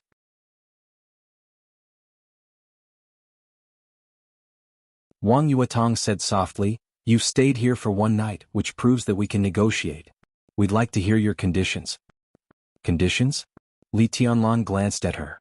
His voice was calm as well. The calmness of both sides fused together and became complicated. It turned into absolute love and reluctance. In the end, the silence turned into an emotion called heartlessness. "Beihai might be able to give you the explanation you want," Wang Yuetong said quietly. Li Tianlan laughed at himself. Of course he had conditions. But he had never thought that this condition would be stated in front of Wang Yuetong. The cigarette slowly burned out. The messy sound of wind and rain filled the world. The chill of early autumn in Beihai seemed to permeate through the window. It was so cold that it made people desperate. Li Tianlan slowly put out the cigarette in the ashtray. "Hand over all the heads of the Devil Troop and the remaining 6 famous swords of Beihai Province. The Beihai Corps must publicly apologize to the Snowdance Corps." He still had many conditions. But these were the 3 most important ones. Wang Yuetong listened quietly. Her eyes became softer and softer, faintly shining. "Is there no other way?" She looked at Li Tianlan and asked softly. Li Tianlan did not hesitate. He shook his head slowly but very firmly. "No. Beihai will not agree to your conditions. This is beyond the bottom line of our compromise." Wang Yuetong's voice calmed down. It was so calm that there was no indifference or gentleness. Li Tianlan nodded and said, The negotiation was light and breezy. The interaction was light and breezy. The beginning was light and breezy. The end was light and breezy. Everything was over, including feelings, entanglements, and negotiations. Wang Yuetong stood up. She didn't fight for anything and didn't want to say anything more. Li Tianlan made a condition. Wang Yuetong refused. "So be it. I'm leaving," she said softly. Li Tianlan reached out his hand. Wang Yuetong's delicate body, which was about to turn around, suddenly trembled. In silence, her delicate palm was held by Li Tianlan's hand very tightly. Wang Yuetong did not turn around. Li Tianlan did not speak. Wang Yuetong laughed with a trembling breath. All her perseverance seemed to collapse in an instant when she felt Li Tianlan's temperature. Tears slowly flowed down. Her palms slowly exerted force. She once again thought of the late spring more than 3 years ago, when people came and went in the square of the Sky Academy. That calm and fateful encounter. It seemed that from that time on, she had been approaching him, walking to his side and entering his world. He rejected and resisted again and again. He was incomparably cold and even indifferent. Wang Yuetong did not think about anything. She was really sure that she had fallen in love with this man. So, regardless of position, opposition, difficulties, and injuries,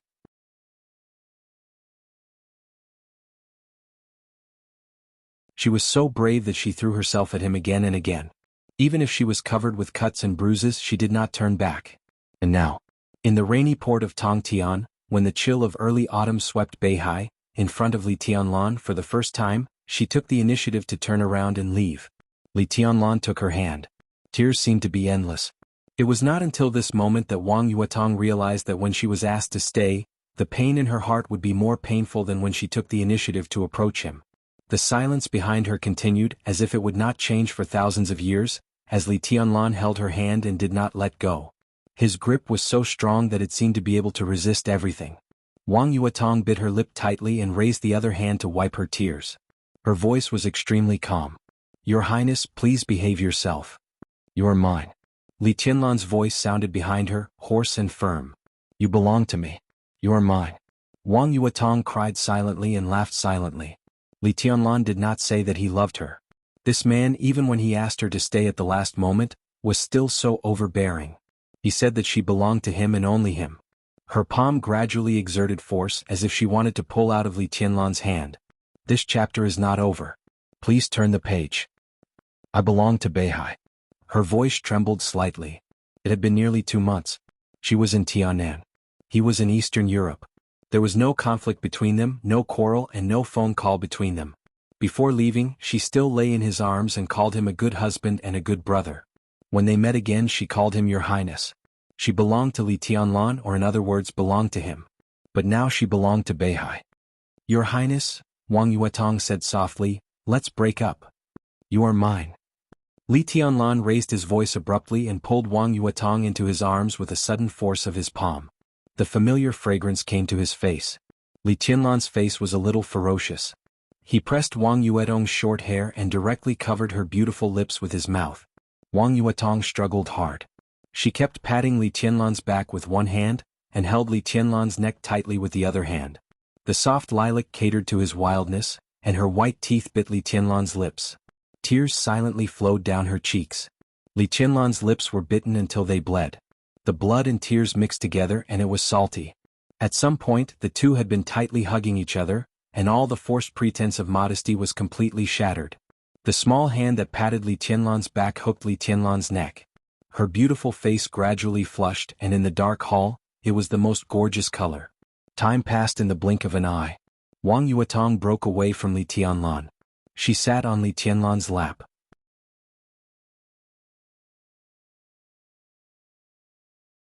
After a long and suffocating kiss, her breath was disordered, and she subconsciously bit Li Tianlan's neck gently. Li Tianlan held her tighter and tighter. I belong to Beihai, fool. In the rapid breathing she cried out, I'm the little princess of the Wang family of Beihai, the little princess on Mount Dibing. I've lived there since I was a child. Do you know? I remember every palace on Mount Dibing, and everyone in the Wang family of Beihai. I've been on the stage of Formidable Person, and I remember nearly 1,000 names on the stone of Formidable Person. I remember their stories. It's the holy land of the Wang family of Beihai, the holy land of the 8 influential families in Beihai province, and also the holy land in my heart. Devil Troop, do you know who they are? They are my elders, and the elders of everyone in the 8 influential families. You want to go on the stage of Formidable Person and you want to kill the Devil Troop? I won't agree. How can I agree? I'd rather you kill me than agree, you fool. She held Li Tianlan and cried loudly. Her excitement gradually became low, but Li Tianlan just held her tightly and said nothing. I should have thought of this day, but no matter how I prepared, I couldn't bear to do it, Wang Yuetong whispered. She raised her beautiful eyes, which were red and watery from crying. Her delicate body sat on Li Tianlan's lap and kept trembling. She pursed her red lips and gritted her white teeth. She seemed to have exhausted all her strength. Li Tianlan, she formally called Li Tianlan's name. Let's break up.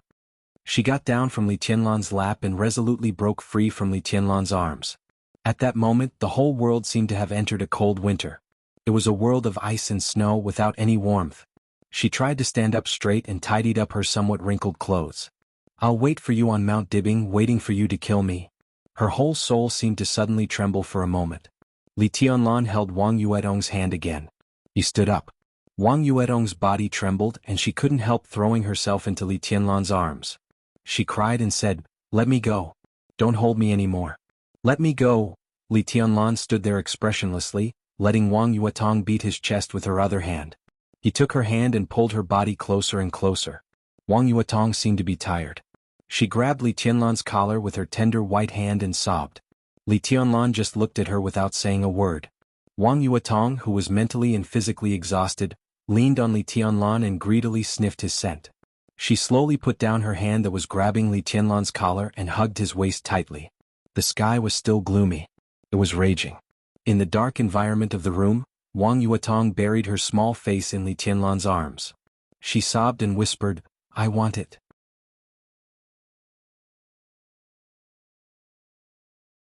The 3 simple words were like a wildfire, almost burning all of Li Tianlan's reason in an instant. Without any hesitation he bent down, picked up Wang Yuetong and put her on the tea table in front of him. Wang Yuetong shook her head desperately and pointed to the bedroom. Li Tianlan's eyes were red. He rushed over with her in his arms as if he were holding a light doll. The bedroom door was violently kicked open by him. The white sheets, the white walls, the white curtains and the white furniture were clean.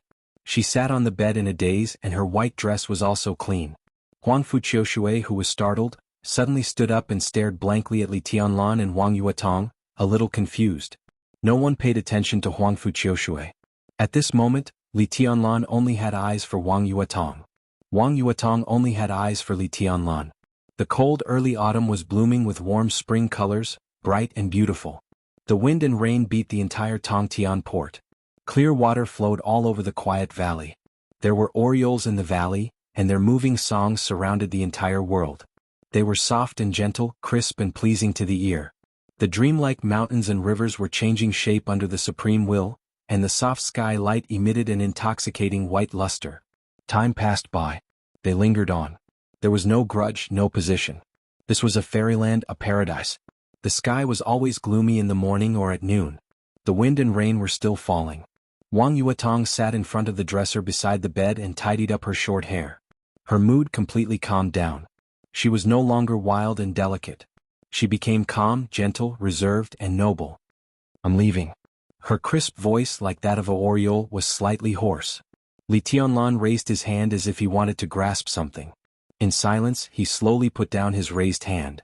There seemed to be a lingering, ambiguous atmosphere in the air. Wang Yuetong tidied up her clothes and looked at the corner. Her blushing face flashed a touch of unnaturalness. She forced herself to calm down and said, "Let's go together?" Huang Fuqiushui curled up in the corner. Her cold and charming face was as red as blood. Her slender legs were closed together, trembling slightly. Her disordered breath caused her plump chest to rise and fall gently. She seemed to be completely immersed in her own world. Hearing Wang Yuetong's voice, she slowly raised her head and looked at Wang Yuetong. Her hazy and charming eyes were full of an incredible look. Wang Yuetong coughed and walked to Huang Fuqiushui in high heels. Her slender heels stepped on the carpet, light and soft, as if she were walking in the clouds. She reached out to Huang Fuqiushui. Huang Fuqiushui shook her head, her face getting redder. Her legs seemed to be softer and weaker than Wang Yuetong's without any strength. No one knew what this 17-year-old martial god had experienced this morning.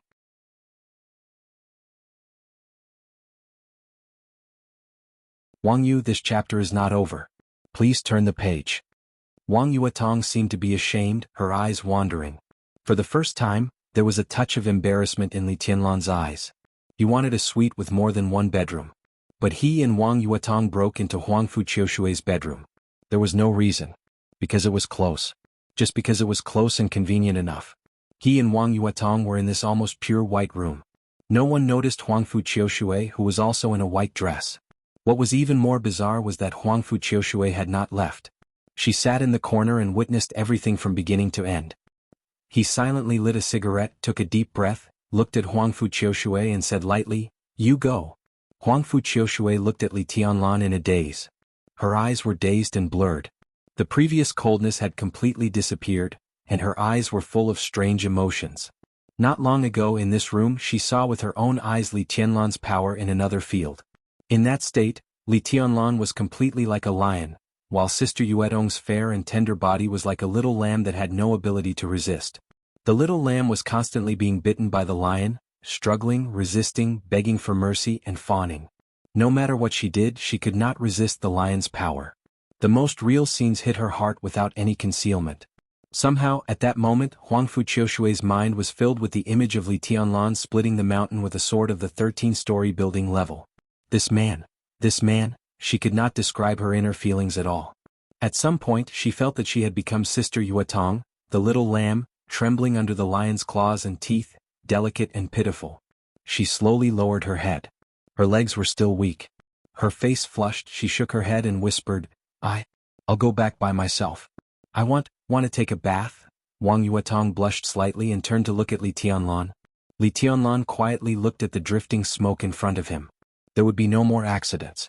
Out of this door what should go would go, and what should move forward would continue to move forward. Wang Yuetong went into the bathroom to wash her face and whispered, "I'm leaving." Li Tianlan stood up and saw Wang Yuetong out of the suite and into the elevator. In the indescribable silence, the two stood close to each other. They used to be intimate. Just now they were also intimate. But at this moment the extremely close distance was like a chasm, completely separating the two. It was still raining in the hotel. The hotel owner stood respectfully in the hall for a long time. Seeing Wang Yuatong come out, he trotted to the front desk and took an umbrella. It seemed that he wanted to hold the umbrella for Wang Yuatong himself. Wang Yuatong shook her head, reached out to take the umbrella and said thank you. In fact, there was no need for an umbrella at all.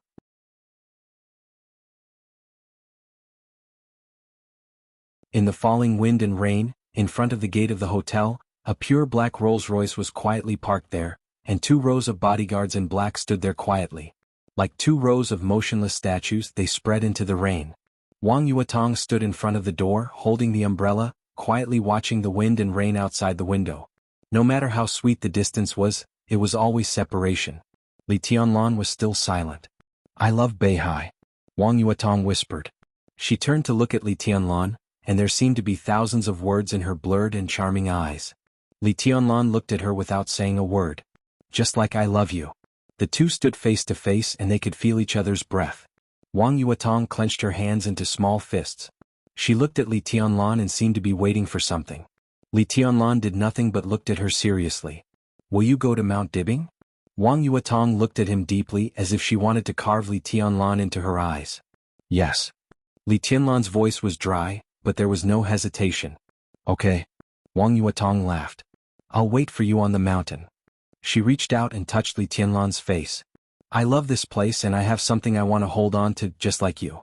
Your Highness, I believe that you will go to Mount Dibing and I believe that you will see me. If we meet again we will be enemies." She looked at Li Tianlan, and her affectionate eyes seemed to contain the whole Beihai. "So, don't be merciful. Either you kill me or I kill you." Li Tianlan closed his eyes and took a deep breath. "Is there anything you want to say to me?" Wang Yuatong asked softly. There was only expectation in her eyes. Li Tianlan glanced at her. After a long and short glance, he shook his head. Wang Yuatong said yes. Her palm left Li Tianlan's face. Her eyes became reserved again. She turned around and walked to the Rolls-Royce. The door was slowly opened. Wang Yuatong stood in front of the door and slowly looked back. In her sight, Li Tianlan stood there, expressionless and frighteningly quiet. Wang Yuatong walked into the car. The Rolls-Royce started slowly. When the huge motorcade was about to leave the hotel, Wang Yuatong suddenly said, "Stop the car." The car stopped and the door was opened. Wang Yuatong pushed the door hard and looked back at the hotel again through the wind and rain. Li Tianlan was still standing in front of the hotel. He didn't move but he didn't ask her to stay. Under the wind and rain, Wang Yuatong's eyes almost turned red from crying. As if she had no reluctance to leave, she turned around and got in the car. The motorcade left in a mighty manner and didn't stop. Li Tianlan watched all this quietly until Tianyi came over again and stood beside him. "Young master," his voice was hesitant. "I think if you don't let her go in the end she will stay." After a pause, his voice became clearer. "Even if she has to bear everything."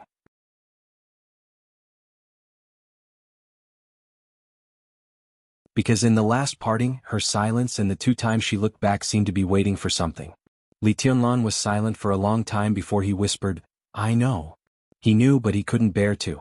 He could not bear to let her carry all the things that she should not carry. Just like Wang Yuatong, she also knew that as long as she opened her mouth, Li Tianlan might also stop at Port Tongtian and return to Jianghu state with all his grievances. But she couldn't bear to. Therefore, he remained silent and did not persuade her to stay. She remained silent and did not ask him to turn back. It was all because he couldn't bear to. She stayed in the North Sea. He is God Soldier's mountain. It was because of their respective standpoints, but it was obvious that neither side wanted the other to bear any burden or suffer any grievances. Therefore they respected each other's choice to the greatest extent. Even if such a choice was heartbreaking. Li Tianlan did not blame Wang Yuatong. She was still his woman. Wang Yuatong did not blame Li Tianlan. He was still her man. The wind and rain fell. The cold autumn air was like a knife, bringing with it the cruelest things in the world, mercilessly cutting apart the most tender moments. He slowly turned around. He did not blame the world for not being beautiful. He could only blame the vicissitudes of life. End of chapter. Bookmark for easier reading. You're tuning in to the Han Li's Wuxia Adventures YouTube channel. We're so grateful for your support and don't forget to subscribe to join us on this incredible journey through captivating stories. Your generosity through donations truly makes a world of difference, as it's the primary source of revenue that allows me to expand and enhance this channel for you. Thank you from the bottom of my heart for being a part of this adventure.